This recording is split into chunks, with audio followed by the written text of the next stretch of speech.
King Richard III. By William Shakespeare. Dramatis Personae. King Edward IV. Sons to the King. Edward, Prince of Wales, afterwards King Edward V. Richard, Duke of York. Brothers to the King. George, Duke of Clarence. Richard, Duke of Gloucester. Afterwards King Richard III. A young son of Clarence. Henry, Earl of Richmond, afterwards King Henry VII. Cardinal Borgia, Archbishop of Canterbury. Thomas Rotherham, Archbishop of York. John Morton, Bishop of Ely. Duke of Buckingham. Duke of Norfolk. Earl of Surrey, his son. Earl Rivers, brother to King Edward's Queen. Marquis of Dorset and Lord Grey. Her sons. Earl of Oxford. Lord Hastings. Lord Stanley. Lord Lovell. Sir Thomas Vaughan. Sir Richard Ratcliffe. Sir William Catesby. Sir James Tyrrell. Sir James Blunt. Sir Walter Herbert. Sir Robert Brackenbury. Lieutenant of the Tower. Christopher Eswick, a priest. Another priest. Lord Mayor of London. Sheriff of Wiltshire. Elizabeth, Queen to King Edward IV. Margaret, widow to King Henry VI. Duchess of York, mother to King Edward IV, Clarence. And Gloucester. Lady Anne, widow to Edward, Prince of Wales, son to King Henry VI. Afterwards married to the Duke of Gloucester. A young daughter of Clarence. Lords, and other attendants, 2 gentlemen, a pursuivant, scrivener, citizens, murderers, messengers, ghosts, soldiers, and Scene, England. How do you find this book? Any thoughts about the book or the author? Any suggestion for improvement? Please take a moment to share your thoughts in a comment. If you like it, share it with your friends who might enjoy it as well. Subscribe to keep in touch. Visit CompleteAudiobooks.com for more quality content. Act 1. Scene 1. London. A street. Enter Gloucester, Solus. Gloucester. Now is the winter of our discontent.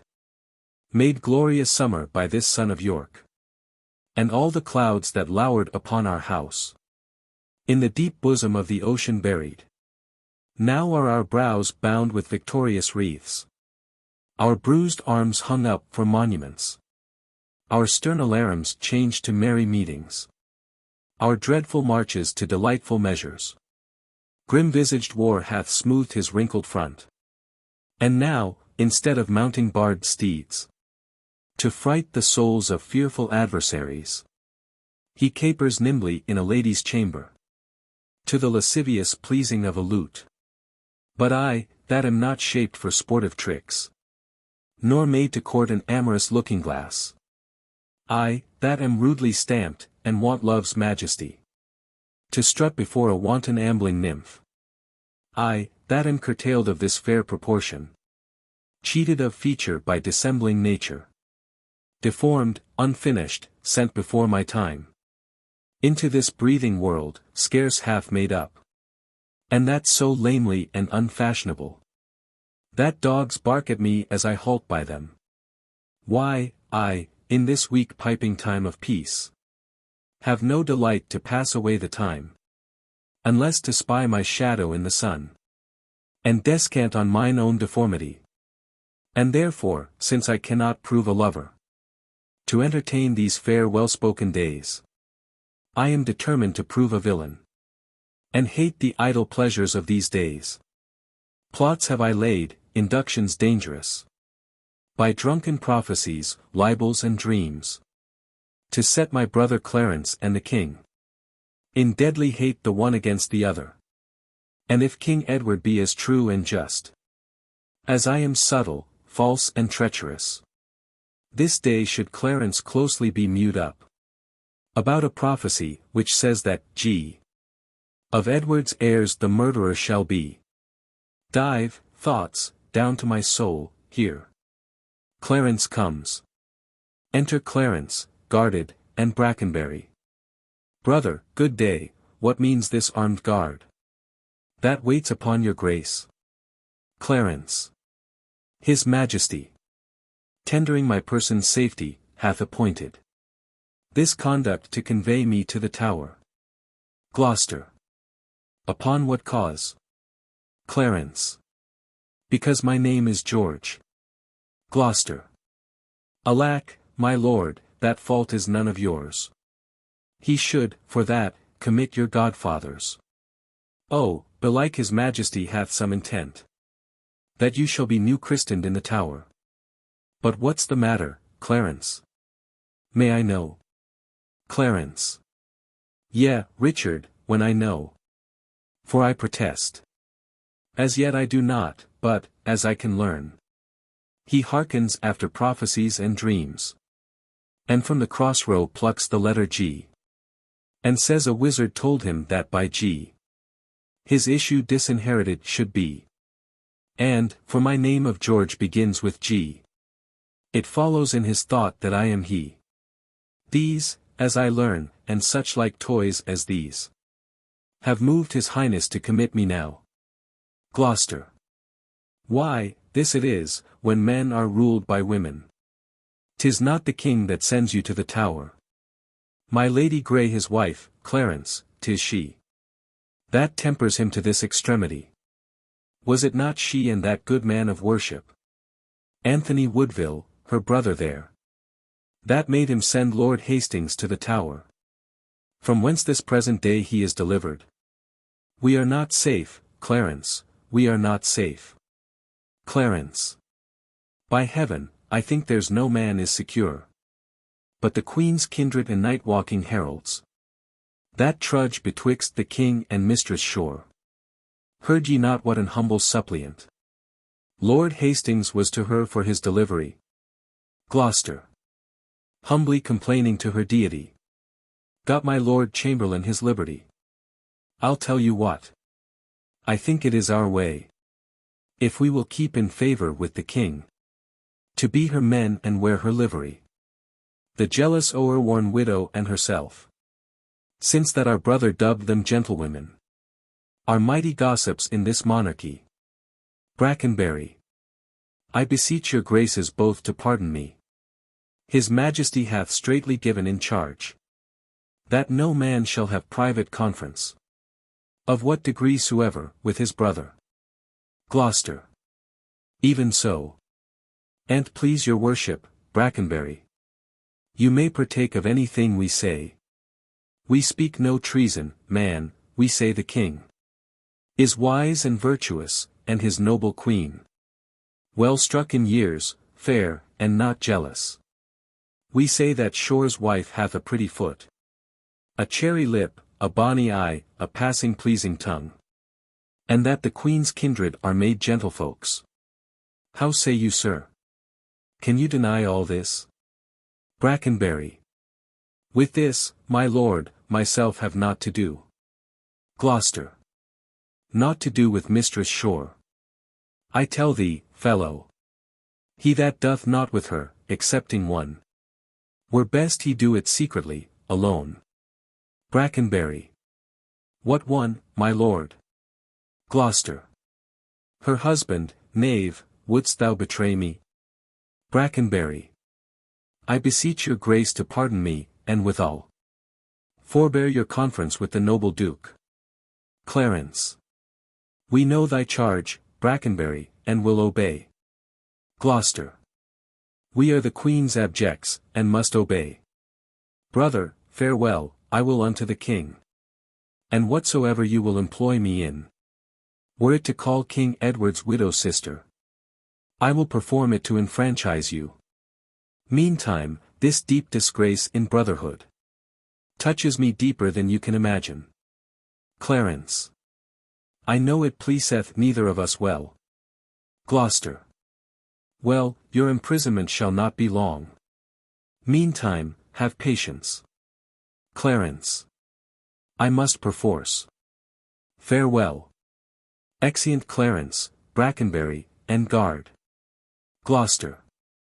Go, tread the path that thou shalt ne'er return. Simple, plain Clarence. I do love thee so, that I will shortly send thy soul to heaven. If heaven will take the present at our hands. But who comes here? The new delivered Hastings. Enter Hastings. Hastings. Good time of day unto my gracious lord. Gloucester. As much unto my good lord Chamberlain. Well are you welcome to the open air. How hath your lordship brooked imprisonment? Hastings. With patience, noble lord, as prisoners must. But I shall live, my lord, to give them thanks. That were the cause of my imprisonment. Gloucester. No doubt, and so shall Clarence too. For they that were your enemies are his. And have prevailed as much on him as you. Hastings. More pity that the eagle should be mewed, while kites and buzzards prey at liberty. Gloucester. What news abroad? Hastings. No news so bad abroad as this at home. The king is sickly, weak and melancholy. And his physicians fear him mightily. Gloucester. Now, by St. Paul, this news is bad indeed. Oh, he hath kept an evil diet long. And overmuch consumed his royal person. 'Tis very grievous to be thought upon. What, is he in his bed? Hastings. He is. Gloucester. Go you before, and I will follow you. Exit Hastings. He cannot live, I hope. And must not die. Till George be packed with post-horse up to heaven. I'll in, to urge his hatred more to Clarence. With lies well steeled with weighty arguments. And, if I fall not in my deep intent, Clarence hath not another day to live. Which done, God take King Edward to his mercy. And leave the world for me to bustle in. For then I'll marry Warwick's youngest daughter. What though I killed her husband and her father? The readiest way to make the wench amends is to become her husband and her father. The which will I. Not all so much for love, as for another secret close intent. By marrying her which I must reach unto. But yet I run before my horse to market. Clarence still breathes, Edward still lives and reigns. When they are gone, then must I count my gains. Exit. Scene 2. The same. Another street. Enter the corpse of King Henry VI, gentlemen with halberds to guard it. Lady Anne being the mourner. Lady Anne. Set down your honourable load. If honour may be shrouded in a hearse. Whilst I awhile obsequiously lament the untimely fall of virtuous Lancaster. Poor key-cold figure of a holy king. Pale ashes of the house of Lancaster. Thou bloodless remnant of that royal blood. Be it lawful that I invocate thy ghost. To hear the lamentations of poor Anne. Wife to thy Edward, to thy slaughtered son. Stabbed by the selfsame hand that made these wounds. Lo, in these windows that let forth thy life. I pour the helpless balm of my poor eyes. Cursed be the hand that made these fatal holes. Cursed be the heart that had the heart to do it. Cursed the blood that let this blood from hence. More direful hap betide that hated wretch. That makes us wretched by the death of thee. Than I can wish to adders, spiders, toads. Or any creeping venom thing that lives. If ever he have child, abortive be it. Prodigious, and untimely brought to light. Whose ugly and unnatural aspect may fright the hopeful mother at the view. And that be heir to his unhappiness. If ever he have wife, let her he made a miserable by the death of him. As I am made by my poor lord and thee. Come, now towards Chertsey with your holy load. Taken from Paul's to be interred there. And still, as you are weary of the wait. Rest you, whiles I lament King Henry's course. Enter Gloucester. Gloucester. Stay, you that bear the course, and set it down. Lady Anne. What black magician conjures up this fiend? To stop devoted charitable deeds. Gloucester. Villains, set down the course, or, by St. Paul, I'll make a course of him that disobeys. Gentlemen. My lord, stand back, and let the coffin pass. Gloucester. Unmannered dog. Stand thou, when I command. Advance thy halberd higher than my breast. Or, by St. Paul, I'll strike thee to my foot. And spurn upon thee, beggar, for thy boldness. Lady Anne. What, do you tremble? Are you all afraid? Alas, I blame you not, for you are mortal. And mortal eyes cannot endure the devil. Avaunt, thou dreadful minister of hell. Thou hadst but power over his mortal body. His soul thou canst not have, therefore be gone. Gloucester. Sweet saint, for charity, be not so cursed. Lady Anne. Foul devil, for God's sake, hence, and trouble us not. For thou hast made the happy earth thy hell. Filled it with cursing cries and deep exclaims. If thou delight to view thy heinous deeds, behold this pattern of thy butcheries. Oh, gentlemen, see, see. Dead Henry's wounds. Open their congealed mouths and bleed afresh. Blush, blush, thou lump of foul deformity. For 'tis thy presence that exhales this blood. From cold and empty veins, where no blood dwells. Thy deed, inhuman and unnatural, provokes this deluge most unnatural. O God, which this blood madest, revenge his death. O earth, which this blood drinkst, revenge his death. Either heaven with lightning strike the murderer dead. Or earth, gape open wide and eat him quick. As thou dost swallow up this good king's blood, which his hell-governed arm hath butchered. Gloucester. Lady, you know no rules of charity, which renders good for bad, blessings for curses. Lady Anne. Villain, thou knowst no law of God nor man. No beast so fierce but knows some touch of pity. Gloucester. But I know none, and therefore am no beast. Lady Anne. O wonderful, when devils tell the truth. Gloucester. More wonderful, when angels are so angry. Vouchsafe, divine perfection of a woman, of these supposed evils, to give me leave. By circumstance, but to acquit myself. Lady Anne. Vouchsafe, diffused infection of a man. For these known evils, but to give me leave. By circumstance, to curse thy cursed self. Gloucester. Fairer than tongue can name thee, let me have some patient leisure to excuse myself. Lady Anne. Fouler than heart can think thee, thou canst make no excuse current, but to hang thyself. Gloucester. By such despair, I should accuse myself. Lady Anne. And, by despairing, shouldst thou stand excused for doing worthy vengeance on thyself, which didst unworthy slaughter upon others. Gloucester. Say that I slew them not. Lady Anne. Why, then they are not dead. But dead they are, and devilish slave, by thee. Gloucester. I did not kill your husband. Lady Anne. Why, then he is alive. Gloucester. Nay, he is dead, and slain by Edward's hand. Lady Anne. In thy foul throat thou least, Queen Margaret saw thy murderous falchion smoking in his blood, the which thou once didst bend against her breast, but that thy brothers beat aside the point. Gloucester. I was provoked by her slanderous tongue, which laid their guilt upon my guiltless shoulders. Lady Anne. Thou wast provoked by thy bloody mind, which never dreamt on aught but butcheries. Didst thou not kill this king?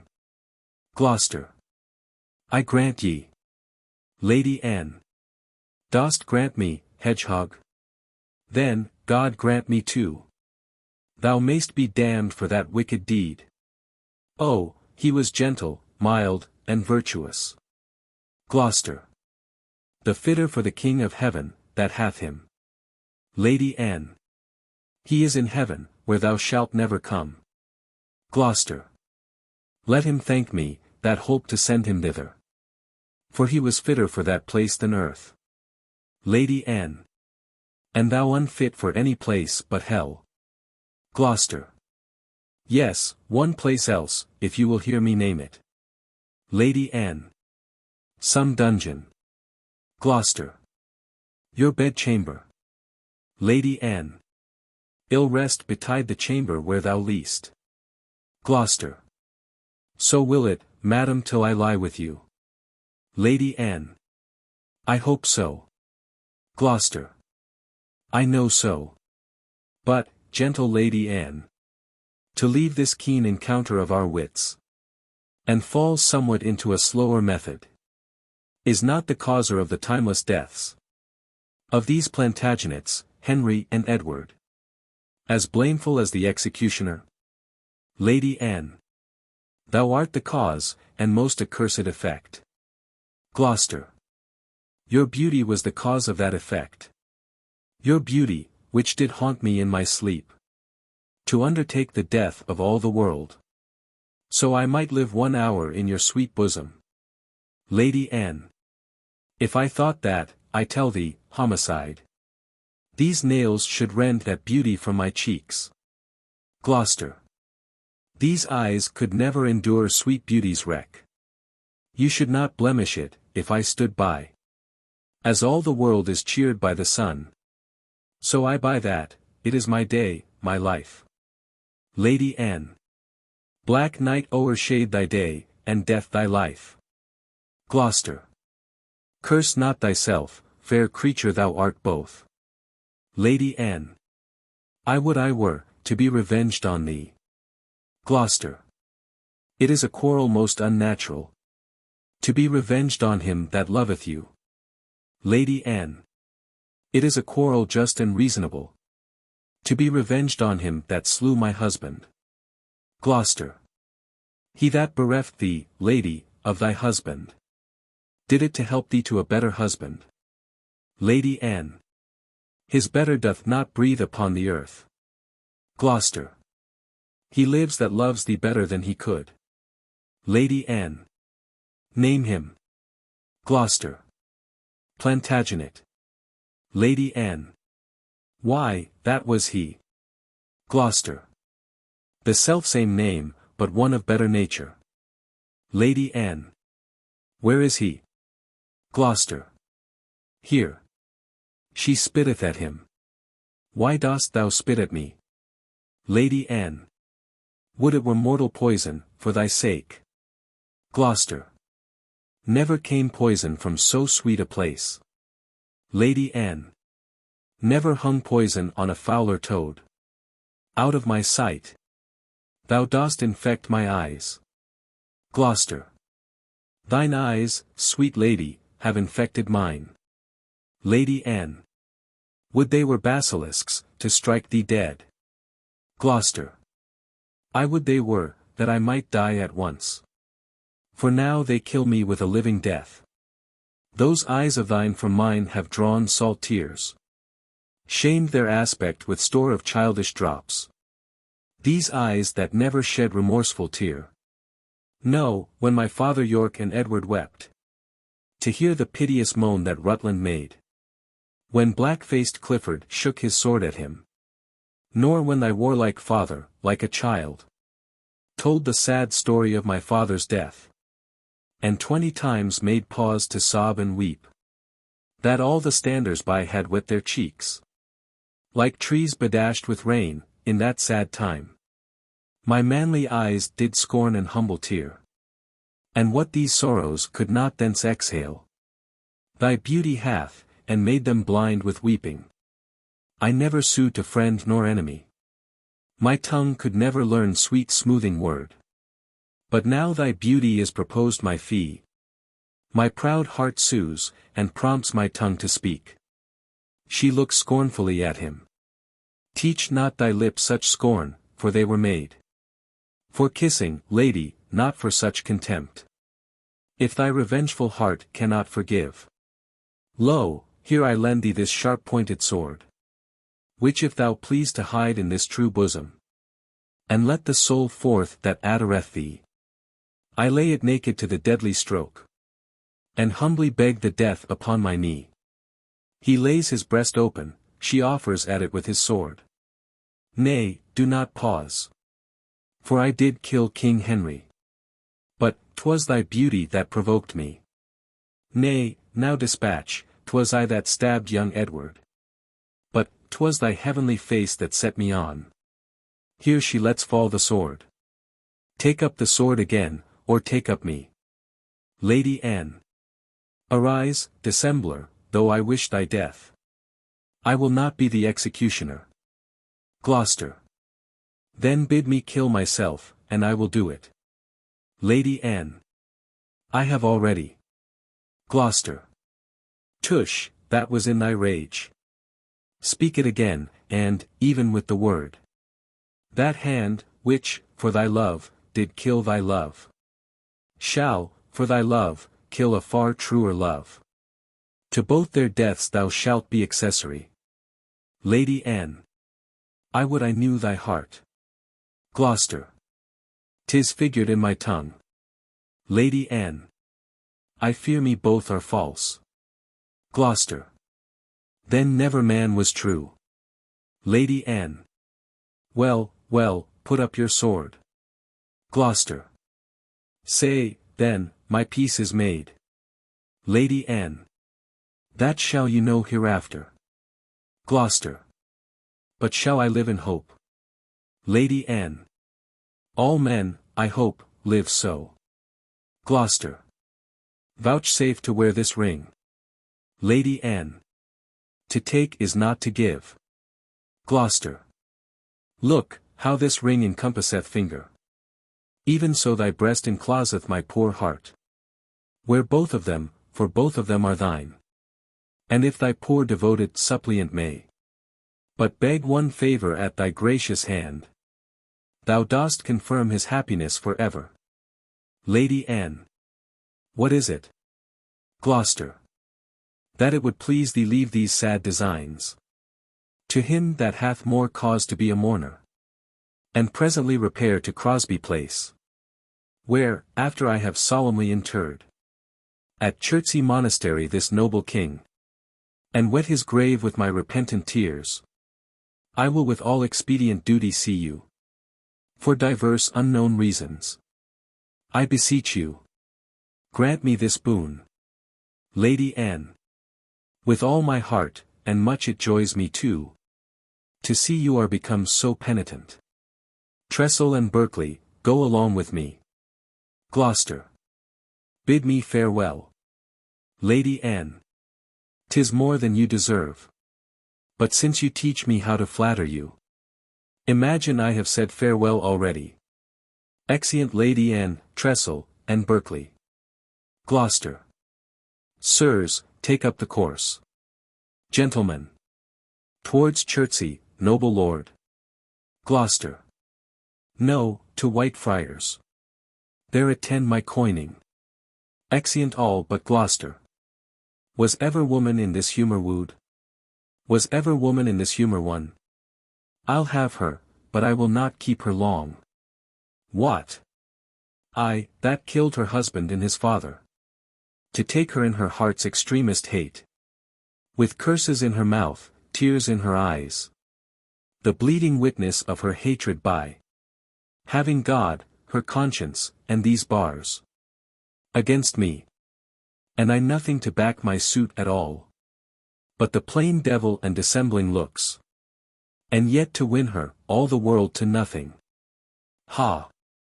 Hath she forgot already that brave prince Edward, her lord, whom I, some 3 months since, stabbed in my angry mood at Tewkesbury?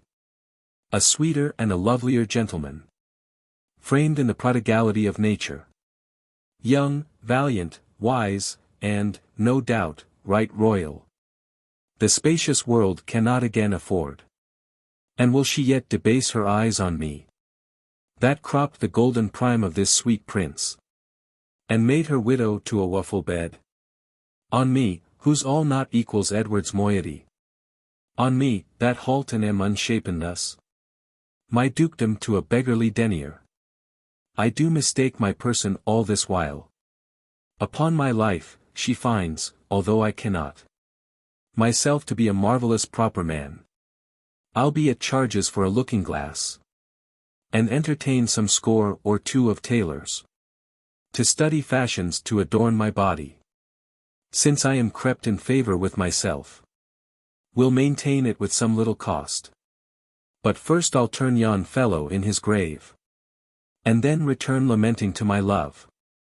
Shine out, fair sun, till I have bought a glass, that I may see my shadow as I pass. Exit. Scene 3. The Palace. Enter Queen Elizabeth, Rivers, and Grey. Rivers. Have patience, madam, there's no doubt his majesty will soon recover his accustomed health. Grey. In that you brook it in, it makes him worse. Therefore, for God's sake, entertain good comfort, and cheer his grace with quick and merry words. Queen Elizabeth. If he were dead, what would betide of me? Rivers. No other harm but loss of such a lord. Queen Elizabeth. The loss of such a lord includes all harm. Grey. The heavens have blessed you with a goodly son, to be your comforter when he is gone. Queen Elizabeth. Oh, he is young and his minority is put unto the trust of Richard Gloucester, a man that loves not me, nor none of you. Rivers. Is it concluded that he shall be protector? Queen Elizabeth. It is determined, not concluded yet. But so it must be, if the king miscarry. Enter Buckingham and Derby. Grey. Here come the lords of Buckingham and Derby. Buckingham. Good time of day unto your royal grace. Derby. God make your majesty joyful as you have been. Queen Elizabeth. The Countess Richmond, good my lord of Derby, to your good prayers will scarcely say amen. Yet, Derby, notwithstanding she's your wife, and loves not me, be you, good lord, assured. I hate not you for her proud arrogance. Derby. I do beseech you, either not believe the envious slanders of her false accusers, or, if she be accused in true report, bear with her weakness, which, I think proceeds from wayward sickness, and no grounded malice. Rivers. Saw you the king today, my lord of Derby? Derby. But now the Duke of Buckingham and I are come from visiting his majesty. Queen Elizabeth. What likelihood of his amendment, lords? Buckingham. Madam, good hope, his grace speaks cheerfully. Queen Elizabeth. God grant him health. Did you confer with him? Buckingham. Madam, we did, he desires to make atonement betwixt the Duke of Gloucester and your brothers, and betwixt them and my Lord Chamberlain, and sent to warn them to his royal presence. Queen Elizabeth. Would all were well. But that will never be. I fear our happiness is at the highest. Enter Gloucester, Hastings, and Dorset. Gloucester. They do me wrong, and I will not endure it. Who are they that complain unto the king? That I, forsooth, am stern, and love them not. By holy Paul, they love his grace but lightly. That fill his ears with such dissentious rumors. Because I cannot flatter and speak fair. Smile in men's faces, smooth, deceive and cog. Duck with French nods and apish courtesy. I must be held a rancorous enemy. Cannot a plain man live and think no harm? But thus his simple truth must be abused by silken, sly, insinuating jacks. Rivers. To whom in all this presence speaks your grace? Gloucester. To thee, that hast nor honesty nor grace. When have I injured thee? When done thee wrong? Or thee? Or thee? Or any of your faction? A plague upon you all. His royal person, whom God preserve better than you would wish, cannot be quiet scarce a breathing while. But you must trouble him with lewd complaints. Queen Elizabeth. Brother of Gloucester, you mistake the matter.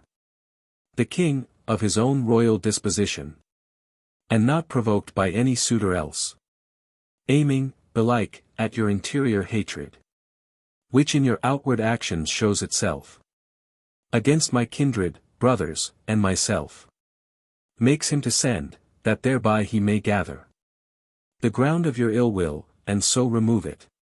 Gloucester. I cannot tell, the world is grown so bad, that wrens make prey where eagles dare not perch. Since every jack became a gentleman, there's many a gentle person made a jack. Queen Elizabeth.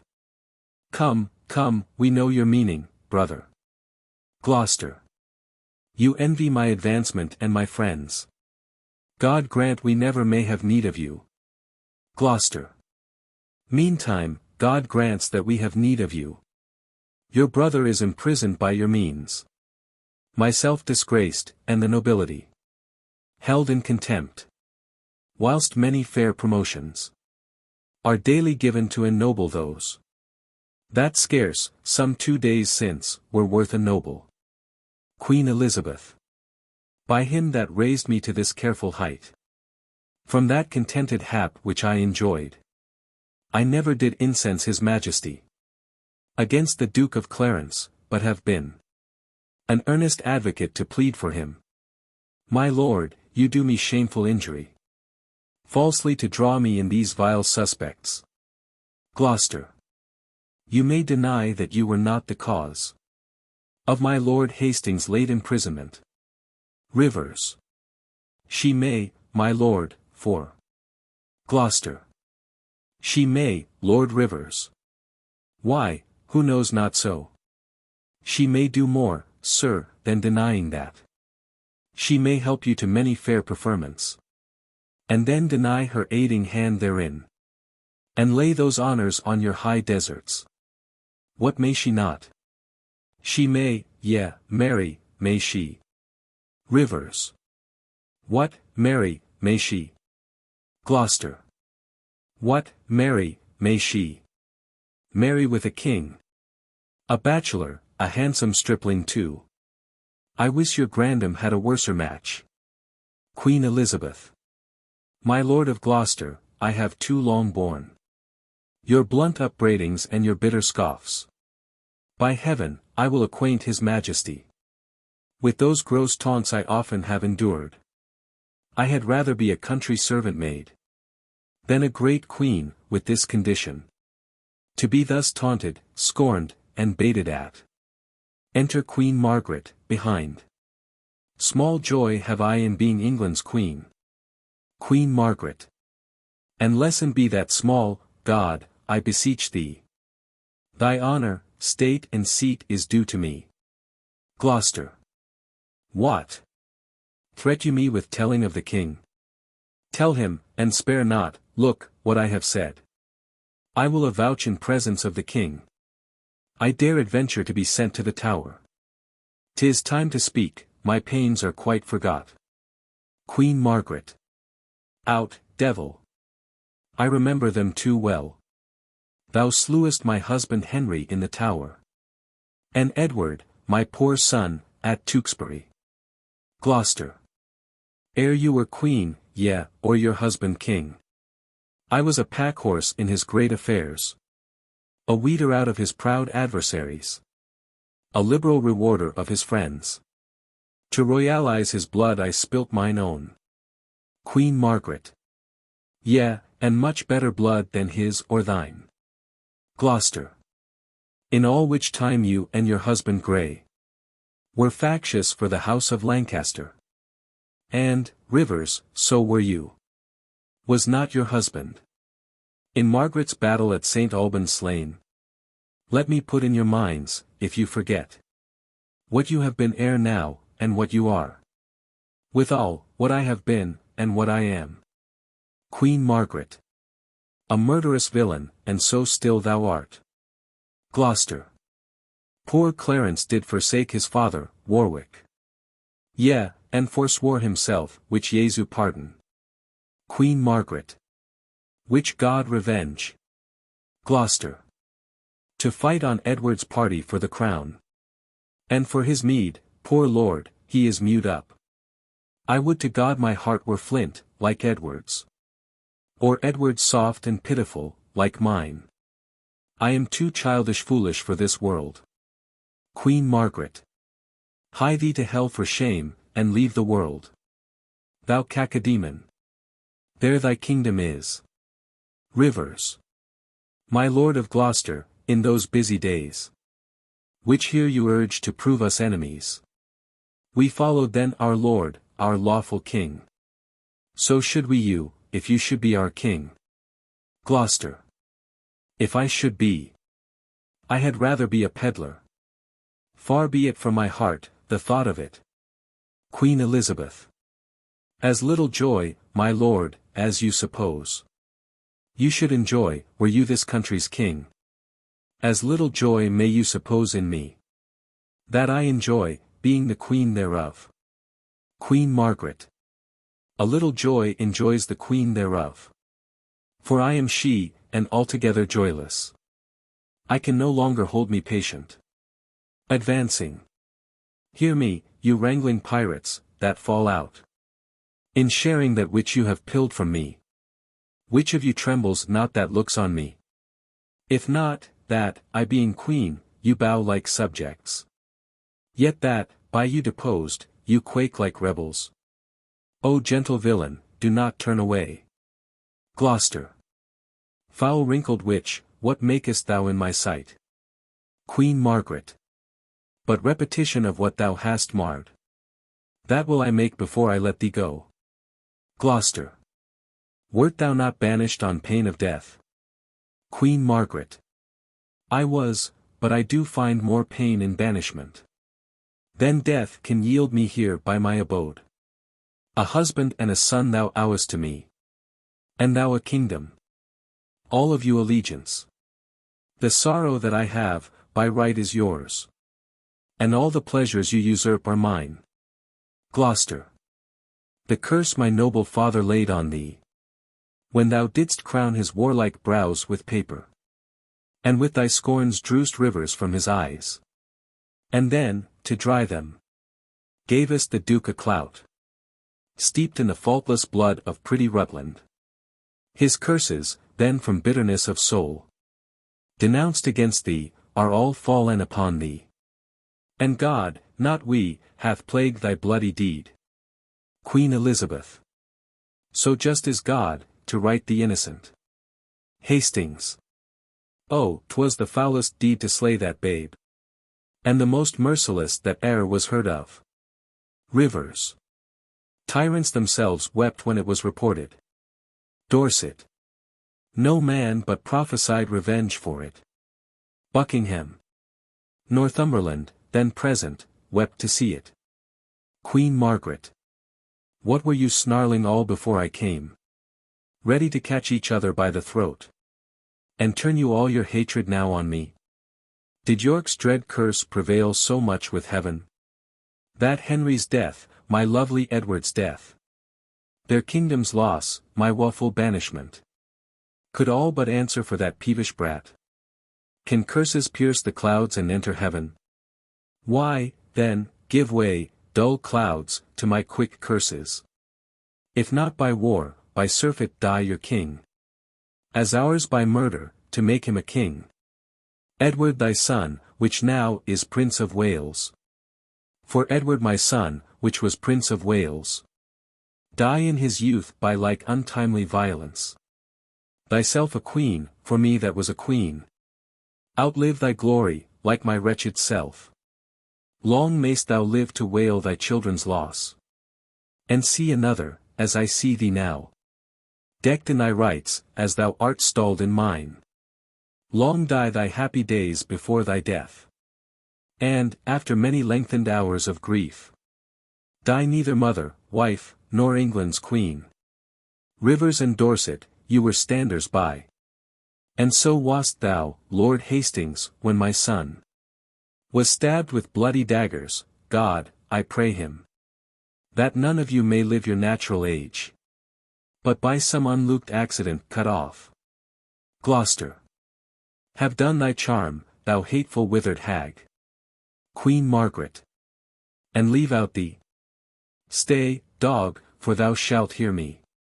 If heaven have any grievous plague in store, exceeding those that I can wish upon thee, oh, let them keep it till thy sins be ripe, and then hurl down their indignation on thee, the troubler of the poor world's peace. The worm of conscience still gnaw thy soul. Thy friends suspect for traitors while thou livest, and take deep traitors for thy dearest friends. No sleep close up that deadly eye of thine, unless it be whilst some tormenting dream affrights thee with a hell of ugly devils. Thou elvish marked, abortive, rooting hog, thou that wast sealed in thy nativity, the slave of nature and the son of hell, thou slander of thy mother's heavy womb, thou loathed issue of thy father's loins, thou rag of honor, thou detested Gloucester. Margaret. Queen Margaret. Richard. Gloucester. Ha! Queen Margaret. I call thee not Gloucester. I cry thee mercy then, for I had thought that thou hadst called me all these bitter names. Queen Margaret. Why, so I did, but looked for no reply. Oh, let me make the period to my curse. Gloucester. 'Tis done by me, and ends in Margaret. Queen Elizabeth.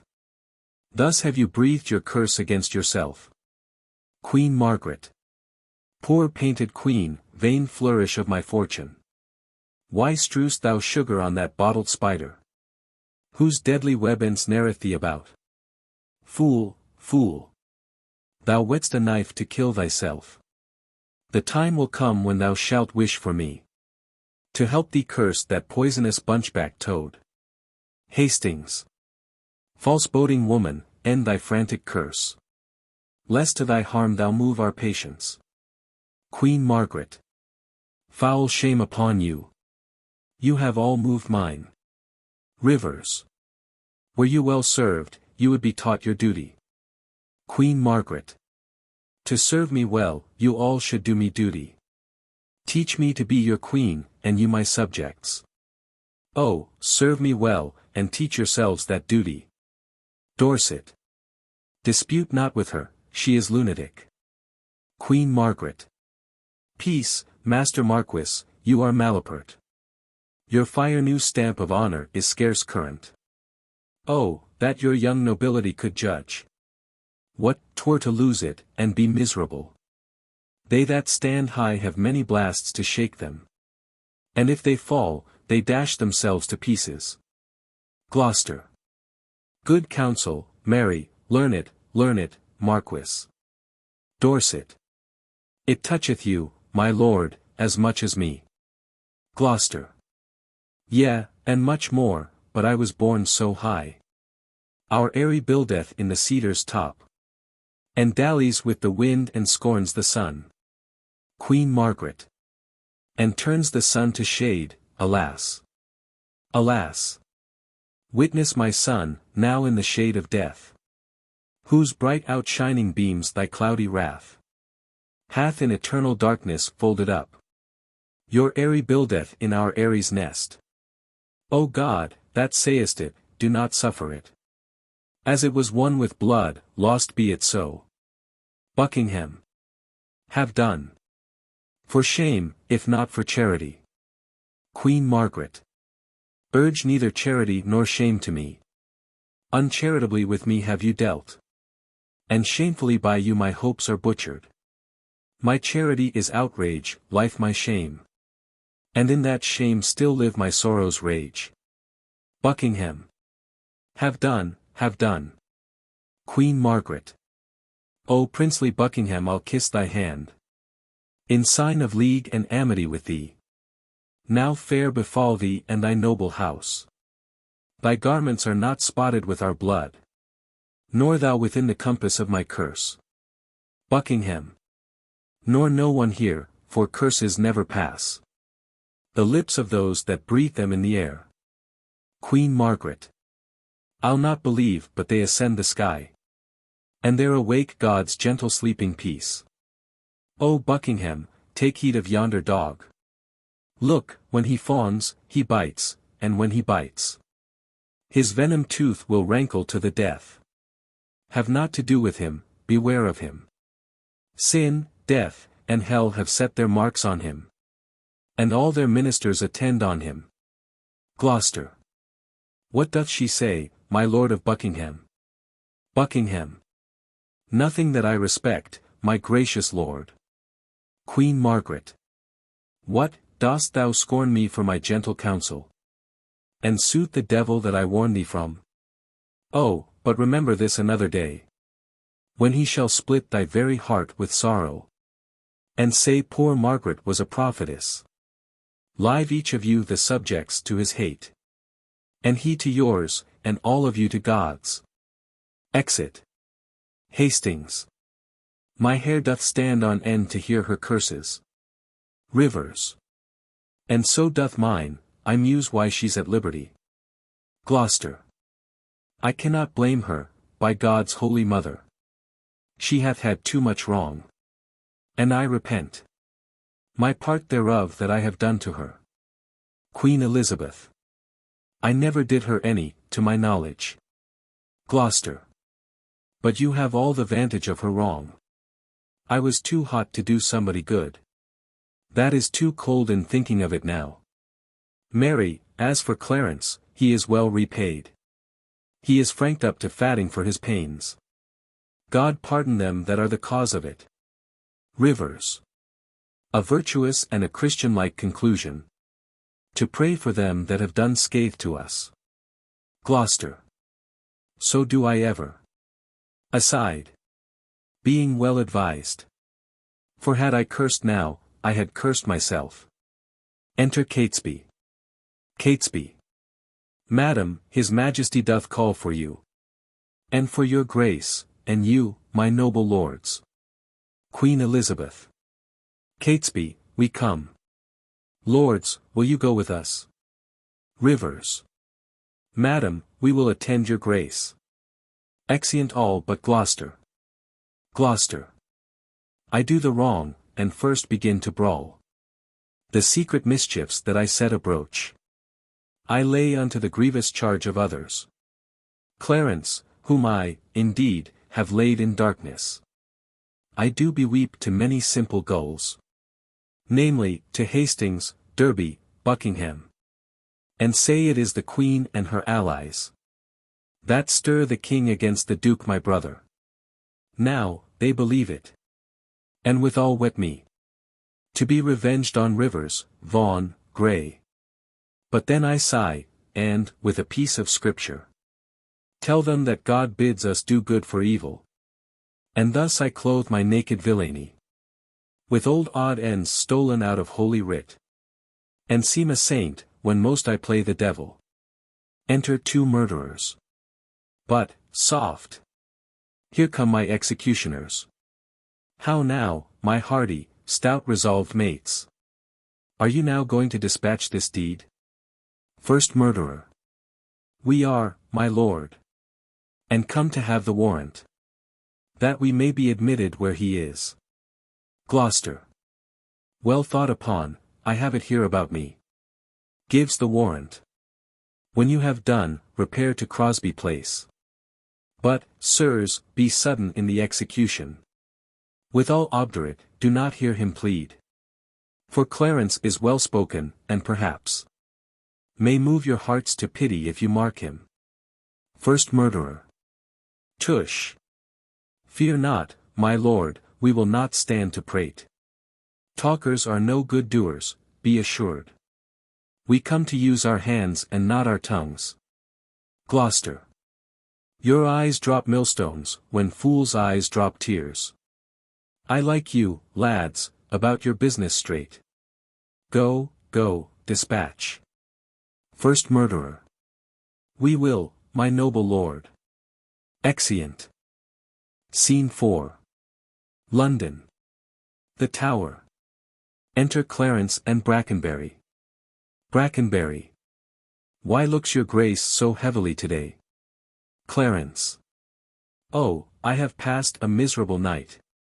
So full of ugly sights, of ghastly dreams, that, as I am a Christian faithful man, I would not spend another such a night. Though 'twere to buy a world of happy days. So full of dismal terror was the time. Brackenbury. What was your dream? I long to hear you tell it. Clarence. Methoughts that I had broken from the Tower, and was embarked to cross to Burgundy. And, in my company, my brother Gloucester, who from my cabin tempted me to walk upon the hatches, thence we looked toward England, and sighted up 1,000 fearful times, during the wars of York and Lancaster, that had befallen us, as we paced along, upon the giddy footing of the hatches.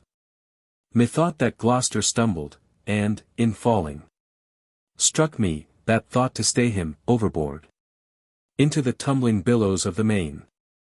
Lord, Lord! Methought, what pain it was to drown. What dreadful noise of waters in mine ears. What ugly sights of death within mine eyes. Methought I saw 1,000 fearful wrecks. 10,000 men that fishes gnawed upon. Wedges of gold, great anchors, heaps of pearl. Inestimable stones, unvalued jewels. All scattered in the bottom of the sea. Some lay in dead men's skulls. And, in those holes, where eyes did once inhabit, there were crept, as 'twere in scorn of eyes, reflecting gems, which wooed the slimy bottom of the deep, and mocked the dead bones that lay scattered by. Brackenbury. Had you such leisure in the time of death, to gaze upon the secrets of the deep? Clarence. Methought I had. And often did I strive to yield the ghost, but still the envious flood kept in my soul, and would not let it forth, to seek the empty, vast and wandering air, but smothered it within my panting bulk, which almost burst to belch it in the sea. Brackenbury. Awaked you not with this sore agony? Clarence. Oh, no, my dream was lengthened after life.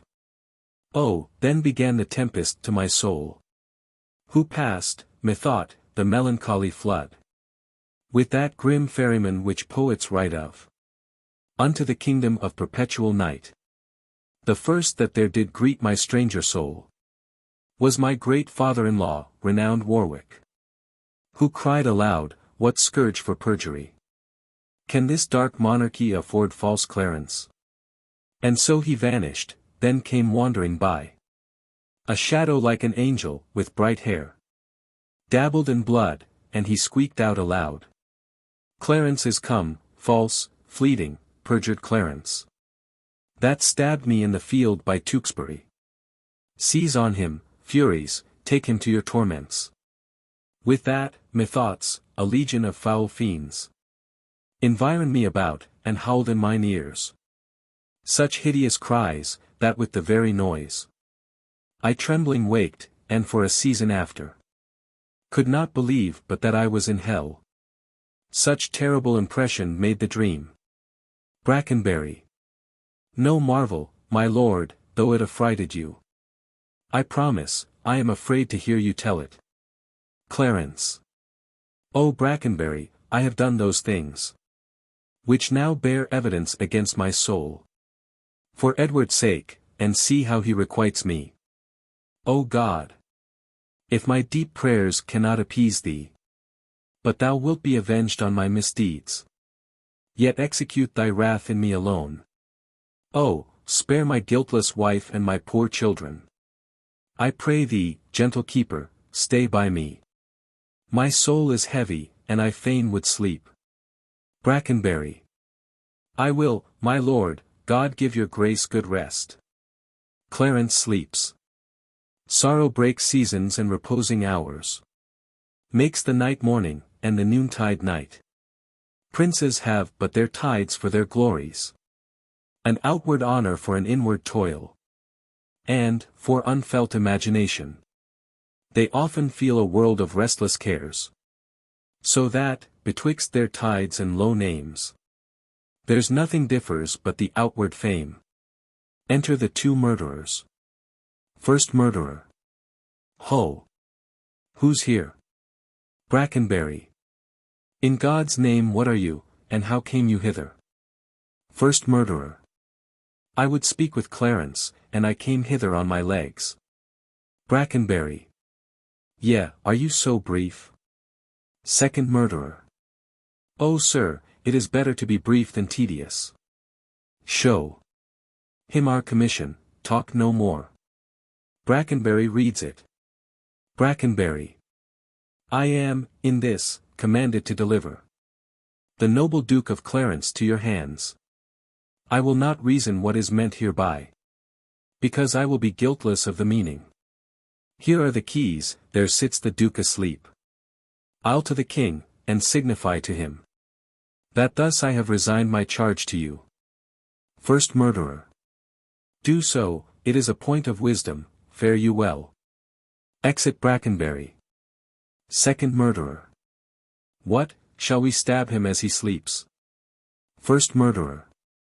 No, then he will say, 'twas done cowardly, when he wakes. Second murderer. When he wakes. Why, fool, he shall never wake till the judgment day. First murderer. Why, then he will say we stabbed him sleeping. Second murderer.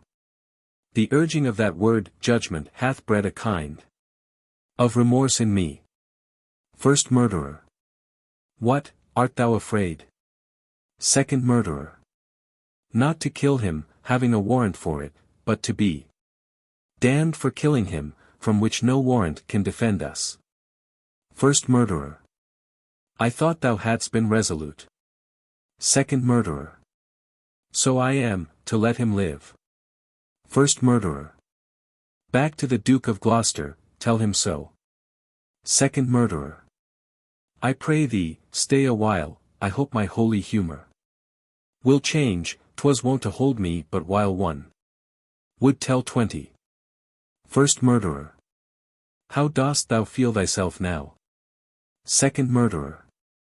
Faith, some certain dregs of conscience are yet within me. First murderer. Remember our reward, when the deed is done. Second murderer. Zounds, he dies, I had forgot the reward. First murderer. Where is thy conscience now? Second murderer. In the Duke of Gloucester's purse. First murderer. So when he opens his purse to give us our reward, thy conscience flies out. Second murderer. Let it go, there's few or none will entertain it. First murderer. How if it come to thee again? Second murderer. I'll not meddle with it, it is a dangerous thing, it makes a man a coward, a man cannot steal, but it accuseth him, he cannot swear, but it checks him. He cannot lie with his neighbour's wife, but it detects him, 'tis a blushing shamefast spirit that mutinies in a man's bosom, it fills one full of obstacles. It made me once restore a purse of gold that I found. It beggars any man that keeps it, it is turned out of all towns and cities for a dangerous thing, and every man that means to live well endeavours to trust to himself and to live without it. First murderer. Zounds, it is even now at my elbow, persuading me not to kill the Duke. Second murderer. Take the devil in thy mind, and relieve him not, he would insinuate with thee but to make thee sigh. First murderer. Tut, I am strong-framed, he cannot prevail with me. I warrant thee. Second murderer. Spoke like a tale fellow that respects his reputation. Come, shall we to this gear? First murderer. Take him over the costard with the hilts of thy sword, and then we will chop him in the momsey butt. In the next room. Second murderer. O excellent devise. Make a sop of him. First murderer. Hark. He stirs, shall I strike? Second murderer. No, first let's reason with him. Clarence. Where art thou, keeper? Give me a cup of wine. Second murderer. You shall have wine enough, my lord, anon. Clarence. In God's name, what art thou? Second murderer. A man, as you are. Clarence. But not, as I am, royal. Second murderer. Nor you, as we are, loyal.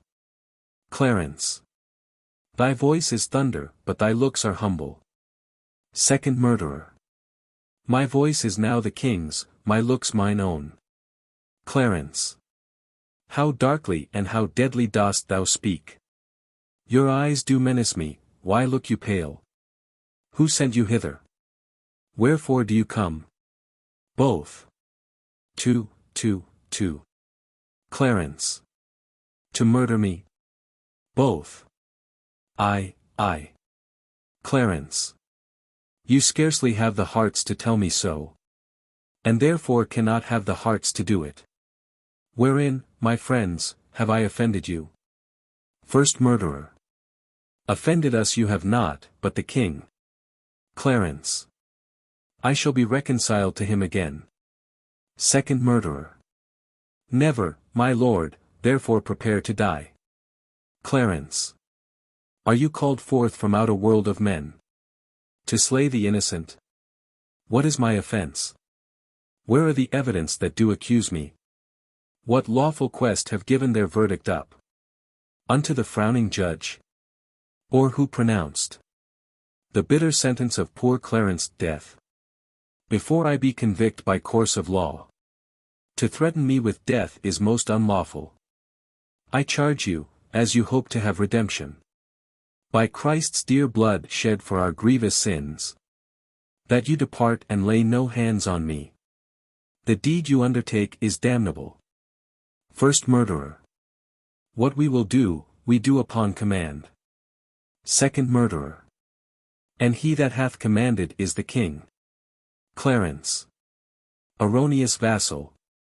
The great King of kings hath in the tables of his law commanded that thou shalt do no murder, and wilt thou, then, spurn at his edict and fulfill a man's? Take heed, for he holds vengeance in his hands, to hurl upon their heads that break his law.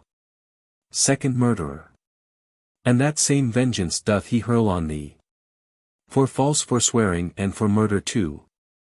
Thou didst receive the holy sacrament. To fight in quarrel of the house of Lancaster. First murderer.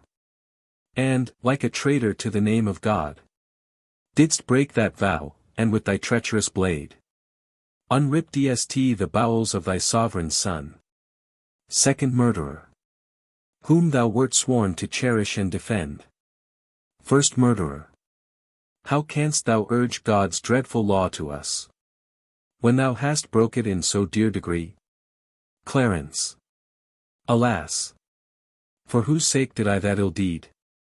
For Edward, for my brother, for his sake. Why, sirs, he sends ye not to murder me for this. For in this sin he is as deep as I. If God will be revenged for this deed. Oh, know you yet, he doth it publicly. Take not the quarrel from his powerful arm. He needs no indirect nor lawless course to cut off those that have offended him. First murderer. Who made thee, then, a bloody minister? When gallants bringing brave Plantagenet, that princely novice, was struck dead by thee. Clarence. My brother's love, the devil, and my rage. First murderer. Thy brother's love, our duty, and thy fault, provoke us hither now to slaughter thee. Clarence. Oh, if you love my brother, hate not me. I am his brother, and I love him well. If you be hired for meed, go back again. And I will send you to my brother Gloucester. Who shall reward you better for my life? Then Edward will for tidings of my death. Second murderer. You are deceived, your brother Gloucester hates you.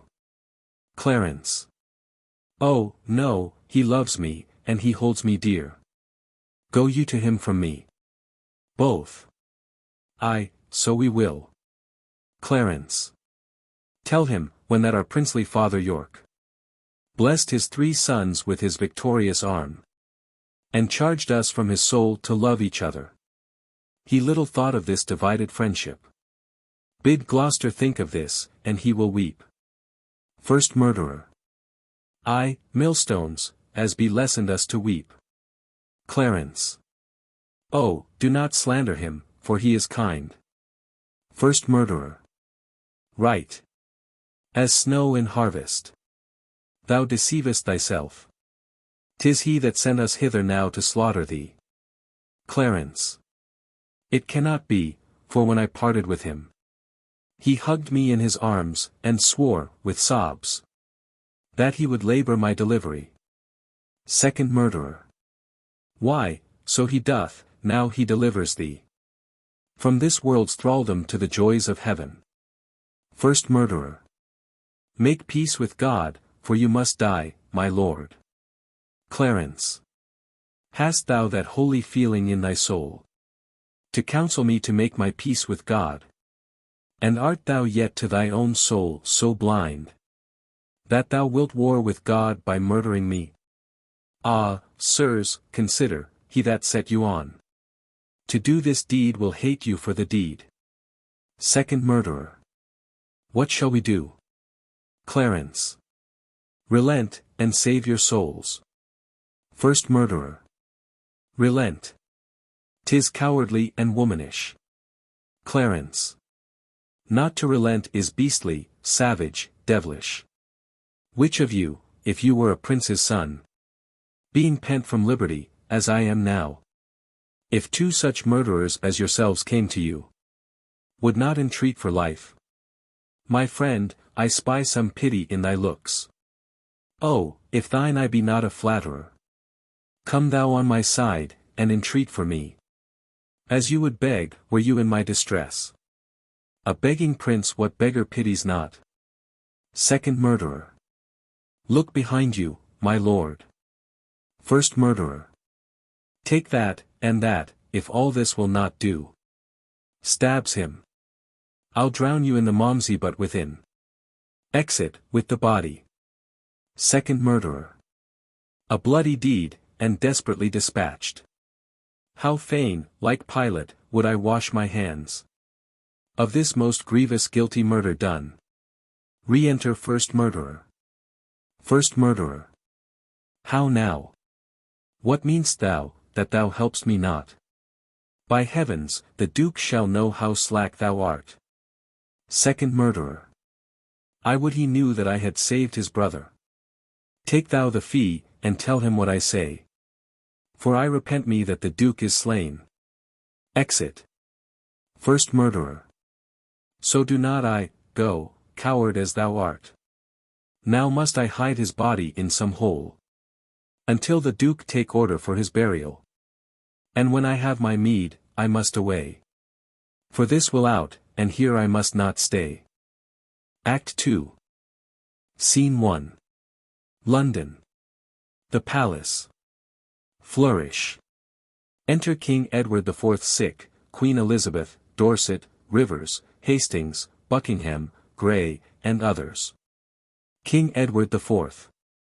Why, so, now have I done a good day's work. You peers, continue this united league. I every day expect an embassage from my Redeemer to redeem me hence. And now in peace my soul shall part to heaven, since I have set my friends at peace on earth. Rivers and Hastings, take each other's hand. Dissemble not your hatred, swear your love. Rivers. By heaven, my heart is purged from grudging hate. And with my hand I seal my true heart's love. Hastings. So thrive I, as I truly swear the like. King Edward IV.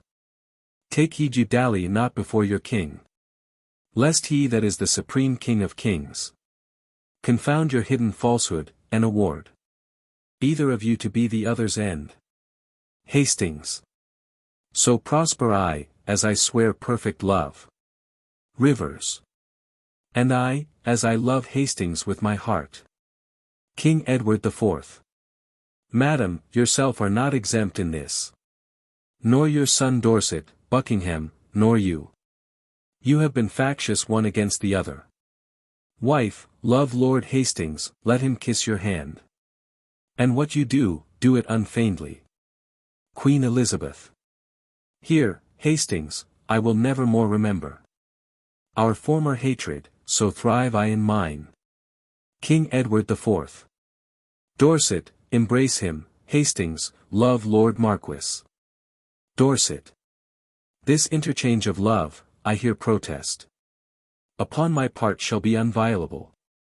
Hastings. And so swear I, my lord. They embrace. King Edward IV. Now, princely Buckingham, seal thou this league with thy embracements to my wife's allies, and make me happy in your unity. Buckingham. Whenever Buckingham doth turn his hate on you or yours to the Queen, but with all duteous love doth cherish you and yours, God punish me with hate in those where I expect most love, when I have most need to employ a friend, and most assured that he is a friend. Deep, hollow, treacherous, and full of guile be he unto me. This do I beg of God, when I am cold in zeal to yours. King Edward IV. A pleasing cordial, princely Buckingham. Is this thy vow unto my sickly heart?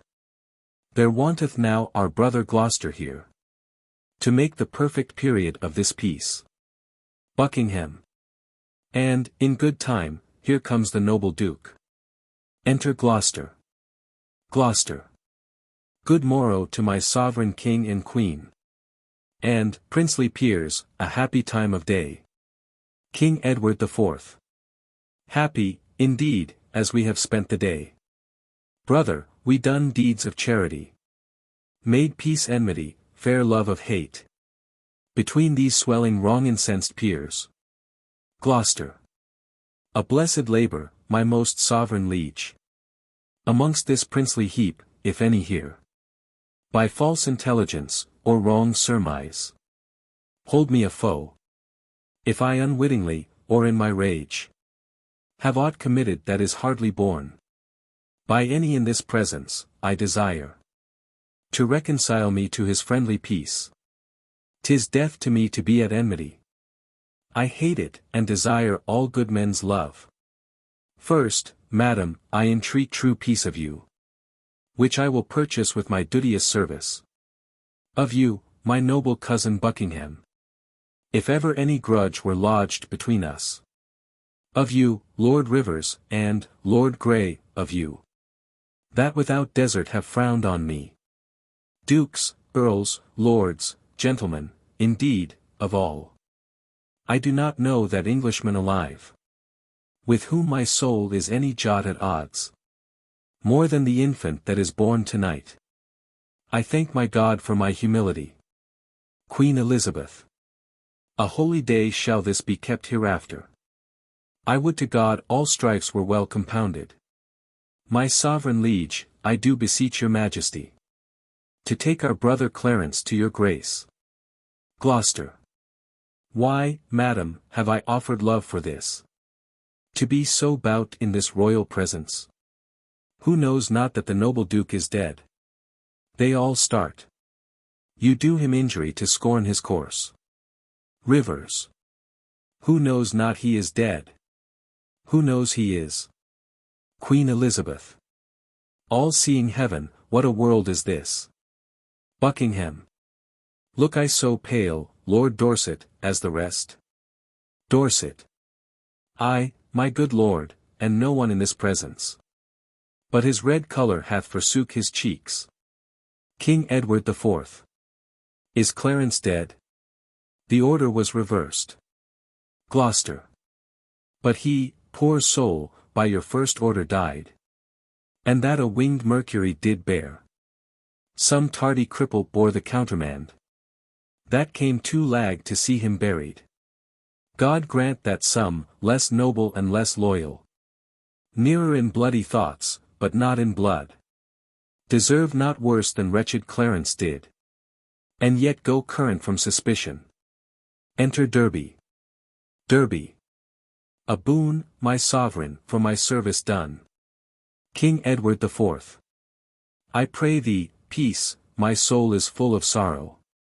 Derby. I will not rise, unless your highness grant. King Edward IV.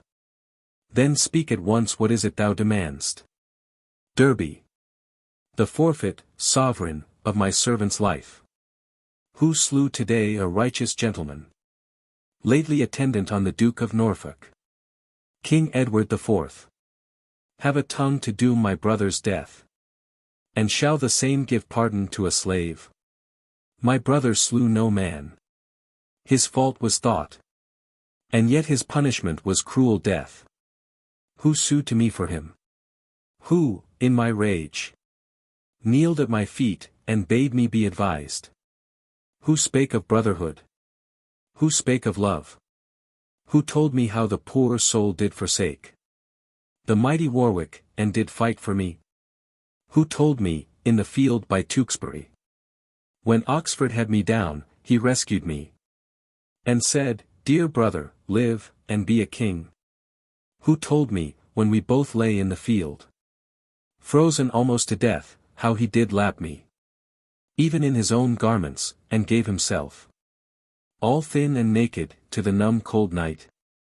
All this from my remembrance brutish wrath, sinfully plucked, and not a man of you had so much grace to put it in my mind.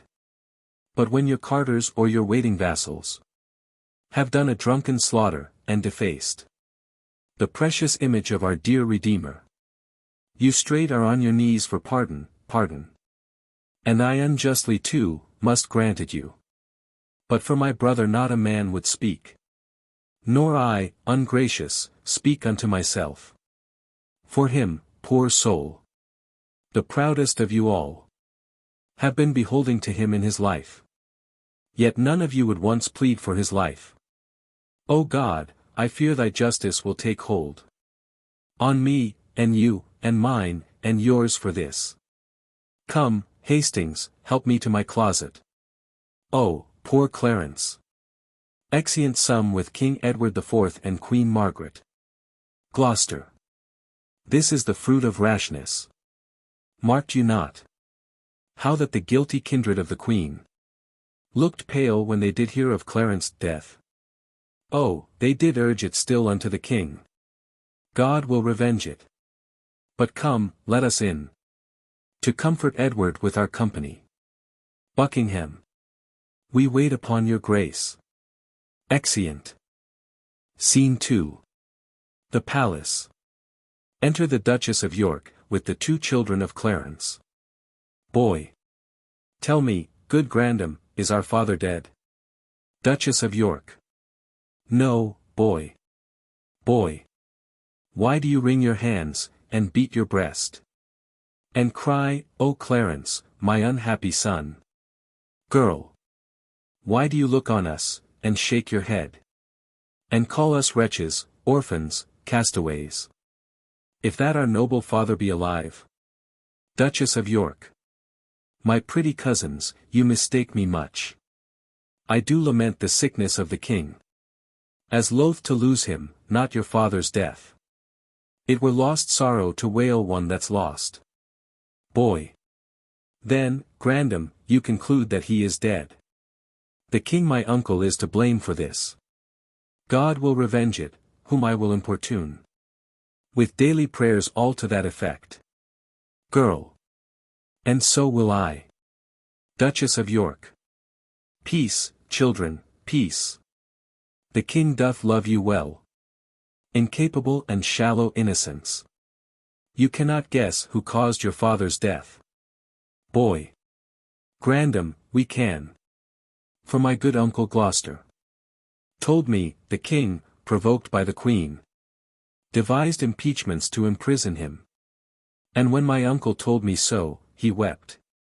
And hugged me in his arm, and kindly kissed my cheek. Bade me rely on him as on my father. And he would love me dearly as his child. Duchess of York. Oh, that deceit should steal such gentle shapes. And with a virtuous vizard hide foul guile. He is my son, yea, and therein my shame. Yet from my dugs he drew not this deceit. Boy. Think you my uncle did dissemble, Grandam? Duchess of York. I, boy.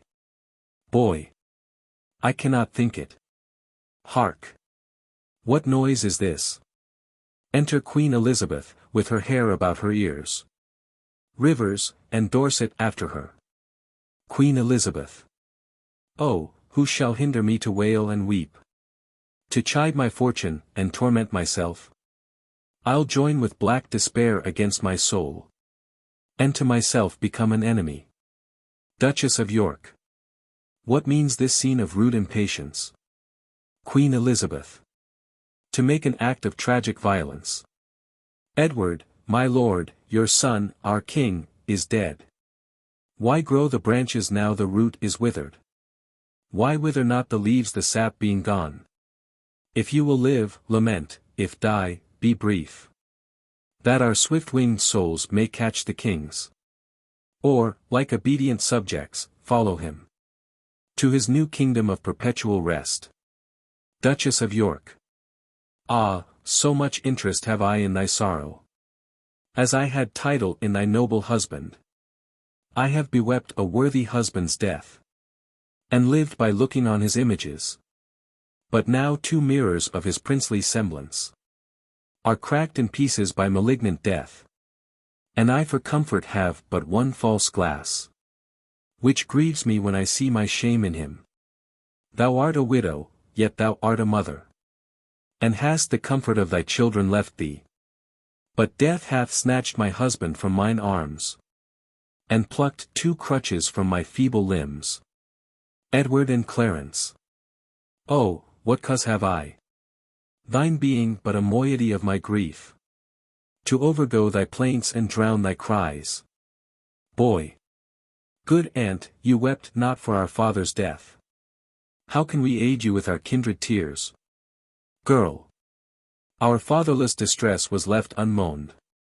Your widow dolour likewise be unwept. Queen Elizabeth. Give me no help in lamentation. I am not barren to bring forth complaints. All springs reduce their currents to mine eyes. That I, being governed by the watery moon, may send forth plenteous tears to drown the world. Oh, for my husband, for my dear Lord Edward. Children. Oh, for our father, for our dear Lord Clarence. Duchess of York. Alas for both mine, Edward and Clarence. Queen Elizabeth. What stay had I but Edward? And he's gone. Children. What stay had we but Clarence? And he's gone. Duchess of York. What stays had I but they? And they are gone. Queen Elizabeth. Was never widow had so dear a loss. Children. Were never orphans had so dear a loss. Duchess of York. Was never mother had so dear a loss. Alas, I am the mother of these moans. Their woes are parcelled, mine are general. She for an Edward weeps, and so do I. I for a Clarence weep, so doth not she. These babes for Clarence weep and so do I. I for an Edward weep, so do not they. Alas, you 3, on me, threefold distressed. Pour all your tears. I am your sorrow's nurse. And I will pamper it with lamentations. Dorset. Comfort, dear mother, God is much displeased. That you take with unthankfulness, his doing. In common worldly things, 'tis called ungrateful. With dull unwillingness to repay a debt, which with a bounteous hand was kindly lent. Much more to be thus opposite with heaven, for it requires the royal debt it lent you. Rivers. Madam, bethink you, like a careful mother, of the young prince your son, send straight for him. Let him be crowned. In him your comfort lives. Drown desperate sorrow in dead Edward's grave, and plant your joys in living Edward's throne. Enter Gloucester, Buckingham, Derby, Hastings, and Ratcliffe. Gloucester. Madam, have comfort, all of us have cause to wail the dimming of our shining star. But none can cure their harms by wailing them. Madam, my mother, I do cry you mercy. I did not see your grace, humbly on my knee I crave your blessing. Duchess of York. God bless thee, and put meekness in thy mind. Love, charity, obedience, and true duty. Gloucester. Aside, amen, and make me die a good old man. That is the butt end of a mother's blessing. I marvel why her grace did leave it out. Buckingham. You cloudy princes and heart-sorrowing peers, that bear this mutual heavy load of moan, now cheer each other in each other's love. Though we have spent our harvest of this king, we are to reap the harvest of his son. The broken rancor of your high-swollen hearts, but lately splintered, knit, and joined together, must gently be preserved, cherished, and kept. Me seemeth good, that, with some little train, forthwith from Ludlow the young prince be fetched hither to London, to be crowned our king. Rivers. Why with some little train, my lord of Buckingham? Buckingham. Marry, my lord, lest, by a multitude, the new-healed wound of malice should break out, which would be so much the more dangerous, by how much the estate is green and yet ungoverned, where every horse bears his commanding rein, and may direct his course as please himself. As well the fear of harm, as harm apparent, in my opinion, ought to be prevented. Gloucester. I hope the king made peace with all of us, and the compact is firm and true in me. Rivers. And so in me. And so, I think, in all. Yet, since it is but green, it should be put to no apparent likelihood of breach, which haply by much company might be urged. Therefore I say with noble Buckingham, that it is meet so few should fetch the prince. Hastings. And so say I. Gloucester. Then be it so, and go we to determine who they shall be that straight shall post to Ludlow. Madam, and you, my mother, will you go to give your censures in this weighty business? Queen Elizabeth Duchess of York. With all our hearts. Exeunt all but Buckingham and Gloucester. Buckingham. My lord, whoever journeys to the prince, for God's sake, let not us two be behind. For, by the way, I'll sort occasion, as index to the story we late talked of, to part the Queen's proud kindred from the King. Gloucester. My other self, my counsel's consistory, my oracle, my prophet, my dear cousin. I, like a child, will go by thy direction. Towards Ludlow then, for we'll not stay behind. Exeunt. Scene 3. London. A street. Enter two citizens meeting. First citizen. Neighbor, well met, whither away so fast? Second citizen. I promise you, I scarcely know myself. Hear you the news abroad? First citizen. I, that the king is dead. Second citizen. Bad news, by Our Lady, seldom comes the better. I fear, 'twill prove a troublous world. Enter another citizen. Third citizen. Neighbors, God speed. First citizen. Give you good morrow, sir. Third citizen. Doth this news hold of good King Edward's death? Second citizen. Aye, sir, it is too true, God help the while. Third citizen. Then, masters, look to see a troublous world. First citizen. No, no.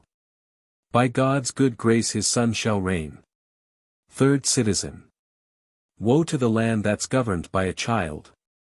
Second citizen. In him there is a hope of government. That in his nonage counsel under him. And in his full and ripened years himself. No doubt, shall then until then govern well. First citizen. So stood the state when Henry VI was crowned in Paris but at 9 months old. Third citizen. Stood the state so? No, no, good friends, God wot. For then this land was famously enriched with politic grave counsel. Then the king had virtuous uncles to protect his grace. First citizen.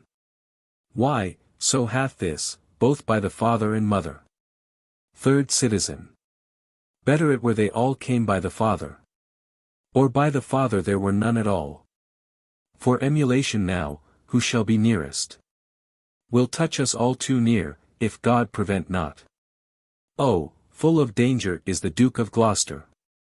And the Queen's sons and brothers haught and proud.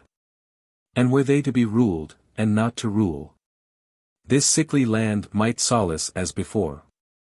First citizen. Come, come, we fear the worst, all shall be well. Third citizen. When clouds appear, wise men put on their cloaks. When great leaves fall, the winter is at hand. When the sun sets, who doth not look for night? Untimely storms make men expect a dearth. All may be well. But, if God sort it so, 'tis more than we deserve, or I expect. Second citizen. Truly, the souls of men are full of dread. Ye cannot reason almost with a man that looks not heavily and full of fear. Third citizen. Before the times of change, still is it so. By a divine instinct men's minds mistrust ensuing dangers, as by proof, we see. The waters swell before a boisterous storm. But leave it all to God. Whither away? Second citizen. Marry, we were sent for to the justices. Third citizen. And so was I, I'll bear you company. Exeunt. Scene 4. London. The Palace. Enter the Archbishop of York, young York, Queen Elizabeth, and the Duchess of York. Archbishop of York. Last night, I hear, they lay at Northampton. At Stony Stratford will they be tonight. Tomorrow, or next day, they will be here. Duchess of York. I long with all my heart to see the prince. I hope he is much grown since last I saw him. Queen Elizabeth. But I hear, no. They say my son of York hath almost overtaken him in his growth. York. Ay, mother, but I would not have it so. Duchess of York. Why, my young cousin, it is good to grow. York. Grandam, one night, as we did sit at supper, my uncle Rivers talked how I did grow. More than my brother, quoth my uncle.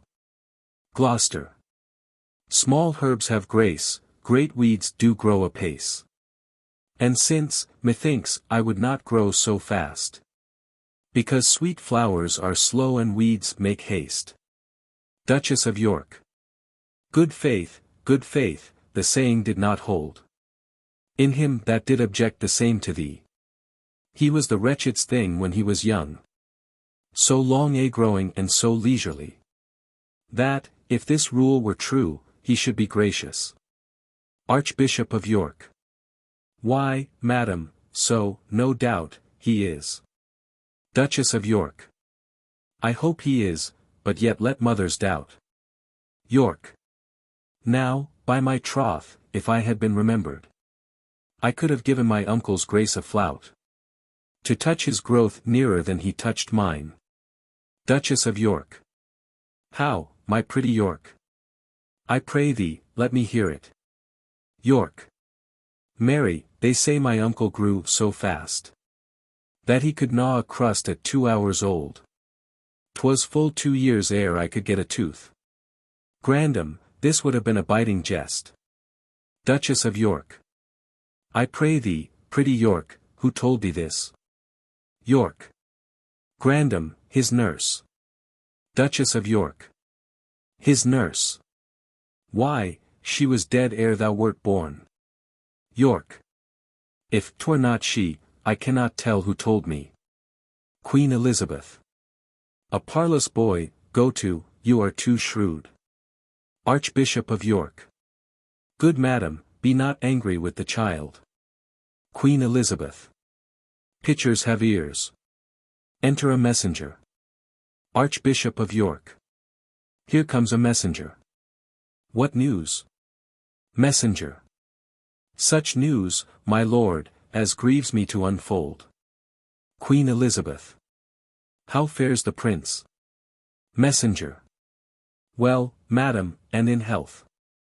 Duchess of York. What is thy news then? Messenger. Lord Rivers and Lord Grey are sent to Pomfret. With them Sir Thomas Vaughan, prisoners. Duchess of York. Who hath committed them? Messenger. The mighty dukes. Gloucester and Buckingham. Queen Elizabeth. For what offence? Messenger. The sum of all I can, I have disclosed. Why or for what these nobles were committed is all unknown to me, my gracious lady. Queen Elizabeth. I see the downfall of our house. The tiger now hath seized the gentle hind. Insulting tyranny begins to jet upon the innocent and aweless throne.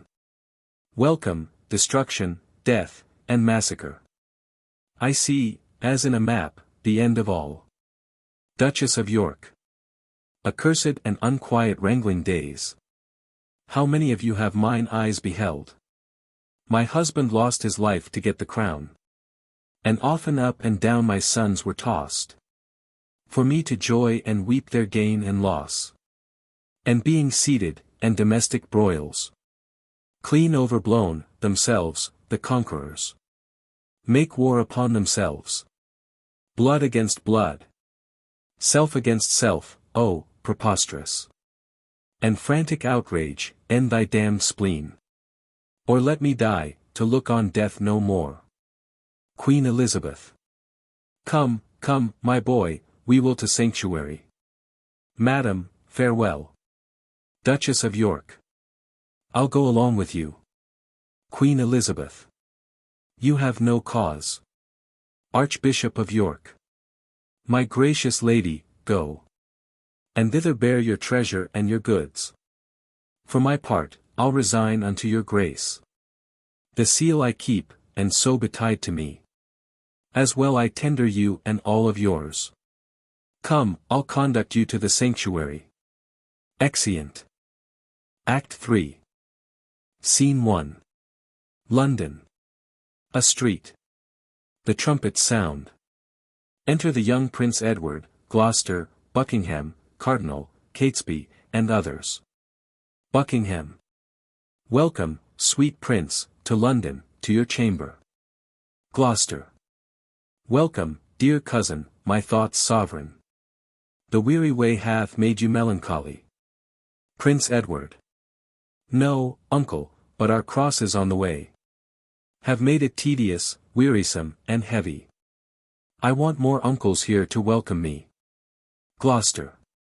Sweet Prince, the untainted virtue of your years hath not yet dived into the world's deceit.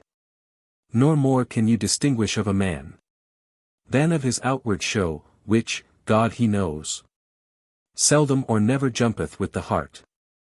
Those uncles which you want were dangerous. Your grace attended to their sugared words. But look not on the poison of their hearts. God keep you from them, and from such false friends.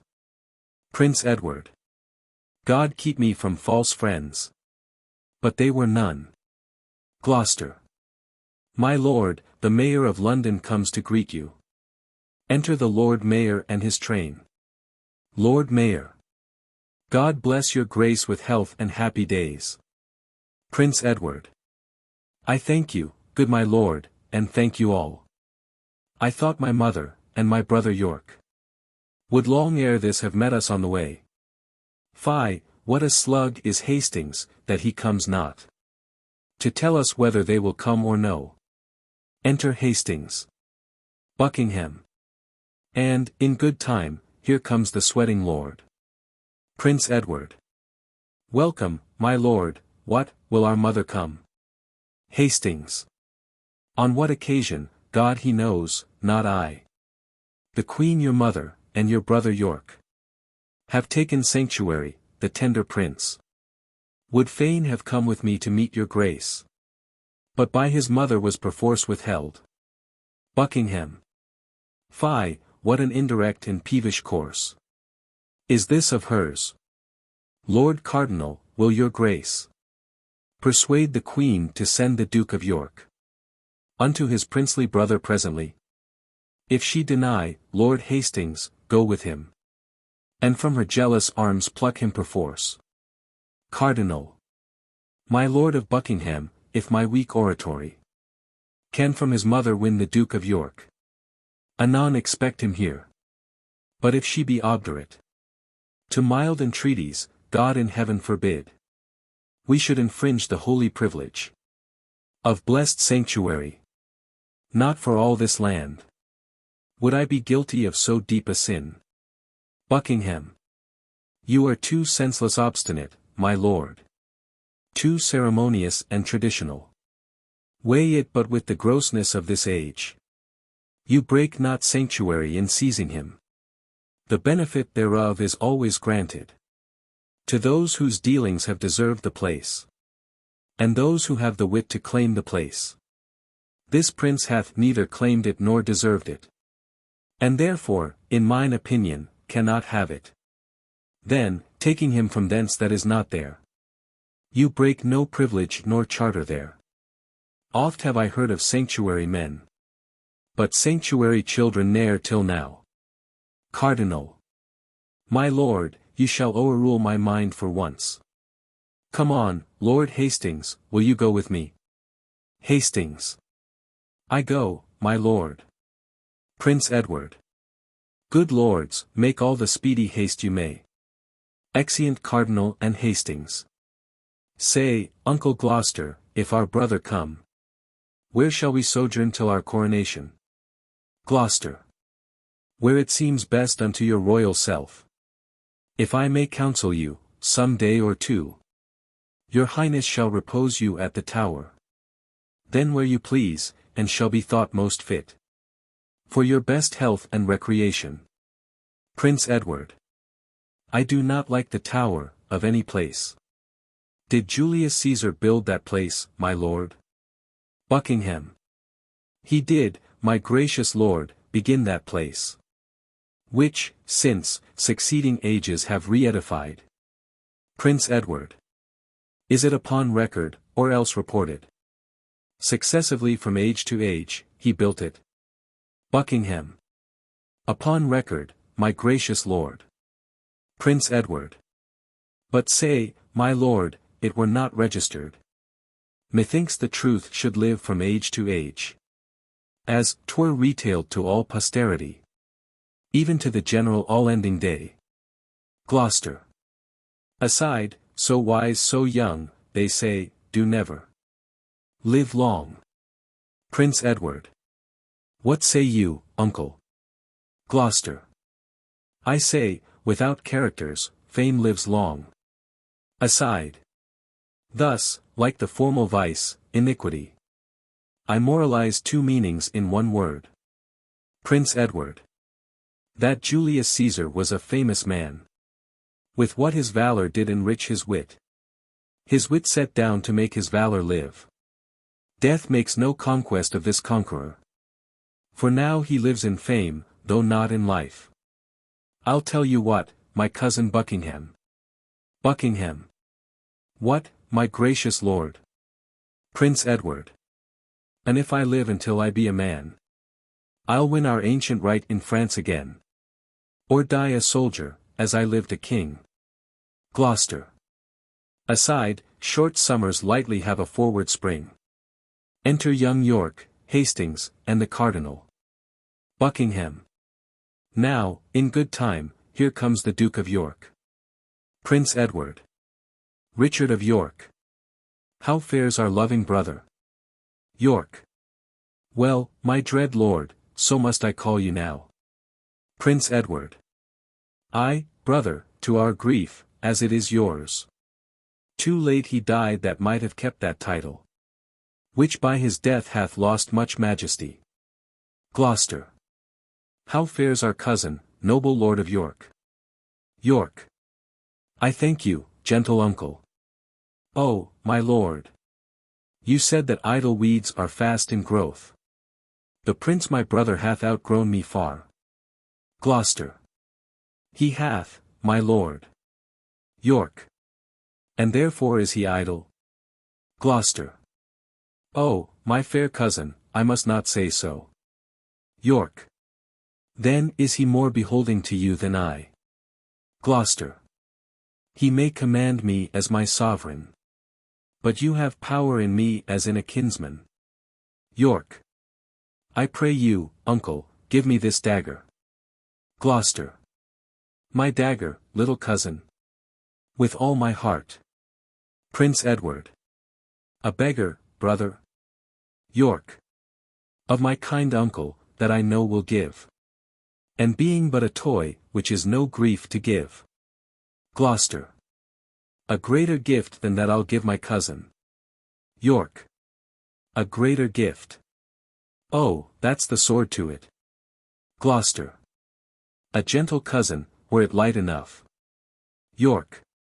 Oh, then, I see, you will part but with light gifts. In weightier things you'll say a beggar nay. Gloucester. It is too heavy for your grace to wear. York. I weigh it lightly, were it heavier. Gloucester. What, would you have my weapon, little lord? York. I would, that I might thank you as you call me. Gloucester. How? York. Little. Prince Edward. My Lord of York will still be cross in talk. Uncle, your grace knows how to bear with him. York. You mean, to bear me, not to bear with me. Uncle, my brother mocks both you and me. Because that I am little, like an ape. He thinks that you should bear me on your shoulders. Buckingham. With what a sharp provided wit he reasons. To mitigate the scorn he gives his uncle. He prettily and aptly taunts himself. So cunning and so young is wonderful. Gloucester.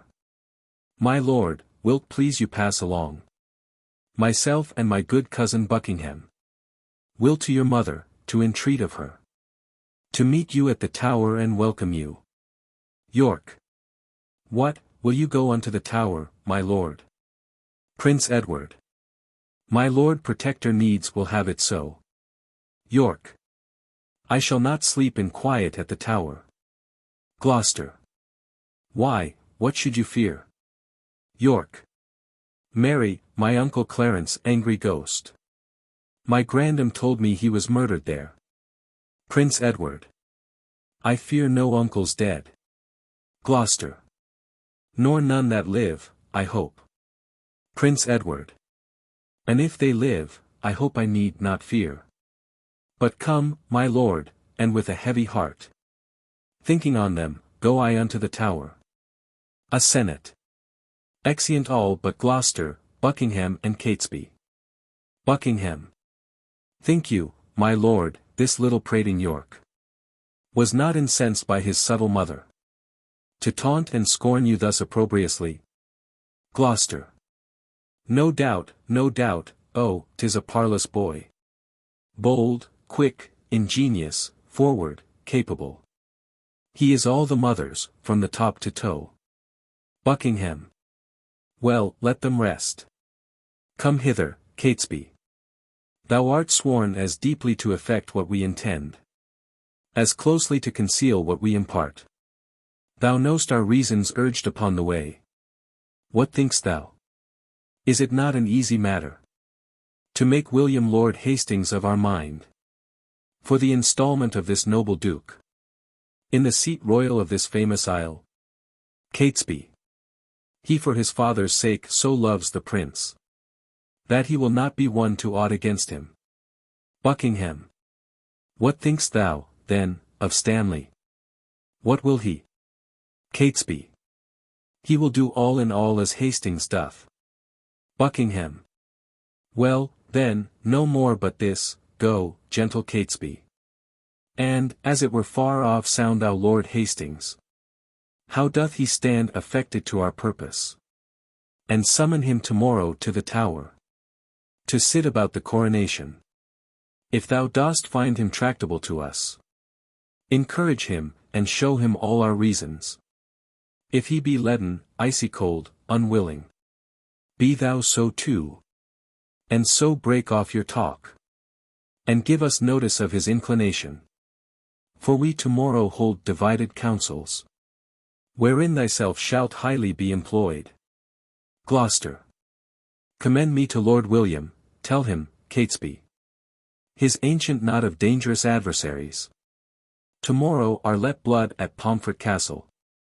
And bid my friend, for joy of this good news, give Mistress Shore one gentle kiss the more. Buckingham. Good Catesby, go, effect this business soundly. Catesby. My good lords both, with all the heed I may. Gloucester. Shall we hear from you, Catesby, ere we sleep? Catesby. You shall, my lord. Gloucester. At Crosby Place, there shall you find us both. Exit Catesby. Buckingham. Now, my lord, what shall we do, if we perceive Lord Hastings will not yield to our complots? Gloucester. Chop off his head, man. Somewhat we will do. And, look, when I am king, claim thou of me the earldom of Hereford, and the movables, whereof the king my brother stood possessed. Buckingham. I'll claim that promise at your grace's hands. Gloucester. And look to have it yielded with all willingness. Come, let us sup betimes, that afterwards we may digest our complots in some form. Exeunt. Scene 2. Before Lord Hastings' house. Enter a messenger. Messenger. What, ho! My lord Hastings. Within, who knocks at the door? Messenger. A messenger from the Lord Stanley. Enter Hastings. Hastings. What is t'clock? Messenger. Upon the stroke of 4. Hastings. Cannot thy master sleep these tedious nights? Messenger. So it should seem by that I have to say. First, he commends him to your noble lordship. Hastings. And then? Messenger. And then he sends you word. He dreamt tonight the boar had raised his helm. Besides, he says there are 2 councils held. And that may be determined at the one, which may make you and him to rue at the other. Therefore he sends to know your lordship's pleasure. If presently you will take horse with him, and with all speed post with him toward the north, to shun the danger that his soul divines. Hastings. Go, fellow, go, return unto thy lord. Bid him not fear the separated councils. His honor and myself are at the one, and at the other is my servant Catesby, where nothing can proceed that toucheth us, whereof I shall not have intelligence. Tell him his fears are shallow, wanting instance. And for his dreams, I wonder he is so fond to trust the mockery of unquiet slumbers.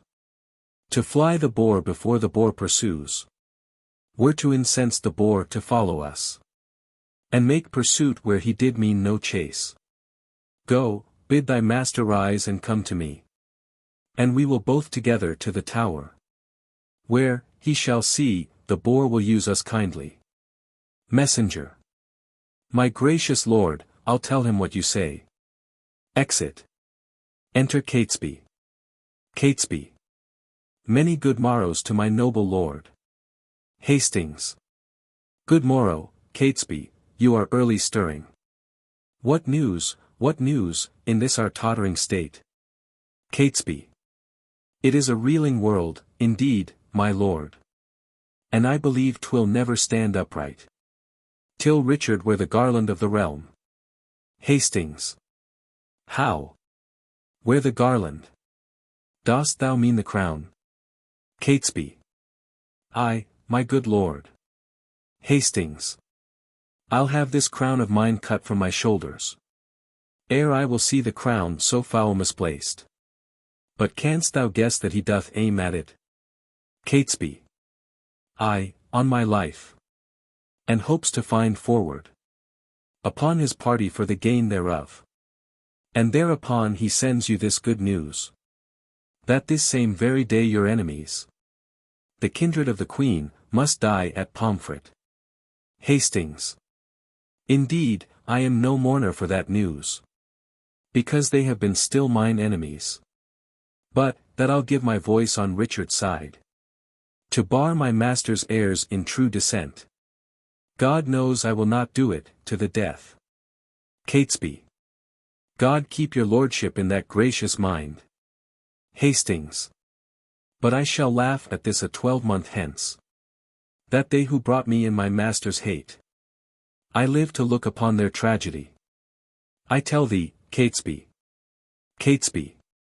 What, my lord? Hastings. Ere a fortnight make me elder, I'll send some packing that yet think not on it. Catesby. 'Tis a vile thing to die, my gracious lord, when men are unprepared and look not for it. Hastings. O monstrous, monstrous. And so falls it out. With Rivers, Vaughan, Grey, and so 'twill do with some men else, who think themselves as safe as thou and I, who, as thou know'st, are dear to princely Richard and to Buckingham. Catesby. The princes both make high account of you. Aside. For they account his head upon the bridge. Hastings. I know they do, and I have well deserved it. Enter Stanley.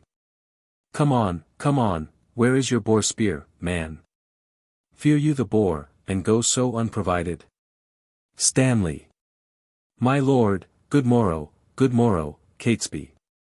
You may jest on, but, by the holy rood, I do not like these several counsels, I. Hastings. My lord. I hold my life as dear as you do yours. And never in my life, I do protest, was it more precious to me than 'tis now. Think you, but that I know our state secure, I would be so triumphant as I am. Stanley. The lords at Pomfret, when they rode from London, were jocund, and supposed their state was sure. And they indeed had no cause to mistrust. But yet, you see how soon the day o'ercast. This sudden stag of rancour I misdoubt. Pray God, I say, I prove a needless coward. What, shall we toward the Tower? The day is spent. Hastings. Come, have with you what you wot, my lord. Today the lords you talk of are beheaded. Lord Stanley. They, for their truth, might better wear their heads than some that have accused them wear their hats. But come, my lord, let us away. Enter a pursuivant. Hastings. Go on before, I'll talk with this good fellow. Exeunt Stanley and Catesby.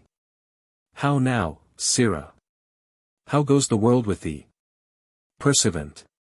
The better that your lordship please to ask. Hastings. I tell thee, man, 'tis better with me now than when I met thee last where now we meet. Then was I going prisoner to the Tower, by the suggestion of the Queen's allies. But now, I tell thee keep it to thyself. This day those enemies are put to death, And I in better state than e'er I was. Pursuivant. God hold it, to your honour's good content. Hastings. Gramercy, fellow, there, drink that for me. Throws him his purse. Pursuivant. God save your lordship. Exit. Enter a priest. Priest. Well met, my lord, I am glad to see your honour. Hastings. I thank thee, good Sir John, with all my heart. I am in your debt for your last exercise. Come the next Sabbath, and I will content you. He whispers in his ear. Enter Buckingham. Buckingham. What, talking with a priest, Lord Chamberlain? Your friends at Pomfret, they do need the priest. Your honour hath no shriving work in hand. Hastings. Good faith, and when I met this holy man, those men you talk of came into my mind. What, go you toward the Tower? Buckingham. I do, my lord, but long I shall not stay. I shall return before your lordship thence. Hastings. 'Tis like enough, for I stay dinner there. Buckingham. Aside, and supper too, although thou know'st it not. Come, will you go? Hastings. I'll wait upon your lordship. Exeunt. Scene 3. Pomfret Castle. Enter Ratcliffe, with halberds, carrying Rivers, Grey, and Vaughan to death. Ratcliffe. Come, bring forth the prisoners. Rivers. Sir Richard Ratcliffe, let me tell thee this. Today shalt thou behold a subject die. For truth, for duty, and for loyalty. Grey. God keep the prince from all the pack of you. A knot you are of damned bloodsuckers. Vaughan. You live that shall cry woe for this after. Ratcliffe. Dispatch, the limit of your lives is out. Rivers. O Pomfret, Pomfret. O thou bloody prison. Fatal and ominous to noble peers. Within the guilty closure of thy walls. Richard II here was hacked to death. And, for more slander to thy dismal seat, we give thee up our guiltless blood to drink. Grey. Now Margaret's curse is fallen upon our heads. For standing by when Richard stabbed her son. Rivers. Then cursed she Hastings, then cursed she Buckingham. Then cursed she Richard. Oh, remember, God, to hear her prayers for them, as now for us. And for my sister and her princely sons. Be satisfied, dear God, with our true blood. Which, as thou know'st, unjustly must be spilt. Ratcliffe. Make haste, the hour of death is expiate. Rivers. Come, Grey, come, Vaughan, let us all embrace. And take our leave, until we meet in heaven. Exeunt. Scene 4. The Tower of London. Enter Buckingham, Derby, Hastings, the Bishop of Ely, Ratcliffe, Lovell, with others, and take their seats at a table. Hastings. My lords, at once, the cause why we are met is, to determine of the coronation. In God's name, speak, when is the royal day? Buckingham. Are all things fitting for that royal time? Derby. It is, and wants but nomination. Bishop of Ely. Tomorrow, then, I judge a happy day. Buckingham. Who knows the Lord Protector's mind herein? Who is most inward with the royal Duke? Bishop of Ely. Your Grace, we think, should soonest know his mind. Buckingham. Who, my lord, we know each other's faces. But for our hearts, he knows no more of mine than I of yours. Nor I no more of his, than you of mine. Lord Hastings, you and he are near in love. Hastings. I thank his Grace, I know he loves me well. But, for his purpose in the coronation, I have not sounded him, nor he delivered his gracious pleasure any way therein. But you, my noble lords, may name the time. And in the Duke's behalf I'll give my voice. Which, I presume, he'll take in gentle part. Enter Gloucester, Bishop of Ely. Now in good time, here comes the Duke himself. Gloucester. My noble lords and cousins all, good morrow. I have been long a sleeper, but, I hope, my absence doth neglect no great designs, which by my presence might have been concluded. Buckingham. Had not you come upon your cue, my lord? William Lord Hastings had pronounced your part. I mean, your voice, for crowning of the king. Gloucester. Then my Lord Hastings no man might be bolder.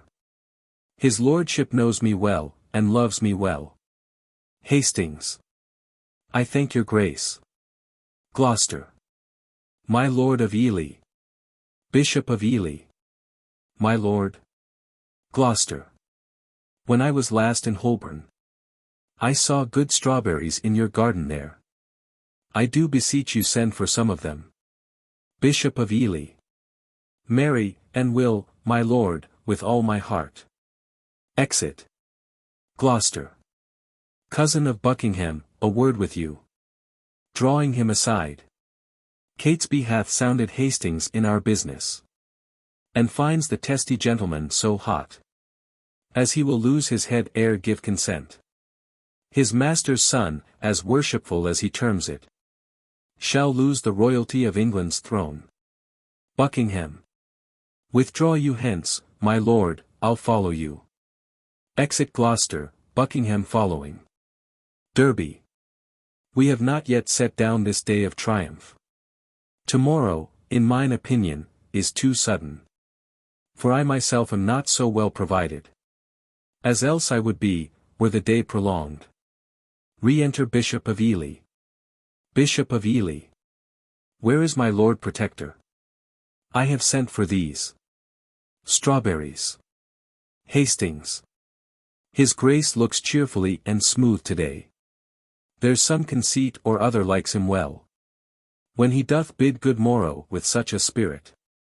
I think there's never a man in Christendom that can less hide his love or hate than he.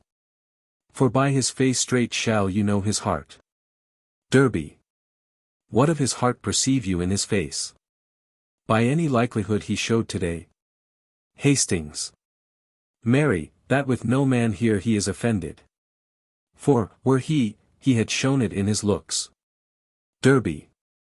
I pray God he be not, I say. Re-enter Gloucester and Buckingham. Gloucester. I pray you all, tell me what they deserve.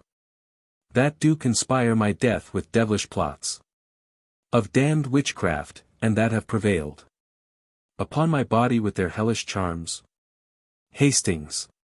The tender love I bear your grace, my lord, makes me most forward in this noble presence, to doom the offenders, whatsoever they be. I say, my lord, they have deserved death. Gloucester. Then be your eyes the witness of this ill. See how I am bewitched. Behold mine arm is, like a blasted sapling, withered up. And this is Edward's wife, that monstrous witch, consorted with that harlot strumpet sure, that by their witchcraft thus have marked me. Hastings. If they have done this thing, my gracious lord. Gloucester. If I thou protector of this damned strumpet, tellest thou me of ifs? Thou art a traitor. Off with his head. Now, by St. Paul the First swear, I will not dine until I see the same. Lovell and Ratcliffe, look that it be done. The rest, that love me, rise and follow me. Exeunt all but Hastings, Ratcliffe, and Lovell. Hastings. Woe, woe for England. Not a whit for me. For I, too fond, might have prevented this. Stanley did dream the boar did raise his helm. But I disdained it, and did scorn to fly. 3 times today my footcloth horse did stumble, and startled, when he looked upon the tower, as loath to bear me to the slaughter-house. Oh, now I want the priest that spake to me. I now repent, I told the pursuivant. As 'twere triumphing at mine enemies. How they at Pomfret bloodily were butchered. And I myself secure in grace and favour. O Margaret, Margaret, now thy heavy curse is lighted on poor Hastings' wretched head. Ratcliffe. Dispatch, my lord, the Duke would be at dinner. Make a short shrift, he longs to see your head. Hastings. O momentary grace of mortal men, which we more hunt for than the grace of God, who builds his hopes in air of your good looks, lives like a drunken sailor on a mast, ready, with every nod, to tumble down into the fatal bowels of the deep. Lovell. Come, come, dispatch, 'tis bootless to exclaim. Hastings.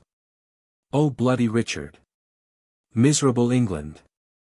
I prophesy the fearful'st time to thee, that ever wretched age hath looked upon. Come, lead me to the block, bear him my head. They smile at me that shortly shall be dead. Exeunt. Scene 5. The Tower Walls. Enter Gloucester and Buckingham, in rotten armour, marvellous ill-favoured. Gloucester. Come, cousin, canst thou quake, and change thy colour? Murder thy breath in the middle of a word, and then begin again, and stop again, as if thou wert distraught and mad with terror. Buckingham. Tut, I can counterfeit the deep tragedian. Speak and look back, and pry on every side. Tremble and start at wagging of a straw. Intending deep suspicion, ghastly looks are at my service, like enforced smiles. And both are ready in their offices, at any time, to grace my stratagems. But what, is Catesby gone? Gloucester. He is, and, see, he brings the mayor along. Enter the Lord Mayor and Catesby. Buckingham. Lord Mayor. Gloucester. Look to the drawbridge there. Buckingham. Hark! A drum. Gloucester. Catesby, o'erlook the walls.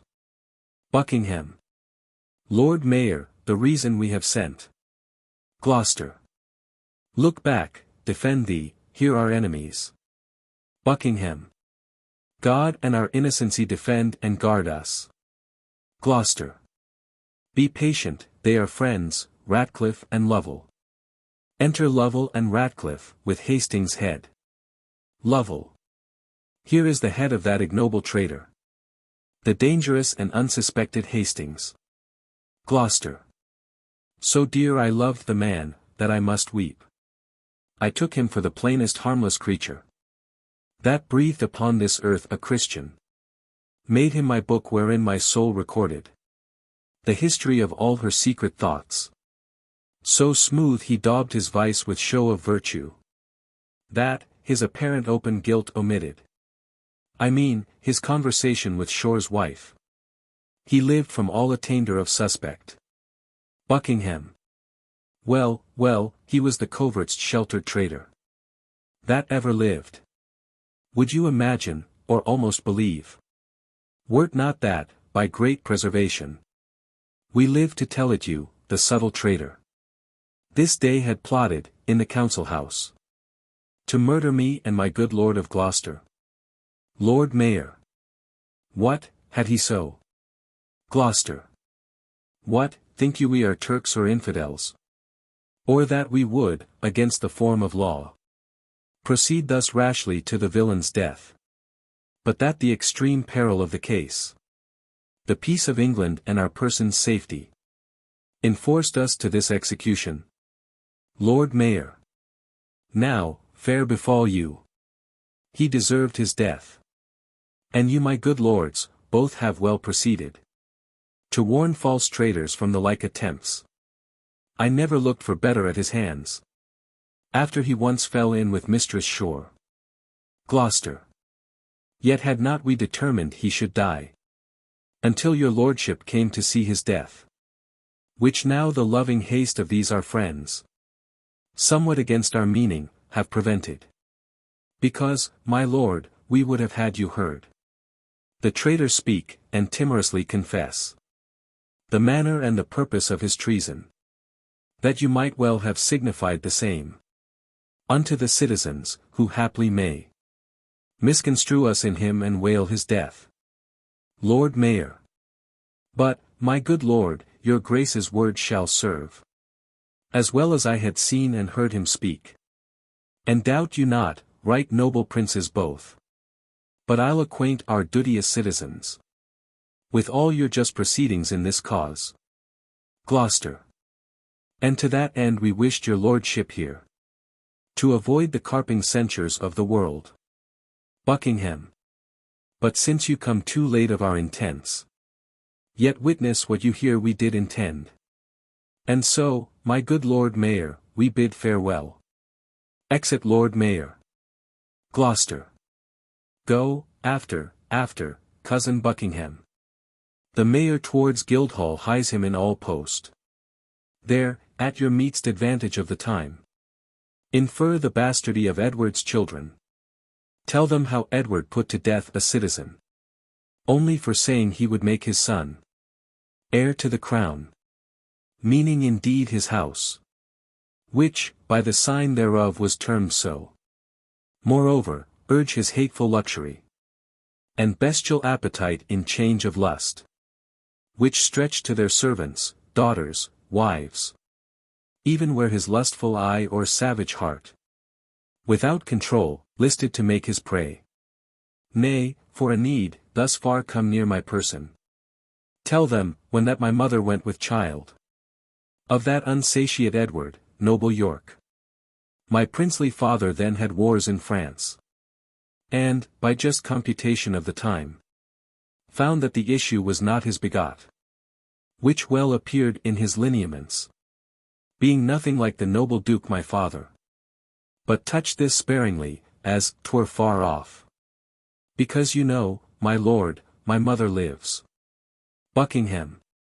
Fear not, my lord, I'll play the orator, as if the golden fee for which I plead were for myself, and so, my lord, adieu. Gloucester. If you thrive well, bring them to Baynard's Castle, where you shall find me well accompanied with reverend fathers and well-learned bishops. Buckingham. I go, and towards 3 or 4 o'clock look for the news that the Guildhall affords. Exit Buckingham. Gloucester. Go, Lovell, with all speed to Dr. Shaw. To Catesby. Go thou to Friar Penker, bid them both meet me within this hour at Baynard's Castle.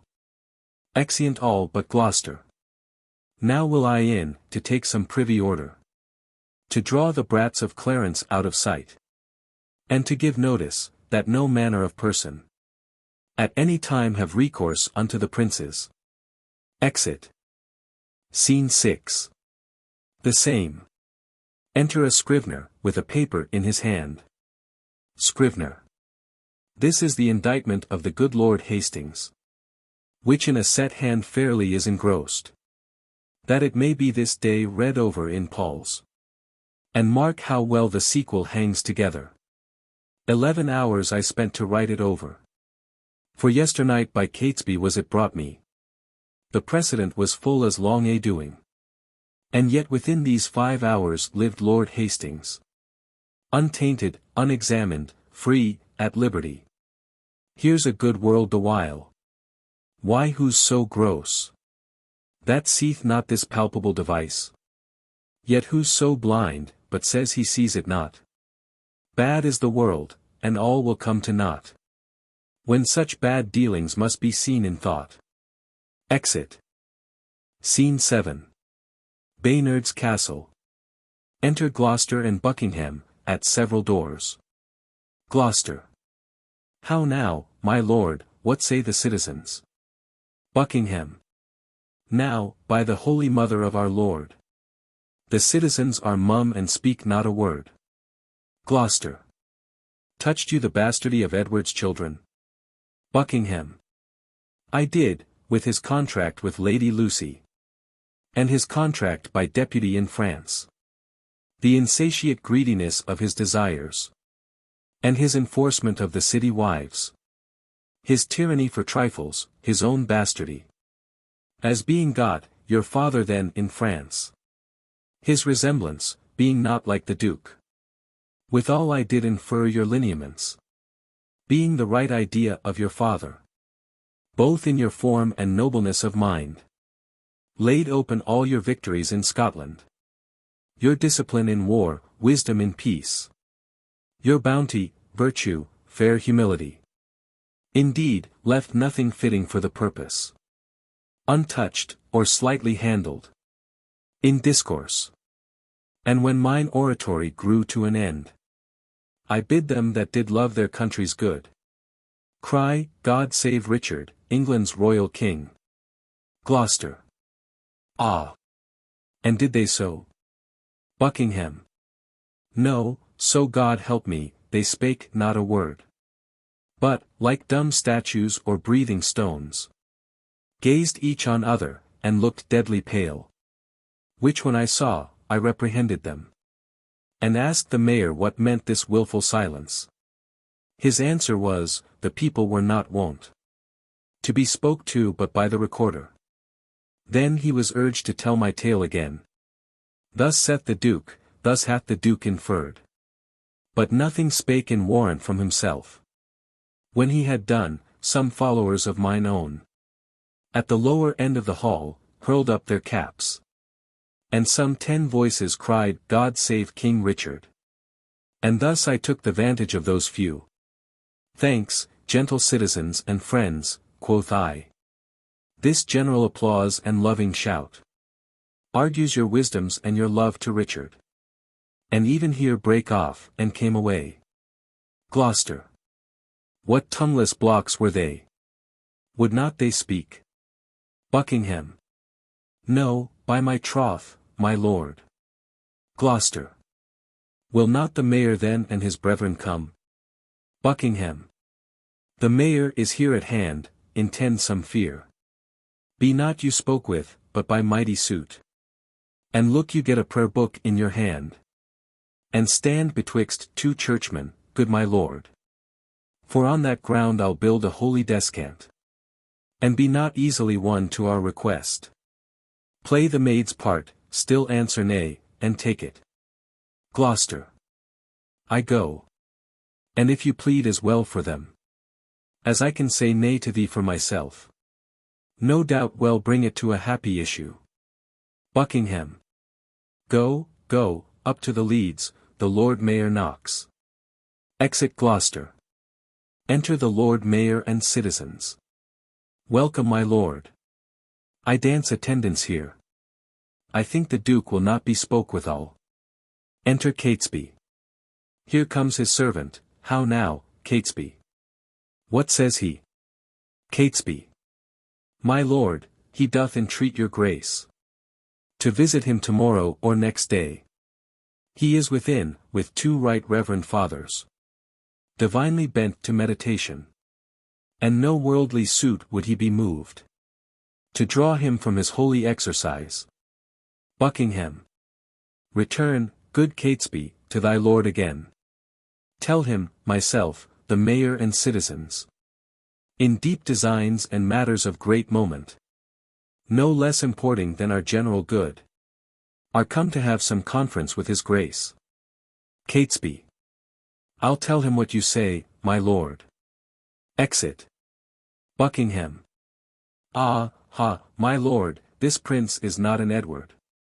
He is not lolling on a lewd day bed, but on his knees at meditation.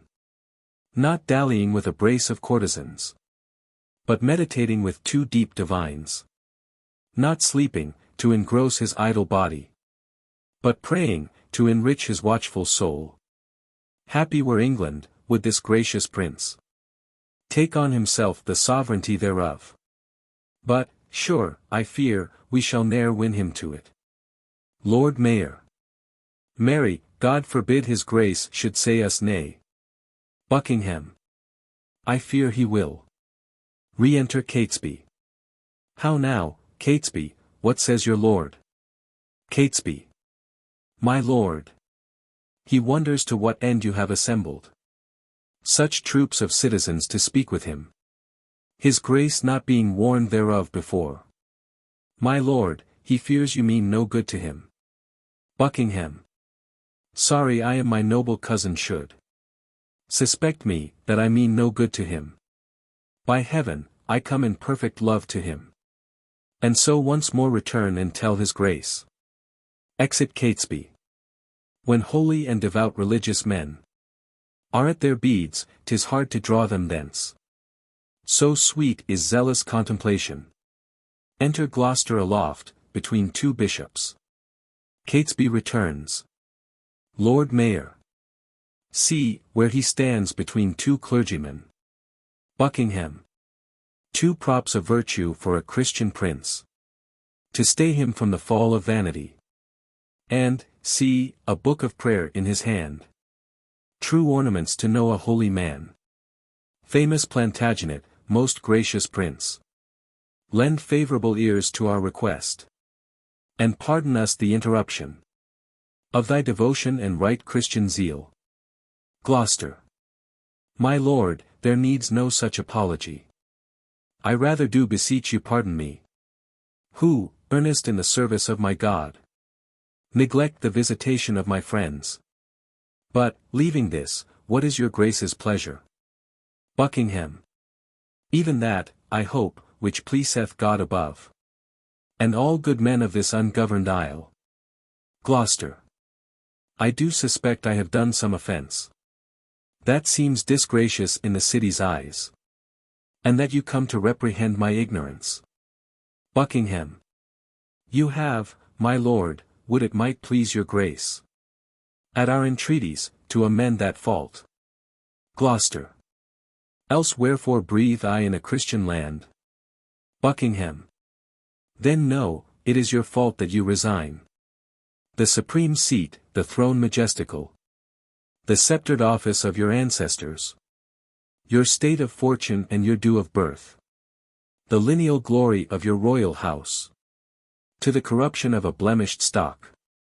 Whilst, in the mildness of your sleepy thoughts, which here we waken to our country's good, this noble isle doth want her proper limbs, her face defaced with scars of infamy, her royal stock graft with ignoble plants, and almost shouldered in the swallowing gulf of blind forgetfulness and dark oblivion, which to recure, we heartily solicit your gracious self to take on you the charge and kingly government of this your land, not as protector, steward, substitute, or lowly factor for another's gain, but as successively from blood to blood, your right of birth, your empery, your own. For this, consorted with the citizens, your very worshipful and loving friends, and by their vehement instigation, in this just suit come I to move your grace. Gloucester. I know not whether to depart in silence, or bitterly to speak in your reproof. Best fitteth my degree or your condition. If not to answer, you might haply think tongue-tied ambition, not replying, yielded to bear the golden yoke of sovereignty, which fondly you would here impose on me, if to reprove you for this suit of yours, so seasoned with your faithful love to me. Then, on the other side, I checked my friends. Therefore, to speak, and to avoid the first. And then, in speaking, not to incur the last. Definitively thus I answer you. Your love deserves my thanks, but my desert, unmeritable, shuns your high request. First, if all obstacles were cut away, and that my path were even to the crown, as my ripe revenue and due by birth. Yet so much is my poverty of spirit, so mighty and so many my defects, as I had rather hide me from my greatness, being a bark to brook no mighty sea, than in my greatness covet to be hid, and in the vapor of my glory smothered. But, God be thanked, there's no need of me, and much I need to help you, if need were. The royal tree hath left us royal fruit, which, mellowed by the stealing hours of time, will well become the seat of majesty. And make, no doubt, us happy by his reign. On him I lay what you would lay on me. The right and fortune of his happy stars. Which God defend that I should wring from him. Buckingham. My lord, this argues conscience in your grace. But the respects thereof are nice and trivial. All circumstances well considered. You say that Edward is your brother's son. So say we too, but not by Edward's wife. For first he was contract to Lady Lucy. Your mother lives a witness to that vow. And afterward by substitute betrothed. To Bona, sister to the King of France. These both put by a poor petitioner. A care-crazed mother of a many children. A beauty waning and distressed widow. Even in the afternoon of her best days. Made prize and purchase of his lustful eye. Seduced the pitch and height of all his thoughts. To base declension and loathed bigamy. By her, in his unlawful bed, he got. This Edward, whom our manners term the prince. More bitterly could I expostulate. Save that, for reverence to some alive. I give a sparing limit to my tongue. Then, good my lord, take to your royal self this proffered benefit of dignity. If none to bless us and the land withal. Yet to draw forth your noble ancestry. From the corruption of abusing times. Unto a lineal true derived course. Lord Mayor. Do, good my lord, your citizens entreat you. Buckingham. Refuse not, mighty lord, this proffered love. Catesby. Oh, make them joyful, grant their lawful suit. Gloucester. Alas, why would you heap these cares on me? I am unfit for state and majesty.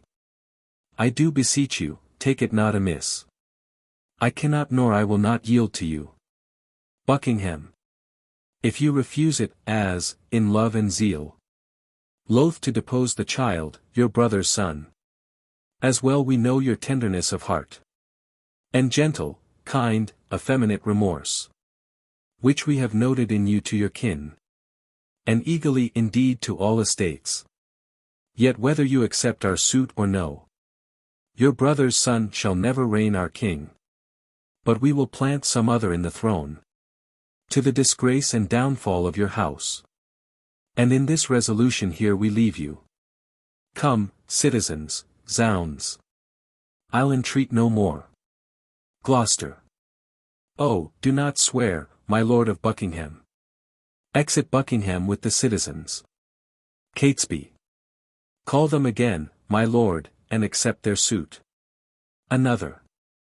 Do, good my lord, lest all the land do rue it. Gloucester. Would you enforce me to a world of care? Well, call them again. I am not made of stone. But penetrable to your kind entreats. Albeit against my conscience and my soul. Re-enter Buckingham and the rest. Cousin of Buckingham, and you sage, grave men. Since you will buckle fortune on my back. To bear her burthen, whether I will or no. I must have patience to endure the load. But if black scandal or foul-faced reproach attend the sequel of your imposition, your mere enforcement shall acquittance me from all the impure blots and stains thereof. For God he knows, and you may partly see, how far I am from the desire thereof. Lord Mayor. God bless your grace. We see it, and will say it. Gloucester. In saying so, you shall but say the truth. Buckingham. Then I salute you with this kingly title. Long live Richard, England's royal king. Lord Mayor citizens. Amen. Buckingham. Tomorrow will it please you to be crowned? Gloucester. Even when you please, since you will have it so. Buckingham. Tomorrow, then, we will attend your grace. And so most joyfully we take our leave. Gloucester. Come, let us to our holy task again. Farewell, good cousin, farewell, gentle friends. Exeunt. Act 4. Scene 1. Before the Tower. Enter, on one side, Queen Elizabeth, Duchess of York, and Dorset, on the other, Anne, Duchess of Gloucester, leading Lady Margaret Plantagenet, Clarence's young daughter. Duchess of York. Who meets us here? My niece Plantagenet. Led in the hand of her kind Aunt of Gloucester. Now, for my life, she's wandering to the Tower. On pure heart's love to greet the tender princes. Daughter, well met. Lady Anne. God give your graces both a happy and a joyful time of day. Queen Elizabeth. As much to you, good sister. Whither away? Lady Anne. No farther than the Tower. And, as I guess, upon the like devotion as yourselves. To gratulate the gentle princes there. Queen Elizabeth. Kind sister, thanks, we'll enter all together. Enter Brackenbury. And, in good time, here the lieutenant comes. Master Lieutenant, pray you, by your leave. How doth the prince, and my young son of York? Brackenbury. Right well, dear madam. By your patience. I may not suffer you to visit them. The king hath straitly charged the contrary. Queen Elizabeth. The king. Why, who's that? Brackenbury. I cry you mercy, I mean the Lord Protector. Queen Elizabeth. The Lord protect him from that kingly title. Hath he set bounds betwixt their love and me? I am their mother. Who should keep me from them? Duchess of York. I am their father's mother, I will see them. Lady Anne. Their aunt I am in law, in love their mother. Then bring me to their sights, I'll bear thy blame. And take thy office from thee, on my peril. Brackenbury. No, madam, no, I may not leave it so. I am bound by oath, and therefore pardon me. Exit. Enter Lord Stanley. Lord Stanley. Let me but meet you, ladies, 1 hour hence. And I'll salute your Grace of York as mother. And reverend looker on, of 2 fair queens. To Lady Anne. Come, madam, you must straight to Westminster. There to be crowned Richard's royal queen. Queen Elizabeth. Oh, cut my lace in sunder, that my pent heart may have some scope to beat, or else I swoon. With this dead-killing news. Lady Anne. Despiteful tidings. Oh, unpleasing news. Dorset. Be of good cheer, mother, how fares your grace? Queen Elizabeth. O Dorset, speak not to me, get thee hence. Death and destruction dog thee at the heels. Thy mother's name is ominous to children. If thou wilt outstrip death, go cross the seas. And live with Richmond, from the reach of hell. Go, hie thee from this slaughter-house. Lest thou increase the number of the dead. And make me die the thrall of Margaret's curse. Nor mother, wife, nor England's counted queen. Lord Stanley. Full of wise care is this your counsel, madam. Take all the swift advantage of the hours. You shall have letters from me to my son. To meet you on the way, and welcome you. Be not ta'en tardy by unwise delay. Duchess of York. O ill-dispersing wind of misery. O my accursed womb, the bed of death.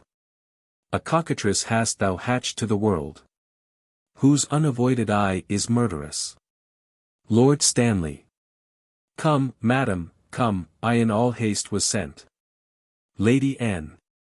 And I in all unwillingness will go. I would to God that the inclusive verge of golden metal that must round my brow were red-hot steel, to sear me to the brain. Anointed let me be with deadly venom. And die, ere men can say, God save the Queen. Queen Elizabeth. Go, go, poor soul, I envy not thy glory.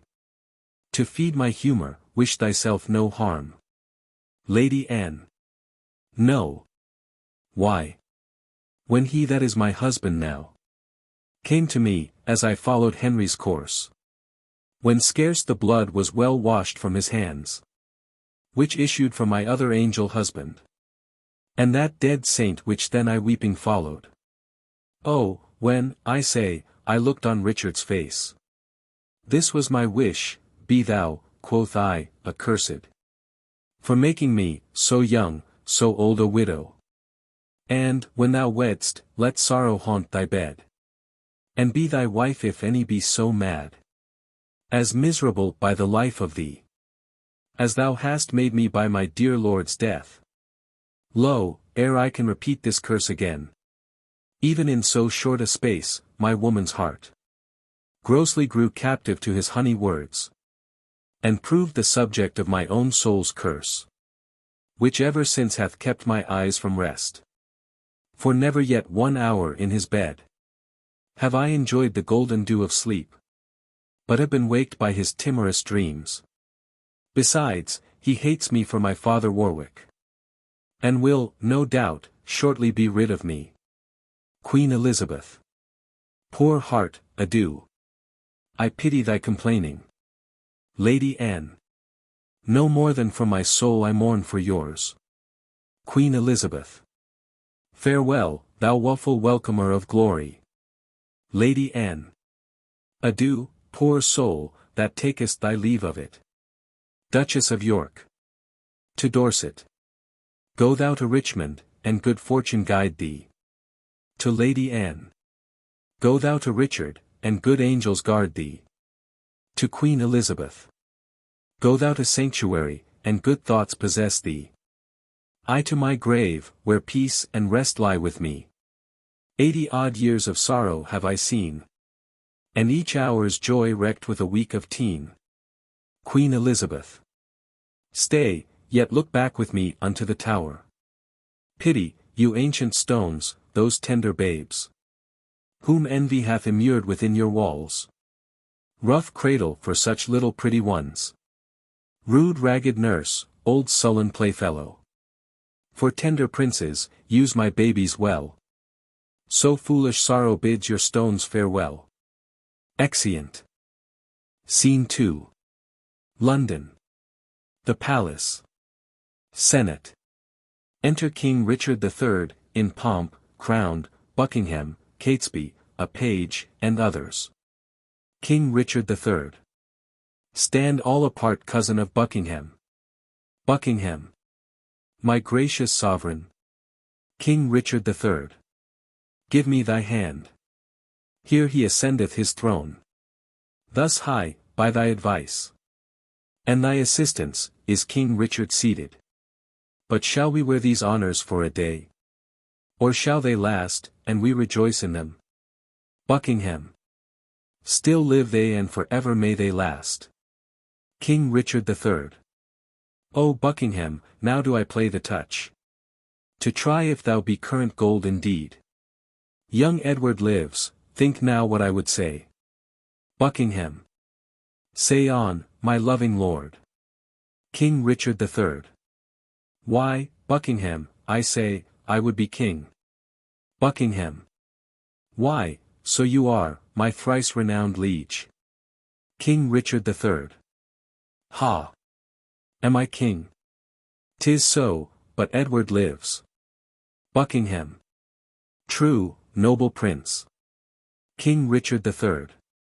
O bitter consequence, that Edward still should live. True, noble prince. Cousin, thou wert not wont to be so dull. Shall I be plain?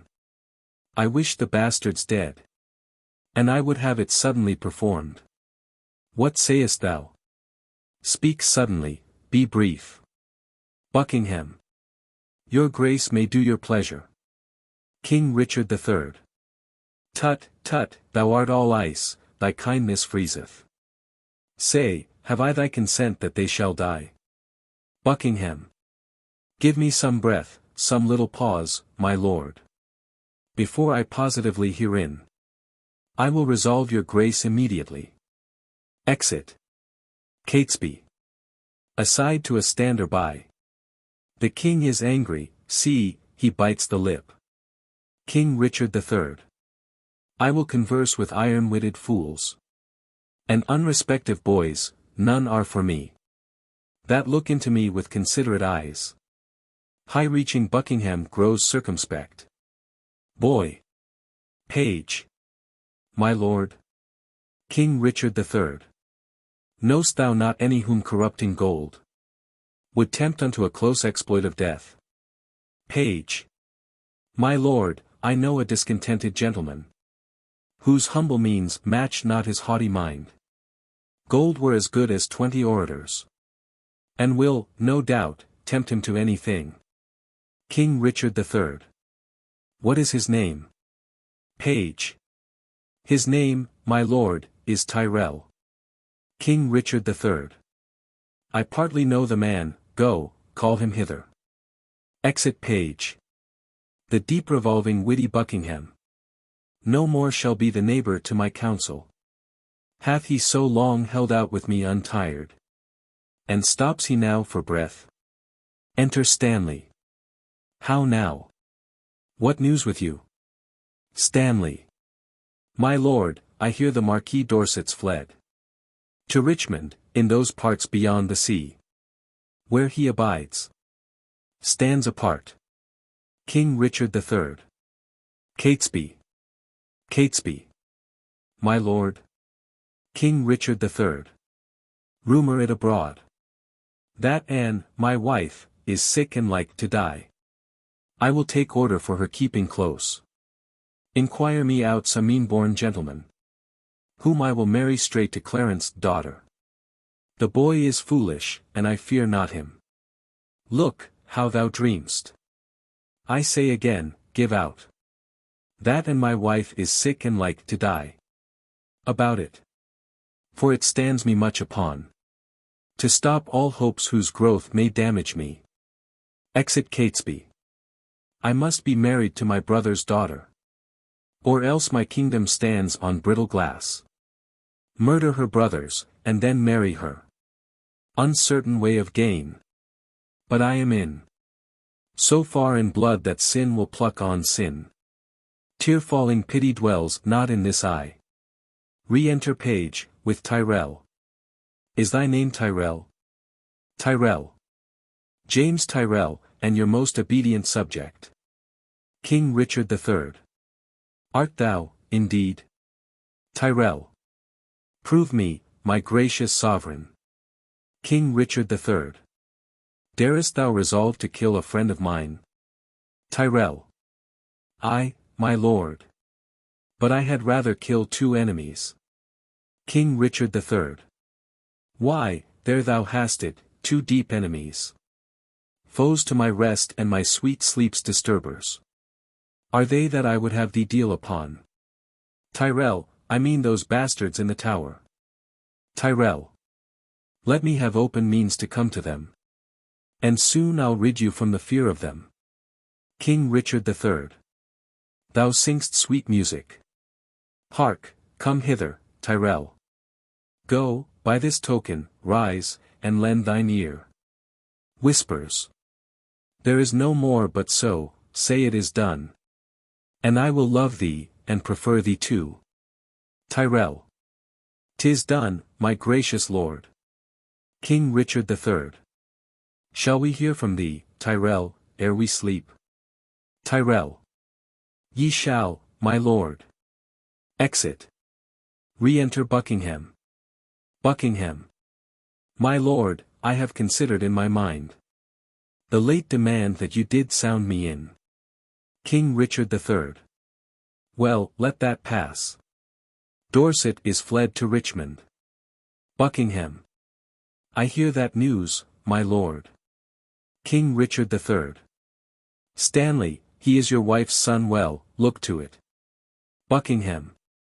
My lord, I claim your gift, my due by promise, for which your honour and your faith is pawned.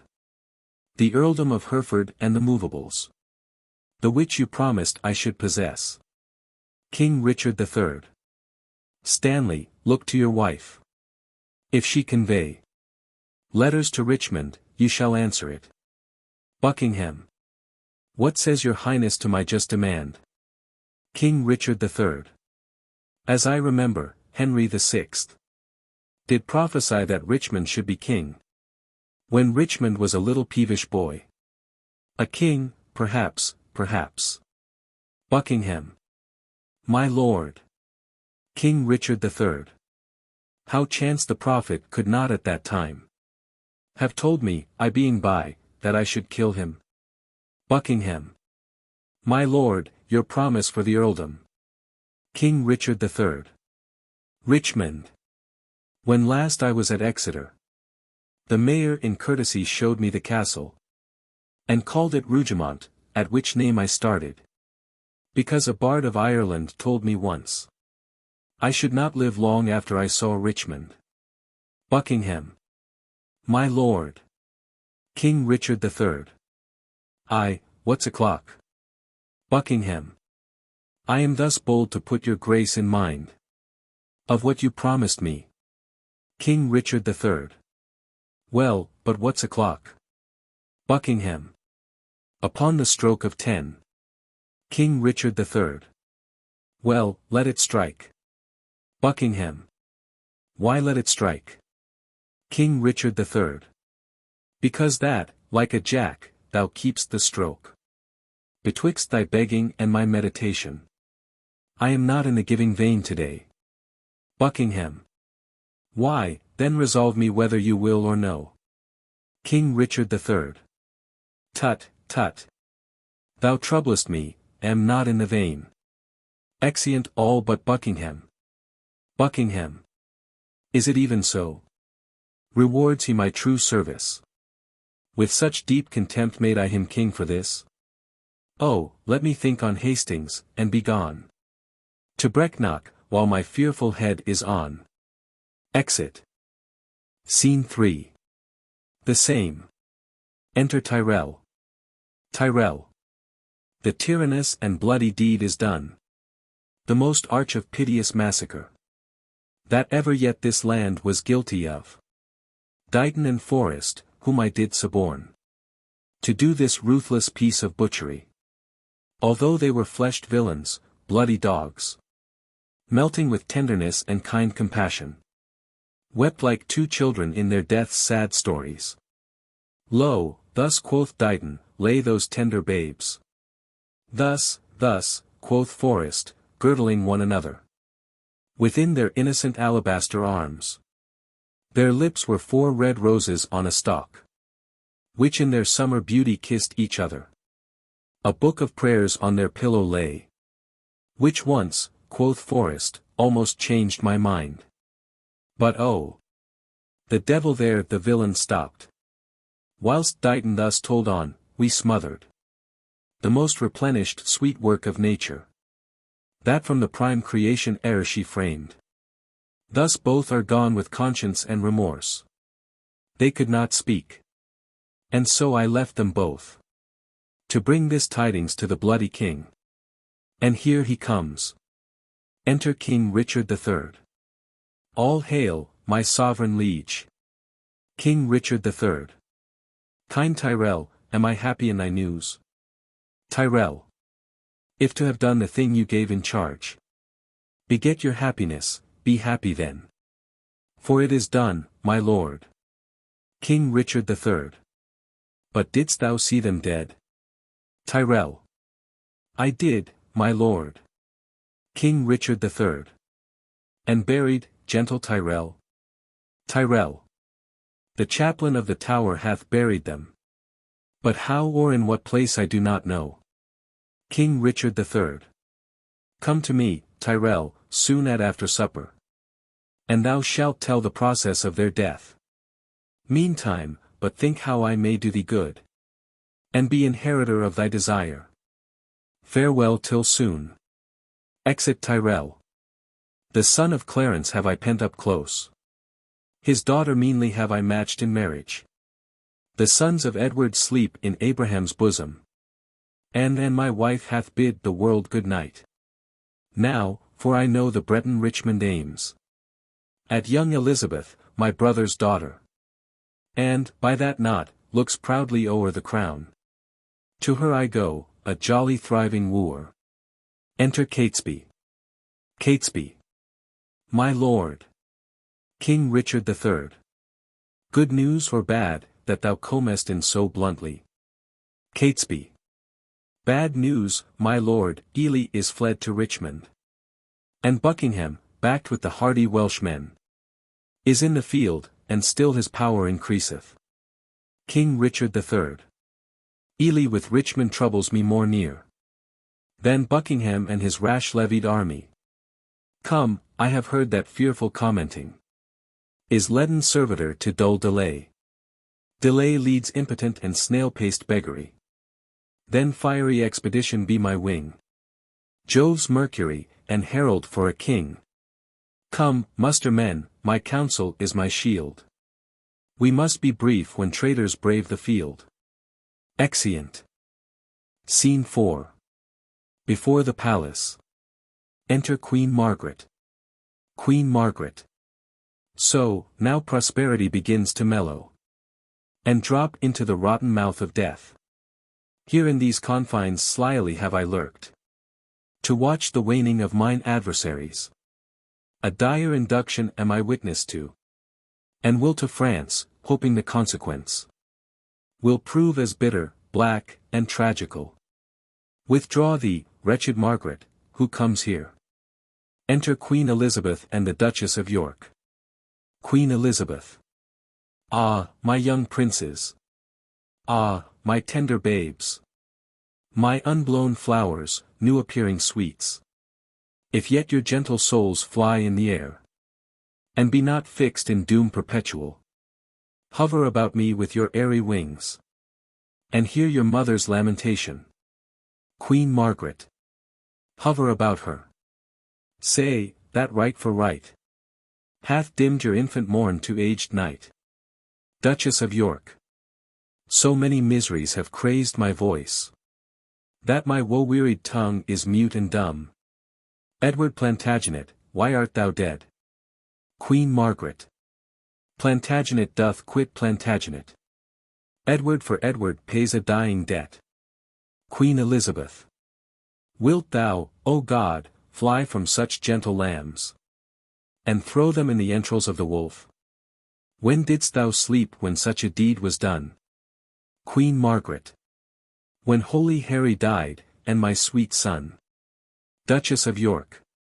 Blind sight, dead life, poor mortal living ghost. Woes seen, world's shame, graves due by life usurped. Brief abstract and record of tedious days. Rest thy unrest on England's lawful earth. Sitting down. Unlawfully made drunk with innocence' blood. Queen Elizabeth. Oh, that thou wouldst as well afford a grave as thou canst yield a melancholy seat. Then would I hide my bones, not rest them here. Oh, who hath any cause to mourn but I? Sitting down by her. Queen Margaret.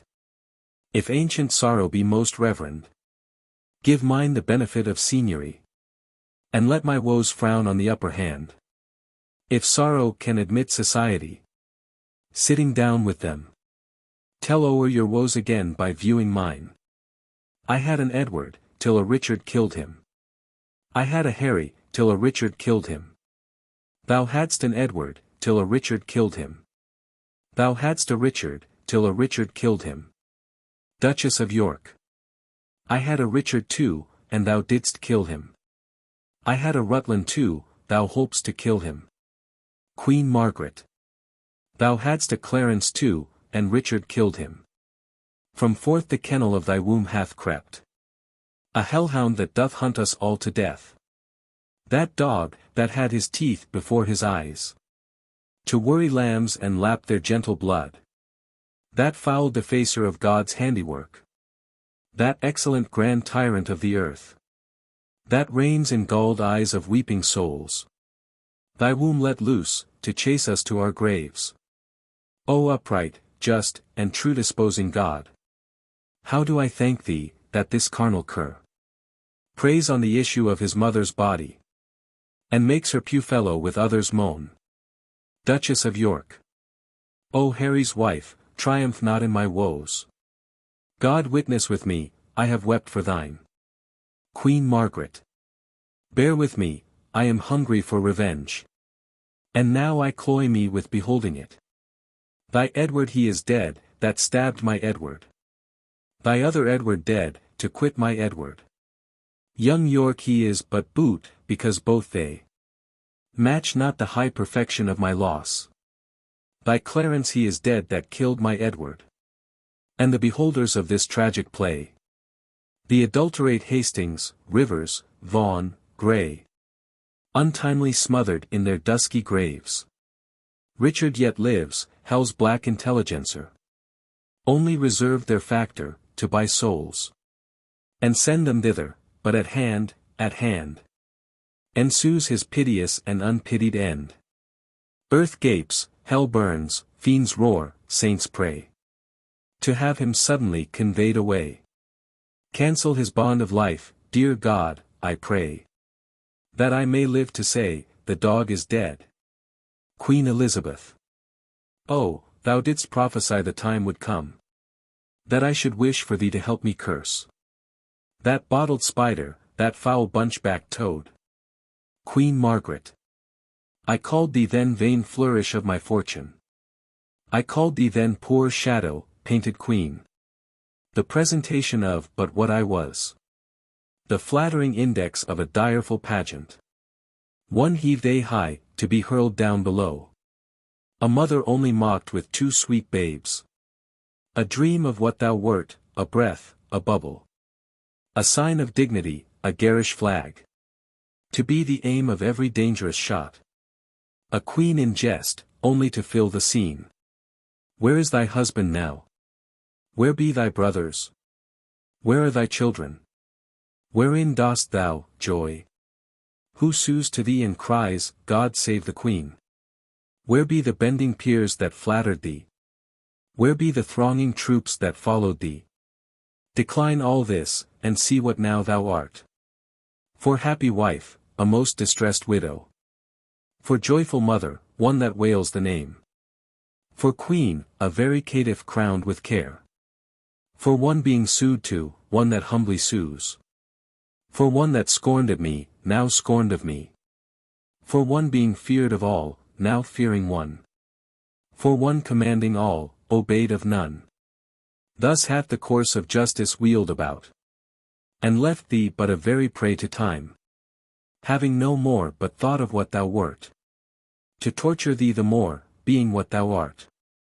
Thou didst usurp my place, and dost thou not usurp the just proportion of my sorrow? Now thy proud neck bears half my burthened yoke, from which even here I slip my weary neck, and leave the burthen of it all on thee. Farewell, York's wife, and queen of sad mischance. These English woes will make me smile in France. Queen Elizabeth. O thou well skilled in curses, stay a while, and teach me how to curse mine enemies. Queen Margaret. Forbear to sleep the nights, and fast the days. Compare dead happiness with living woe. Think that thy babes were fairer than they were. And he that slew them fouler than he is. Bettering thy loss makes the bad causer worse. Revolving this will teach thee how to curse. Queen Elizabeth. My words are dull, oh, quicken them with thine. Queen Margaret. Thy woes will make them sharp, and pierce like mine. Exit. Duchess of York. Why should calamity be full of words? Queen Elizabeth. Windy attorneys to their client woes. Airy succeeders of intestate joys. Poor breathing orators of miseries. Let them have scope, though what they do impart help not all, yet do they ease the heart. Duchess of York. If so, then be not tongue-tied, go with me. And in the breath of bitter words let's smother my damned son, which thy two sweet sons smothered. I hear his drum, be copious in exclaims. Enter King Richard III, marching, with drums and trumpets. King Richard III. Who intercepts my expedition? Duchess of York. Oh, she that might have intercepted thee, by strangling thee in her accursed womb. From all the slaughters, wretch, that thou hast done, Queen Elizabeth. Hidest thou that forehead with a golden crown? Where should be graven, if that right were right, the slaughter of the prince that owed that crown, and the dire death of my 2 sons and brothers? Tell me, thou villain slave, where are my children? Duchess of York. Thou toad, where is thy brother Clarence? And little Ned Plantagenet, his son? Queen Elizabeth. Where is kind Hastings, Rivers, Vaughan, Grey? King Richard III. A flourish, trumpets. Strike alarum, drums.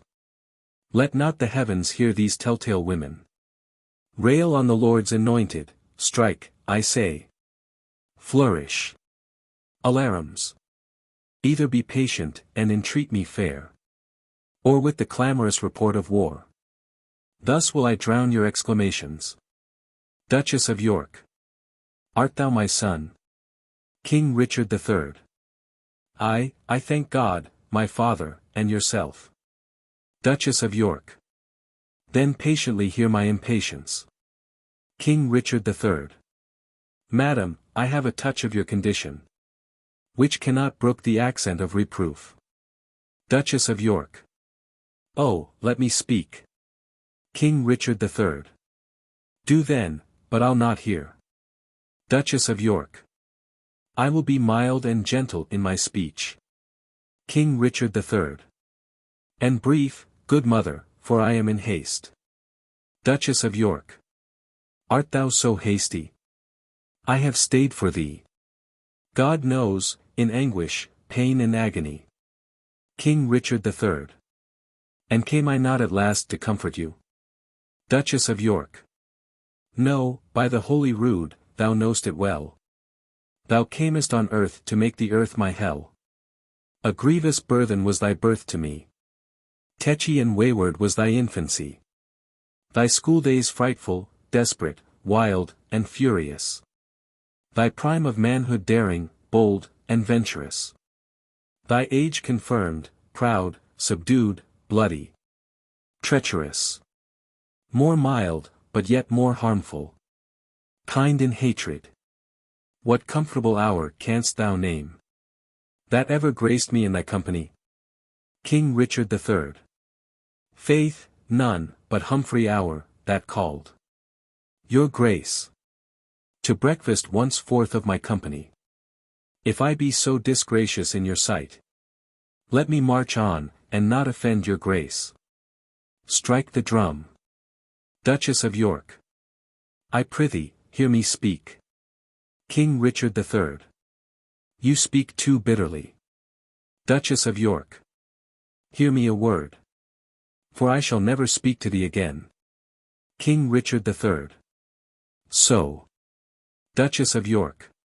Either thou wilt die, by God's just ordinance, ere from this war thou turn a conqueror, or I with grief and extreme age shall perish, and never look upon thy face again. Therefore take with thee my most heavy curse, which, in the day of battle, tire thee more than all the complete armor that thou wear'st. My prayers on the adverse party fight, and there the little souls of Edward's children whisper the spirits of thine enemies, and promise them success and victory. Bloody thou art, bloody will be thy end.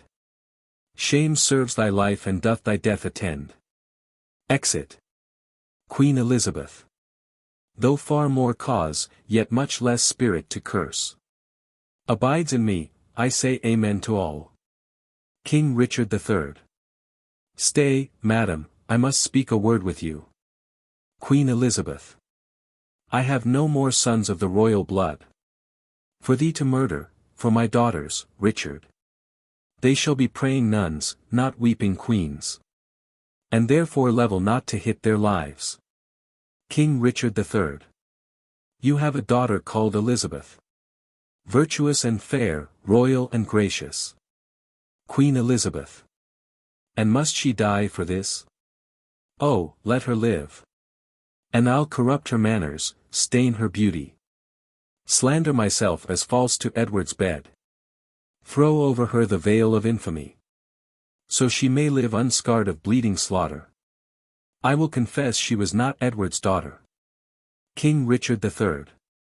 Wrong not her birth, she is of royal blood. Queen Elizabeth. To save her life, I'll say she is not so. King Richard III. Her life is only safest in her birth. Queen Elizabeth. And only in that safety died her brothers. King Richard III. Lo, at their births good stars were opposite. Queen Elizabeth. No, to their lives bad friends were contrary. King Richard III. All unavoided is the doom of destiny. Queen Elizabeth. True, when avoided grace makes destiny. My babes were destined to a fairer death. If grace had blessed thee with a fairer life. King Richard III. You speak as if that I had slain my cousins. Queen Elizabeth. Cousins, indeed. And by their uncle cozened. Of comfort, kingdom, kindred, freedom, life. Whose hands soever lanced their tender hearts. Thy head, all indirectly, gave direction. No doubt the murderous knife was dull and blunt. Till it was whetted on thy stone-hard heart. To revel in the entrails of my lambs. But that still use of grief makes wild grief tame. My tongue should to thy ears not name my boys. Till that my nails were anchored in thine eyes. And I, in such a desperate bay of death. Like a poor bark, of sails and tackling reft. Rush all to pieces on thy rocky bosom.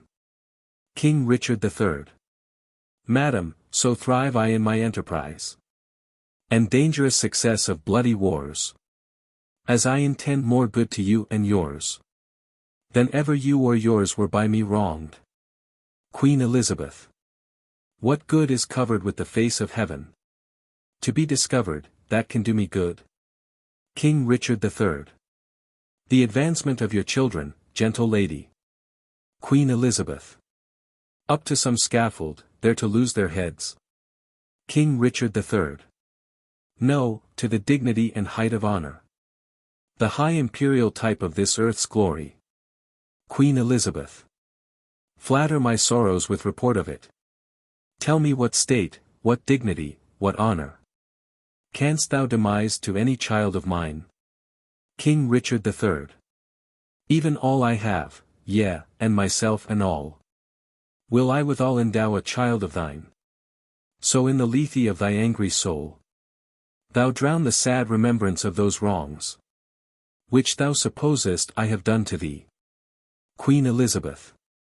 Be brief, lest that be process of thy kindness. Last longer telling than thy kindness date. King Richard III. Then know, that from my soul I love thy daughter. Queen Elizabeth. My daughter's mother thinks it with her soul. King Richard III. What do you think? Queen Elizabeth. That thou dost love my daughter from thy soul. So from thy soul's love didst thou love her brothers. And from my heart's love I do thank thee for it. King Richard III. Be not so hasty to confound my meaning. I mean, that with my soul I love thy daughter. And mean to make her Queen of England. Queen Elizabeth. Say then, who dost thou mean shall be her king?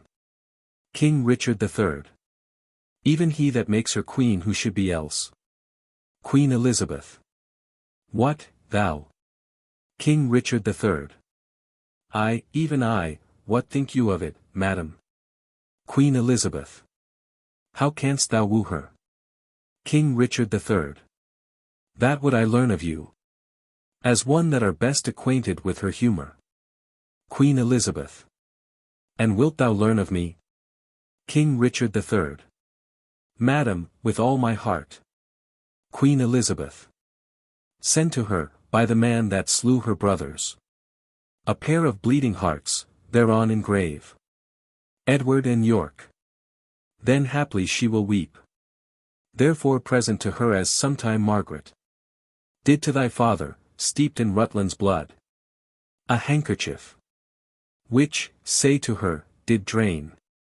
The purple sap from her sweet brother's body. And bid her dry her weeping eyes therewith. If this inducement force her not to love, send her a story of thy noble acts.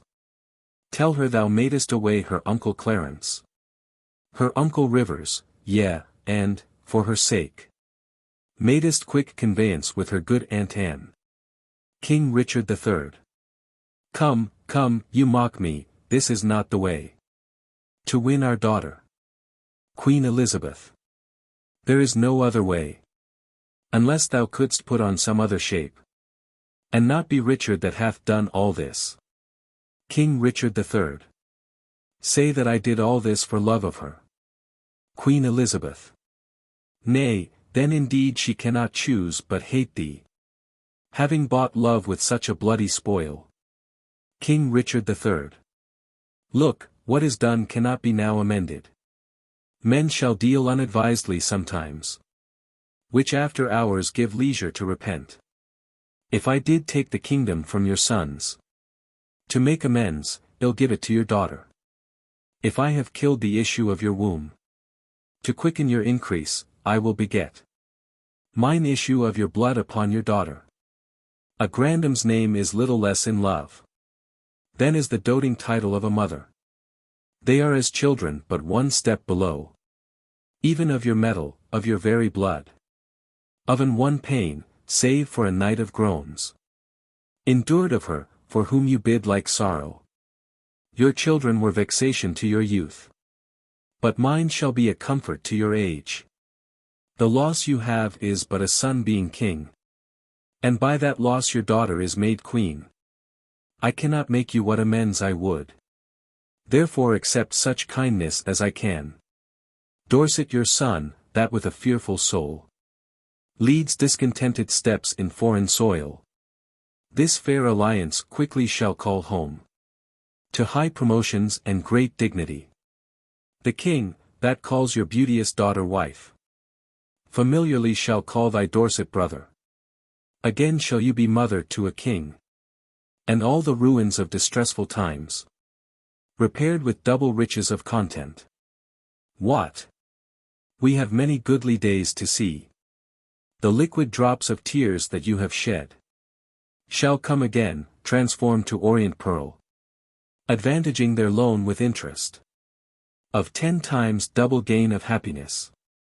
Go, then my mother, to thy daughter go. Make bold her bashful years with your experience.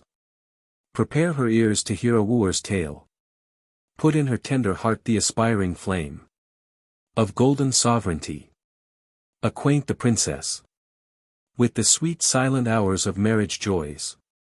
And when this arm of mine hath chastised the petty rebel, dull-brained Buckingham, bound with triumphant garlands will I come, and lead thy daughter to a conqueror's bed, to whom I will retail my conquest won, and she shall be sole victress, Caesar's Caesar. Queen Elizabeth. What were I best to say? Her father's brother would be her lord? Or shall I say, her uncle? Or, he that slew her brothers and her uncles? Under what title shall I woo for thee? That God, the law, my honor and her love can make seem pleasing to her tender years. King Richard III. Infer fair England's peace by this alliance. Queen Elizabeth. Which she shall purchase with still lasting war. King Richard III. Say that the king, which may command, entreats. Queen Elizabeth. That at her hands which the king's king forbids. King Richard III. Say, she shall be a high and mighty queen. Queen Elizabeth. To wail the tide, as her mother doth. King Richard III. Say, I will love her everlastingly. Queen Elizabeth. But how long shall that title ever last? King Richard III. Sweetly enforce unto her fair life's end. Queen Elizabeth. But how long fairly shall her sweet lie last? King Richard III. So long as heaven and nature lengthens it. Queen Elizabeth. So long as hell and Richard likes of it. King Richard III. Say, I, her sovereign, am her subject love. Queen Elizabeth. But she, your subject, loathes such sovereignty. King Richard III. Be eloquent in my behalf to her. Queen Elizabeth. An honest tale speeds best being plainly told. King Richard III. Then in plain terms tell her my loving tale. Queen Elizabeth. Plain and not honest is too harsh a style. King Richard III. Your reasons are too shallow and too quick. Queen Elizabeth. Oh no, my reasons are too deep and dead. Too deep and dead, poor infants, in their grave. King Richard III. Harp not on that string, madam, that is past. Queen Elizabeth. Harp on it still shall I till heartstrings break. King Richard III. Now, by my George, my garter, and my crown. Queen Elizabeth. Profaned, dishonored, and the third usurped. King Richard III. I swear. Queen Elizabeth. By nothing. For this is no oath. The George, profaned, hath lost his holy honor. The garter, blemished, pawned his knightly virtue. The crown, usurped, disgraced his kingly glory. If something thou wilt swear to be believed, swear then by something that thou hast not wronged. King Richard III. Now, by the world. Queen Elizabeth. 'Tis full of thy foul wrongs. King Richard III. My father's death. Queen Elizabeth. Thy life hath that dishonored. King Richard III. Then, by myself. Queen Elizabeth. Thyself misusest. King Richard III. Why then, by God. Queen Elizabeth. God's wrong is most of all. If thou hadst feared to break an oath by him, the unity the king thy brother made had not been broken, nor my brother slain. If thou hadst feared to break an oath by him, the imperial medal, circling now thy brow, had graced the tender temples of my child. And both the princes had been breathing here, which now, two tender playfellows to dust. Thy broken faith hath made a prey for worms. What canst thou swear by now? King Richard III. The time to come. Queen Elizabeth.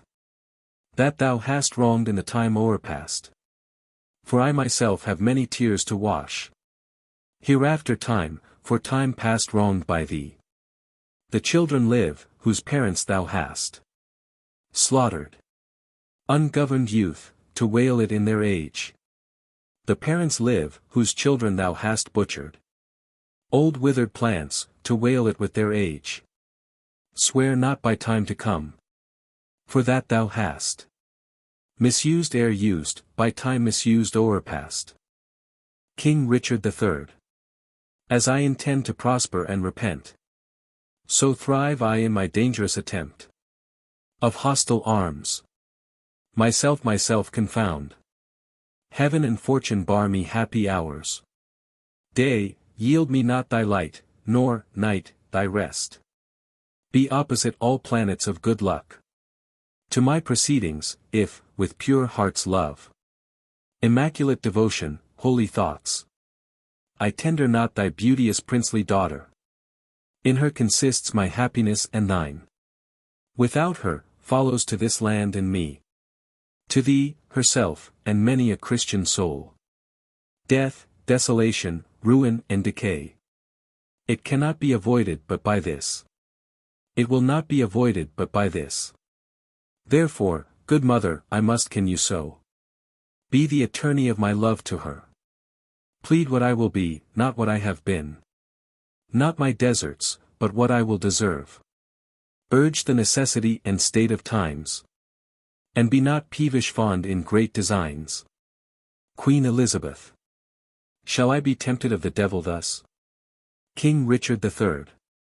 Ay, if the devil tempt thee to do good. Queen Elizabeth. Shall I forget myself to be myself? King Richard III. Ay, if yourself's remembrance wrong yourself. Queen Elizabeth. But thou didst kill my children. King Richard III. But in your daughters will I bury them. Where in that nest of spicery they shall breed selves of themselves, to your recomforture. Queen Elizabeth. Shall I go win my daughter to thy will? King Richard III. And be a happy mother by the deed. Queen Elizabeth. I go. Write to me very shortly. And you shall understand from me her mind. King Richard III. Bear her my true love's kiss, and so, farewell. Exit Queen Elizabeth. Relenting fool, and shallow, changing woman. Enter Ratcliffe, Catesby following. How now? What news? Ratcliffe. My gracious sovereign, on the western coast. Rideth a puissant navy, to the shore. Throng many doubtful hollow-hearted friends. Unarmed, and unresolved to beat them back. 'Tis thought that Richmond is their admiral. And there they hull, expecting but the aid of Buckingham to welcome them ashore. King Richard III. Some Lightfoot friend post to the Duke of Norfolk. Ratcliffe, thyself, or Catesby, where is he? Catesby. Here, my lord. King Richard III. Fly to the Duke. To Ratcliffe. Post thou to Salisbury. When thou comest thither. To Catesby. Dull, unmindful villain. Why stand'st thou still, and goest not to the Duke? Catesby. First, mighty sovereign, let me know your mind. What from your grace I shall deliver to him. King Richard III. Oh, true, good Catesby, bid him levy straight the greatest strength and power he can make. And meet me presently at Salisbury. Catesby. I go. Exit. Ratcliffe. What is your highness pleasure I shall do at Salisbury? King Richard III. Why, what wouldst thou do there before I go? Ratcliffe. Your highness told me I should post before. King Richard III. My mind is changed, sir, my mind is changed. Enter Stanley. How now, what news with you? Stanley. None good, my lord, to please you with the hearing. Nor none so bad, but it may well be told. King Richard III. Hoyday, a riddle. Neither good nor bad. Why dost thou run so many mile about? When thou mayst tell thy tale a nearer way. Once more, what news? Stanley. Richmond is on the seas. King Richard III. There let him sink, and be the seas on him. White-livered runagate, what doth he there? Stanley. I know not, mighty sovereign, but by guess. King Richard III. Well, sir, as you guess, as you guess. Stanley. Stirred up by Dorset, Buckingham, and Ely. He makes for England, there to claim the crown. King Richard III. Is the chair empty? Is the sword unswayed? Is the king dead? The empire unpossessed? What heir of York is there alive but we? And who is England's king but great York's heir? Then, tell me, what doth he upon the sea? Stanley. Unless for that, my liege, I cannot guess. King Richard III. Unless for that he comes to be your liege. You cannot guess wherefore the Welshman comes. Thou wilt revolt, and fly to him, I fear. Stanley. No, mighty liege, therefore mistrust me not. King Richard III. Where is thy power, then, to beat him back? Where are thy tenants and thy followers? Are they not now upon the western shore? Safe conducting the rebels from their ships? Stanley. No, my good lord, my friends are in the north. King Richard III. Cold friends to Richard, what do they in the north? When they should serve their sovereign in the west? Stanley. They have not been commanded, mighty sovereign. Please it your majesty to give me leave. I'll muster up my friends, and meet your grace. Where and what time your majesty shall please. King Richard III. Aye. Thou wouldst be gone to join with Richmond. I will not trust you, Sir Stanley. Most mighty sovereign. You have no cause to hold my friendship doubtful. I never was nor never will be false. King Richard III. Well. Go muster men. But, hear you, leave behind your son, George Stanley, look your faith be firm. Or else his head's assurance is but frail. Stanley. So deal with him as I prove true to you. Exit. Enter a messenger. Messenger. My gracious sovereign, now in Devonshire. As I by friends am well advertised. Sir Edward Courtenay, and the haughty prelate, Bishop of Exeter, his brother there, with many more confederates, are in arms. Enter another messenger. Second messenger. My liege, in Kent the Guilfords are in arms. And every hour more competitors flock to their aid, and still their power increaseth. Enter another messenger. Third messenger. My lord, the army of the Duke of Buckingham. King Richard III. Out on you, owls. Nothing but songs of death. He striketh him. Take that, until thou bring me better news. Third messenger. The news I have to tell your majesty is, that by sudden floods and fall of waters, Buckingham's army is dispersed and scattered. And he himself wandered away alone. No man knows whither. King Richard III. I cry thee mercy. There is my purse to cure that blow of thine. Hath any well-advised friend proclaimed reward to him that brings the traitor in? Third messenger. Such proclamation hath been made, my liege. Enter another messenger. Fourth messenger. Sir Thomas Lovell and Lord Marquis Dorset. 'Tis said, my liege, in Yorkshire are in arms. Yet this good comfort bring I to your grace. The Breton navy is dispersed by tempest. Richmond, in Yorkshire, sent out a boat unto the shore, to ask those on the banks if they were his assistants, yea or no. Who answered him, they came from Buckingham. Upon his party, he, mistrusting them, hoisted sail and made away for Brittany. King Richard III. March on, since we are up in arms. If not to fight with foreign enemies, yet to beat down these rebels here at home. Re-enter Catesby. Catesby. My liege, the Duke of Buckingham is taken. That is the best news, that the Earl of Richmond is with a mighty power landed at Milford. Is colder tidings, yet they must be told. King Richard III.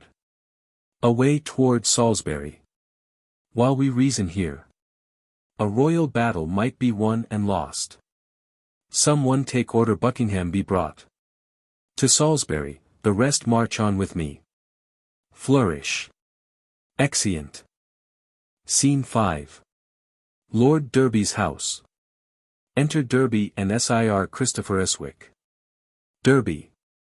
Sir Christopher, tell Richmond this from me. That in the sty of this most bloody boar, my son George Stanley is franked up in hold. If I revolt, off goes young George's head. The fear of that withholds my present aid. But, tell me, where is princely Richmond now? Christopher. At Pembroke, or at Harford West, in Wales. Derby. What men of name resort to him? Christopher. Sir Walter Herbert, a renowned soldier.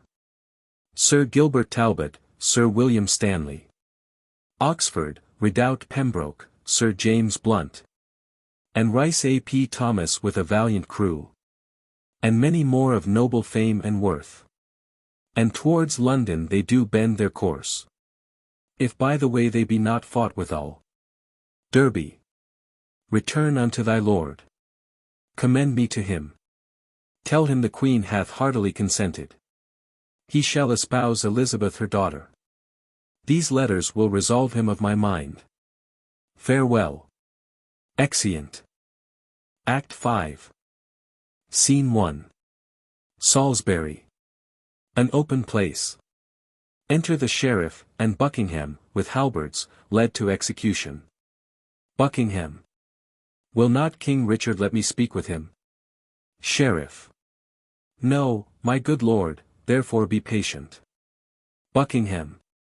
Hastings, and Edward's children, Rivers, Grey. Holy King Henry, and thy fair son Edward. Vaughan, and all that have miscarried. By underhand corrupted foul injustice. If that your moody discontented souls do through the clouds behold this present hour, even for revenge mock my destruction. This is All Souls' Day, fellows, is it not? Sheriff. It is, my lord. Buckingham. Why, then All Souls' Day is my body's doomsday. This is the day that, in King Edward's time, I wished might fall on me, when I was found false to his children or his wife's allies. This is the day wherein I wished to fall. By the false faith of him I trusted most. This All Souls' Day to my fearful soul is the determined respite of my wrongs. That high all-seer that I dallied with hath turned my feigned prayer on my head, and given in earnest what I begged in jest. Thus doth he force the swords of wicked men to turn their own points on their masters' bosoms. Now Margaret's curse is fallen upon my head. When he, quoth she, shall split thy heart with sorrow. Remember Margaret was a prophetess. Come, sirs, convey me to the block of shame. Wrong hath but wrong, and blame the due of blame. Exeunt. Scene 2. The camp near Tamworth. Enter Richmond, Oxford, Blunt, Herbert, and others, with drum and colours. Richmond. Fellows in arms, and my most loving friends. Bruised underneath the yoke of tyranny. Thus far into the bowels of the land have we marched on without impediment. And here receive we from our father Stanley lines of fair comfort and encouragement. The wretched, bloody, and usurping boar that spoiled your summer fields and fruitful vines swills your warm blood like wash, and makes his trough in your emboweled bosoms. This foul swine lies now even in the centre of this isle, near to the town of Leicester, as we learn. From Tamworth thither is but 1 day's march. In God's name, cheerly on, courageous friends, to reap the harvest of perpetual peace. By this one bloody trial of sharp war. Oxford. Every man's conscience is 1,000 swords to fight against that bloody homicide. Herbert. I doubt not but his friends will fly to us. Blunt. He hath no friends but who are friends for fear, which in his greatest need will shrink from him. Richmond. All for our vantage. Then, in God's name, march. True hope is swift, and flies with swallows' wings. Kings it makes gods, and meaner creatures kings. Exeunt. Scene 3. Bosworth Field. Enter King Richard III in arms, with Norfolk, Surrey, and others. King Richard III. Here pitch our tents, even here in Bosworth Field. My lord of Surrey, why look you so sad? Surrey. My heart is 10 times lighter than my looks. King Richard III.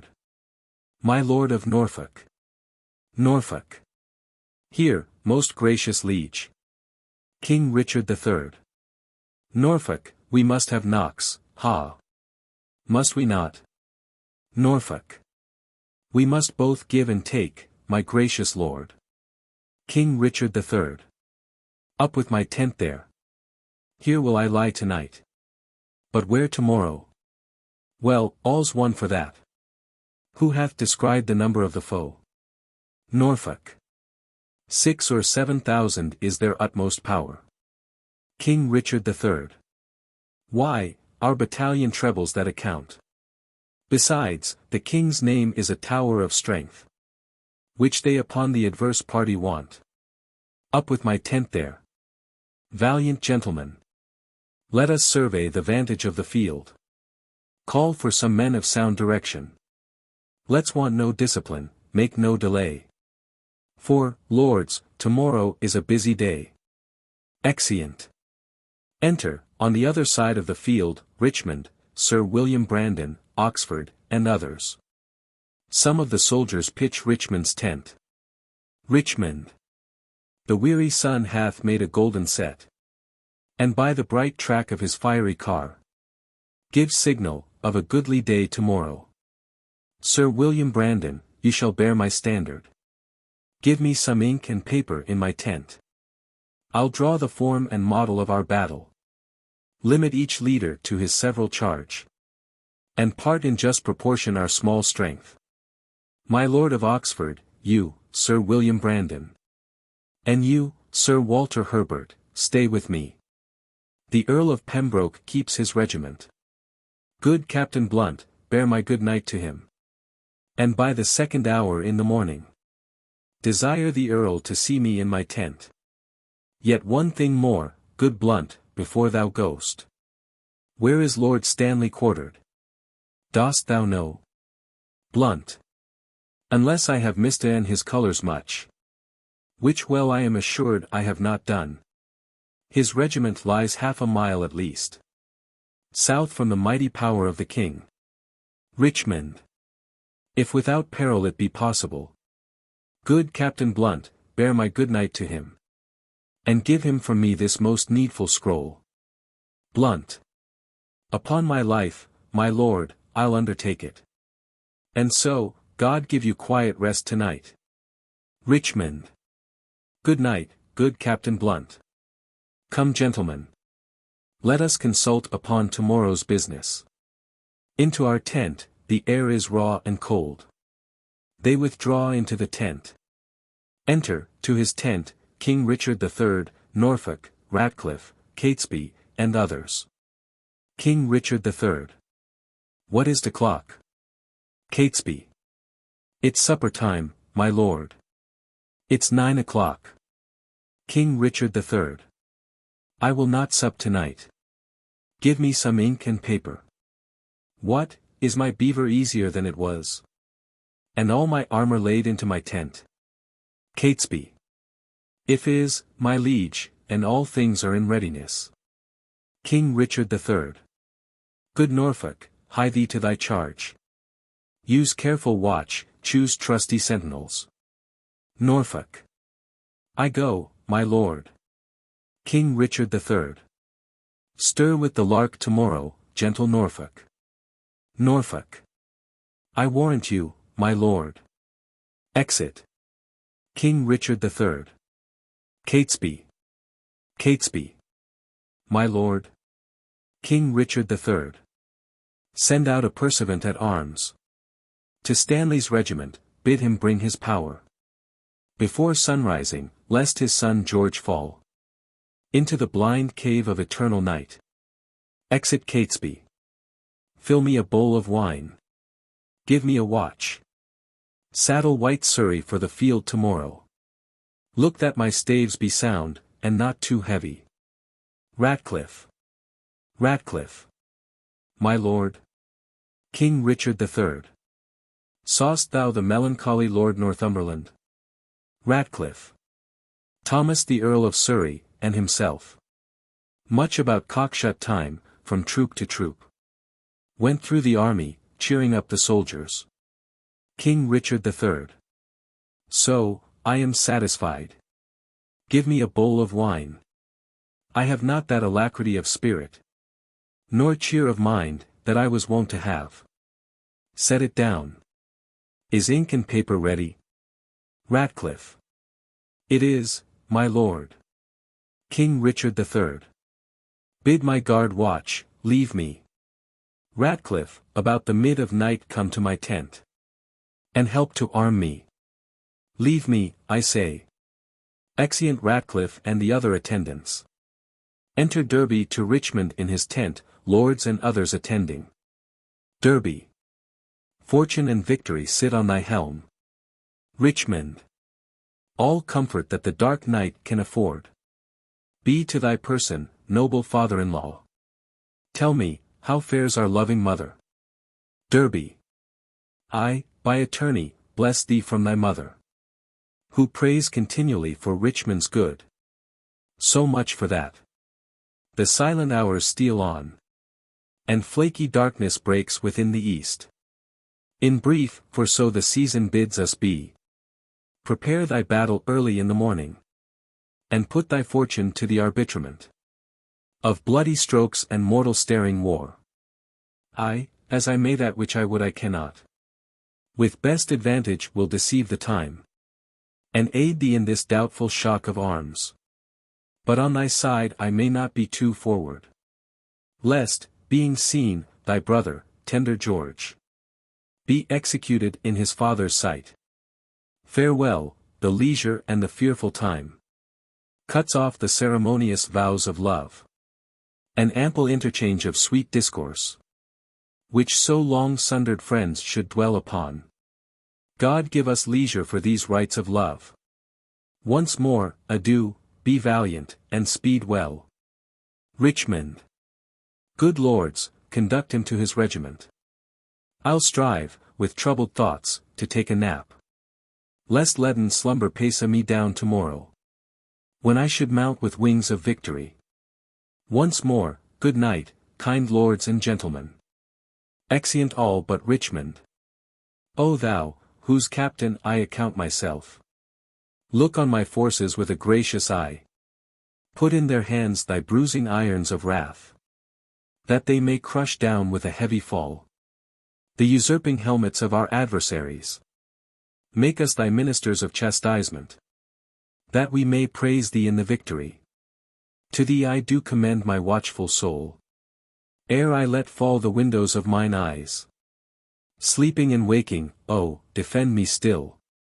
Sleeps. Enter the ghost of Prince Edward, son to King Henry VI.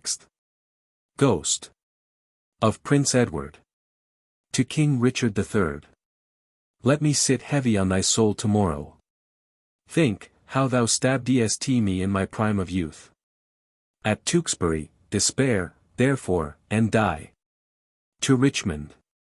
Be cheerful, Richmond, for the wronged souls of butchered princes fight in thy behalf. King Henry's issue, Richmond, comforts thee. Enter the ghost of King Henry VI. Ghost.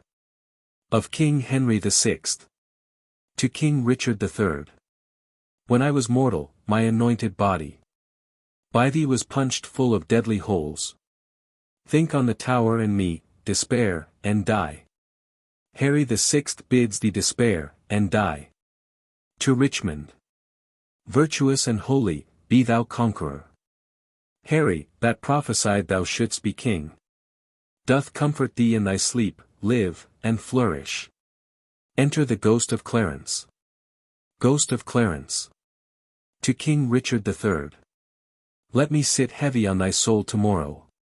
I, that was washed to death with fulsome wine.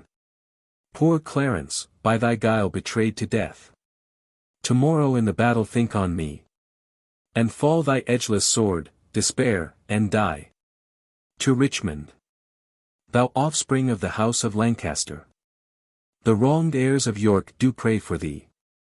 Good angels guard thy battle. Live, and flourish. Enter the ghosts of Rivers, Grey, and Vaughan. Ghost of Rivers. To King Richard III. Let me sit heavy on thy soul tomorrow. Rivers. That died at Pomfret. Despair, and die.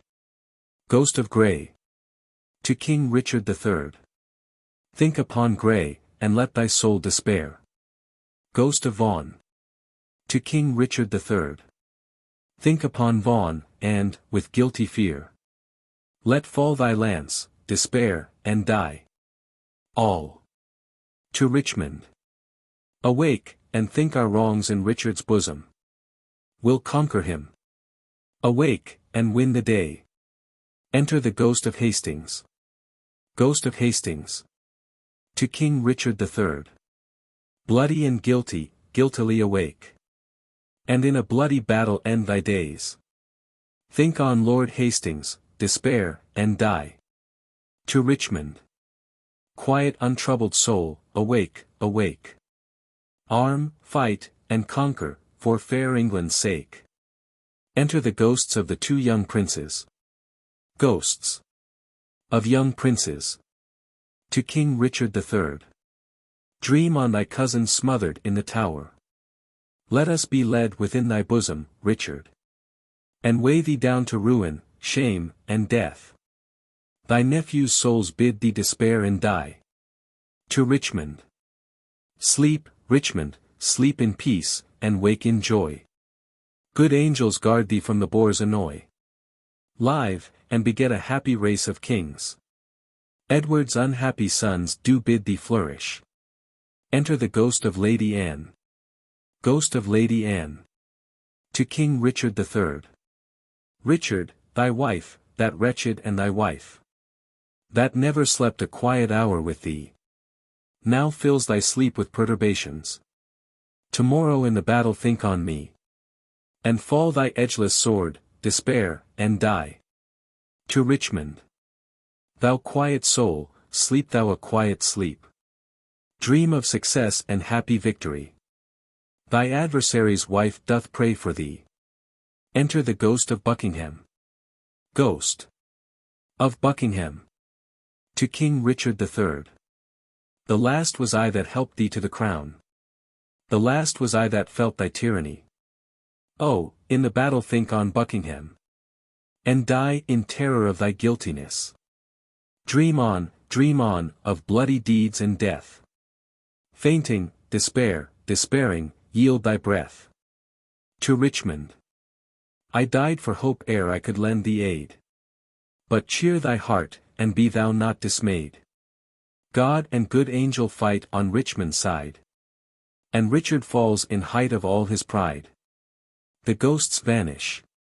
King Richard III starts out of his dream. King Richard III. Give me another horse, bind up my wounds. Have mercy, Jesu, soft. I did but dream. O coward conscience, how dost thou afflict me? The lights burn blue. It is now dead midnight.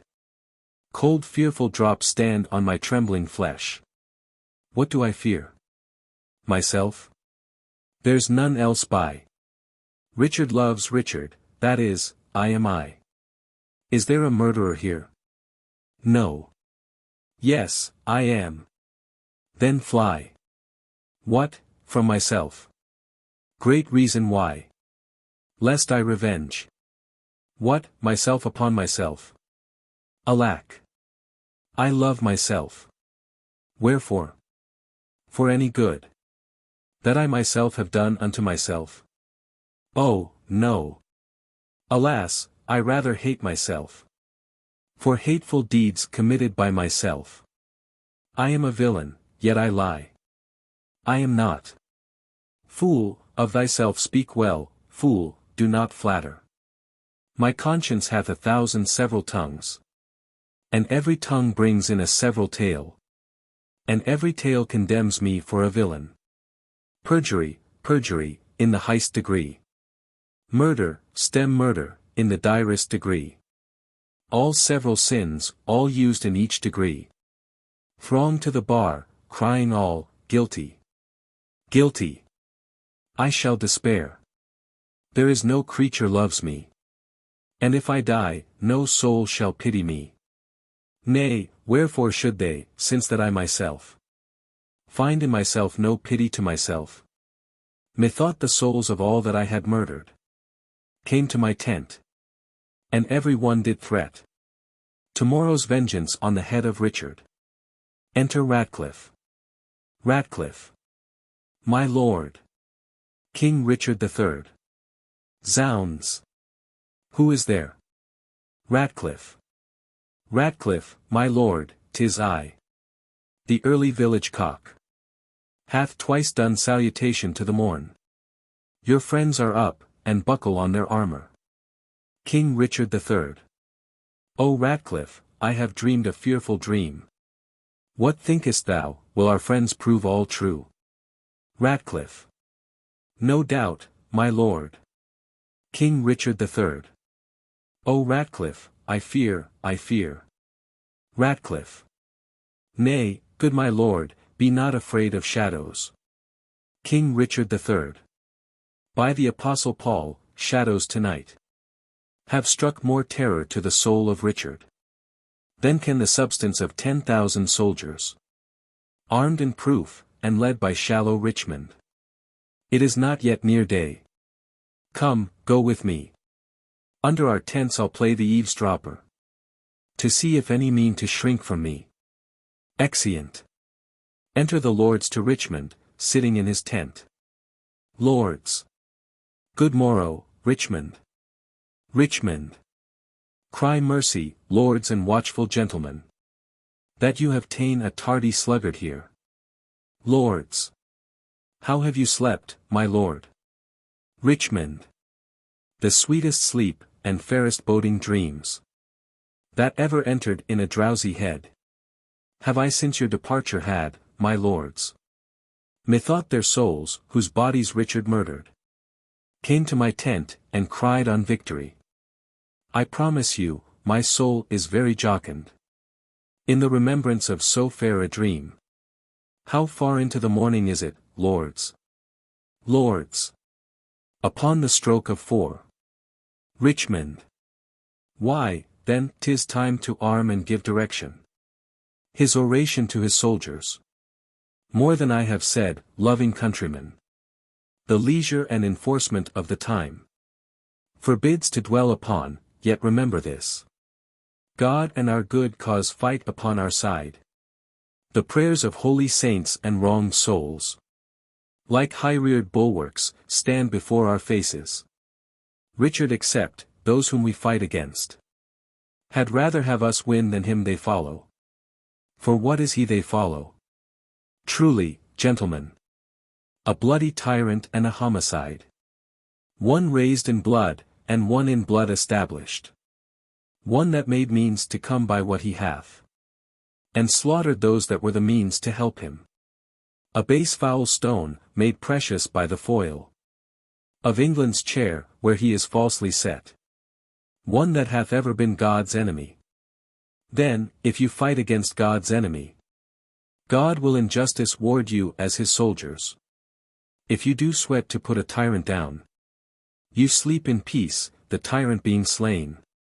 If you do fight against your country's foes, your country's fat shall pay your pains the higher. If you do fight in safeguard of your wives, your wives shall welcome home the conquerors. If you do free your children from the sword, your children's children quitted in your age. Then, in the name of God and all these rights, advance your standards, draw your willing swords. For me, the ransom of my bold attempt shall be this cold corpse on the earth's cold face. But if I thrive, the gain of my attempt, the least of you shall share his part thereof. Sound drums and trumpets boldly and cheerfully. God and St. George. Richmond and victory. Exeunt. Re-enter King Richard, Ratcliffe, attendants and forces. King Richard III. What said Northumberland as touching Richmond? Ratcliffe. That he was never trained up in arms. King Richard III. He said the truth, and what said Surrey then? Ratcliffe. He smiled and said the better for our purpose. King Richard III. He was in the right, and so indeed it is.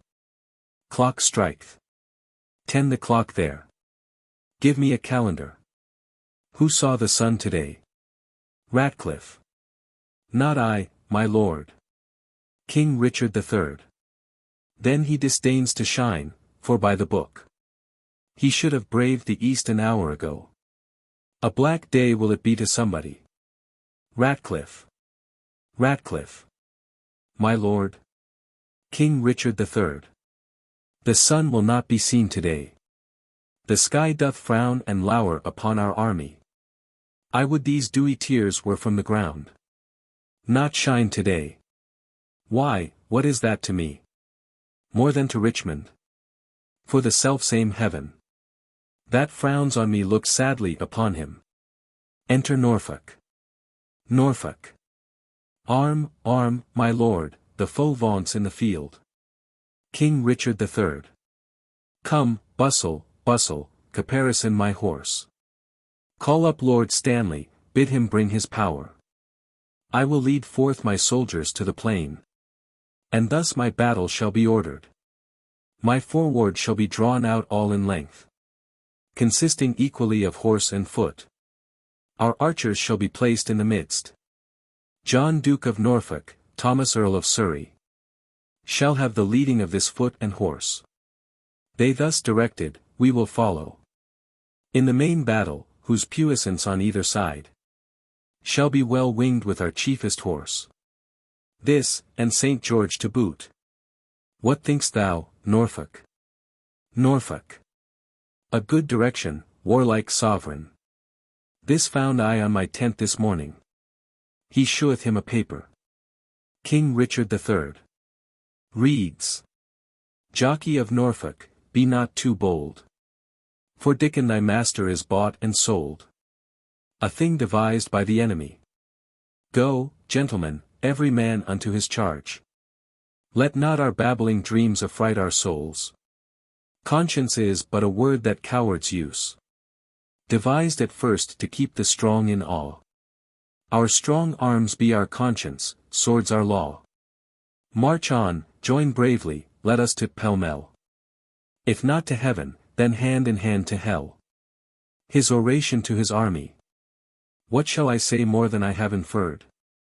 Remember whom you are to cope withal. A sort of vagabonds, rascals, and runaways. A scum of Bretons, and base lackey peasants. Whom their o'ercloyed country vomits forth. To desperate ventures and assured destruction. You sleeping safe, they bring to you unrest. You having lands, and blessed with beauteous wives. They would restrain the one, disdain the other. And who doth lead them but a paltry fellow? Long kept in Bretagne at our mother's cost. A milksop, one that never in his life felt so much cold as over shoes in snow. Let's whip these stragglers o'er the seas again. Lash hence these overweening rags of France. These famished beggars, weary of their lives.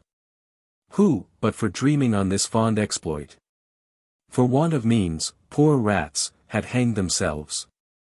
If we be conquered, let men conquer us. And not these bastard Bretons. Whom our fathers have in their own land beaten, bobbed, and thumped. And in record, left them the heirs of shame. Shall these enjoy our lands? Lie with our wives? Ravish our daughters? Drum afar off. Hark! I hear their drum. Fight, gentlemen of England. Fight, bold yeomen. Draw, archers, draw your arrows to the head. Spur your proud horses hard, and ride in blood. Amaze the welkin with your broken staves. Enter a messenger. What says Lord Stanley? Will he bring his power? Messenger. My lord, he doth deny to come. King Richard III. Off with his son George's head. Norfolk. My lord, the enemy is past the marsh. After the battle let George Stanley die. King Richard III. 1,000 hearts are great within my bosom. Advance our standards, set upon our foes. Our ancient word of courage, fair St. George. Inspire us with the spleen of fiery dragons. Upon them victory sits on our helms. Exeunt. Scene 4. Another part of the field. Alarum, excursions. Enter Norfolk and forces fighting, to him Catesby. Catesby. Rescue, my lord of Norfolk, rescue, rescue. The king enacts more wonders than a man. Daring and opposite to every danger. His horse is slain, and all on foot he fights, seeking for Richmond in the throat of death. Rescue, fair lord, or else the day is lost. Alarums. Enter King Richard III. King Richard III. A horse. A horse. My kingdom for a horse. Catesby. Withdraw, my lord, I'll help you to a horse. King Richard III. Slave, I have set my life upon a cast, and I will stand the hazard of the die. I think there be 6 Richmonds in the field. 5 have I slain today instead of him. A horse. A horse. My kingdom for a horse. Exeunt. Scene 5. Another part of the field. Alarum. Enter King Richard III and Richmond, they fight. King Richard III is slain. Retreat and flourish. Re-enter Richmond, Derby bearing the crown, with divers other lords. Richmond. God and your arms be praised, victorious friends. The day is ours, the bloody dog is dead. Derby. Courageous Richmond, well hast thou acquit thee. Lo, here, this long usurped royalty. From the dead temples of this bloody wretch have I plucked off, to grace thy brows withal. Wear it, enjoy it, and make much of it. Richmond. Great God of heaven, say amen to all. But, tell me, is young George Stanley living? Derby. He is, my lord, and safe in Leicester town. Whither, if it please you, we may now withdraw us. Richmond. What men of name are slain on either side? Derby. John Duke of Norfolk, Walter Lord Ferrers, Sir Robert Brackenbury, and Sir William Brandon. Richmond. Inter their bodies as becomes their births. Proclaim a pardon to the soldiers fled, that in submission will return to us. And then, as we have ta'en the sacrament, we will unite the white rose and the red. Smile heaven upon this fair conjunction, that long have frowned upon their enmity. What traitor hears me, and says not amen? England hath long been mad, and scarred herself. The brother blindly shed the brother's blood. The father rashly slaughtered his own son. The son, compelled, been butcher to the sire. All this divided York and Lancaster. Divided in their dire division. Oh, now, let Richmond and Elizabeth, the true succeeders of each royal house, by God's fair ordinance conjoin together. And let their heirs, God, if thy will be so, enrich the time to come with smooth-faced peace, with smiling plenty and fair prosperous days. Abate the edge of traitors, gracious Lord, that would reduce these bloody days again, and make poor England weep in streams of blood. Let them not live to taste this land's increase, that would with treason wound this fair land's peace. Now civil wounds are stopped, peace lives again. That she may long live here, God say amen. Exeunt.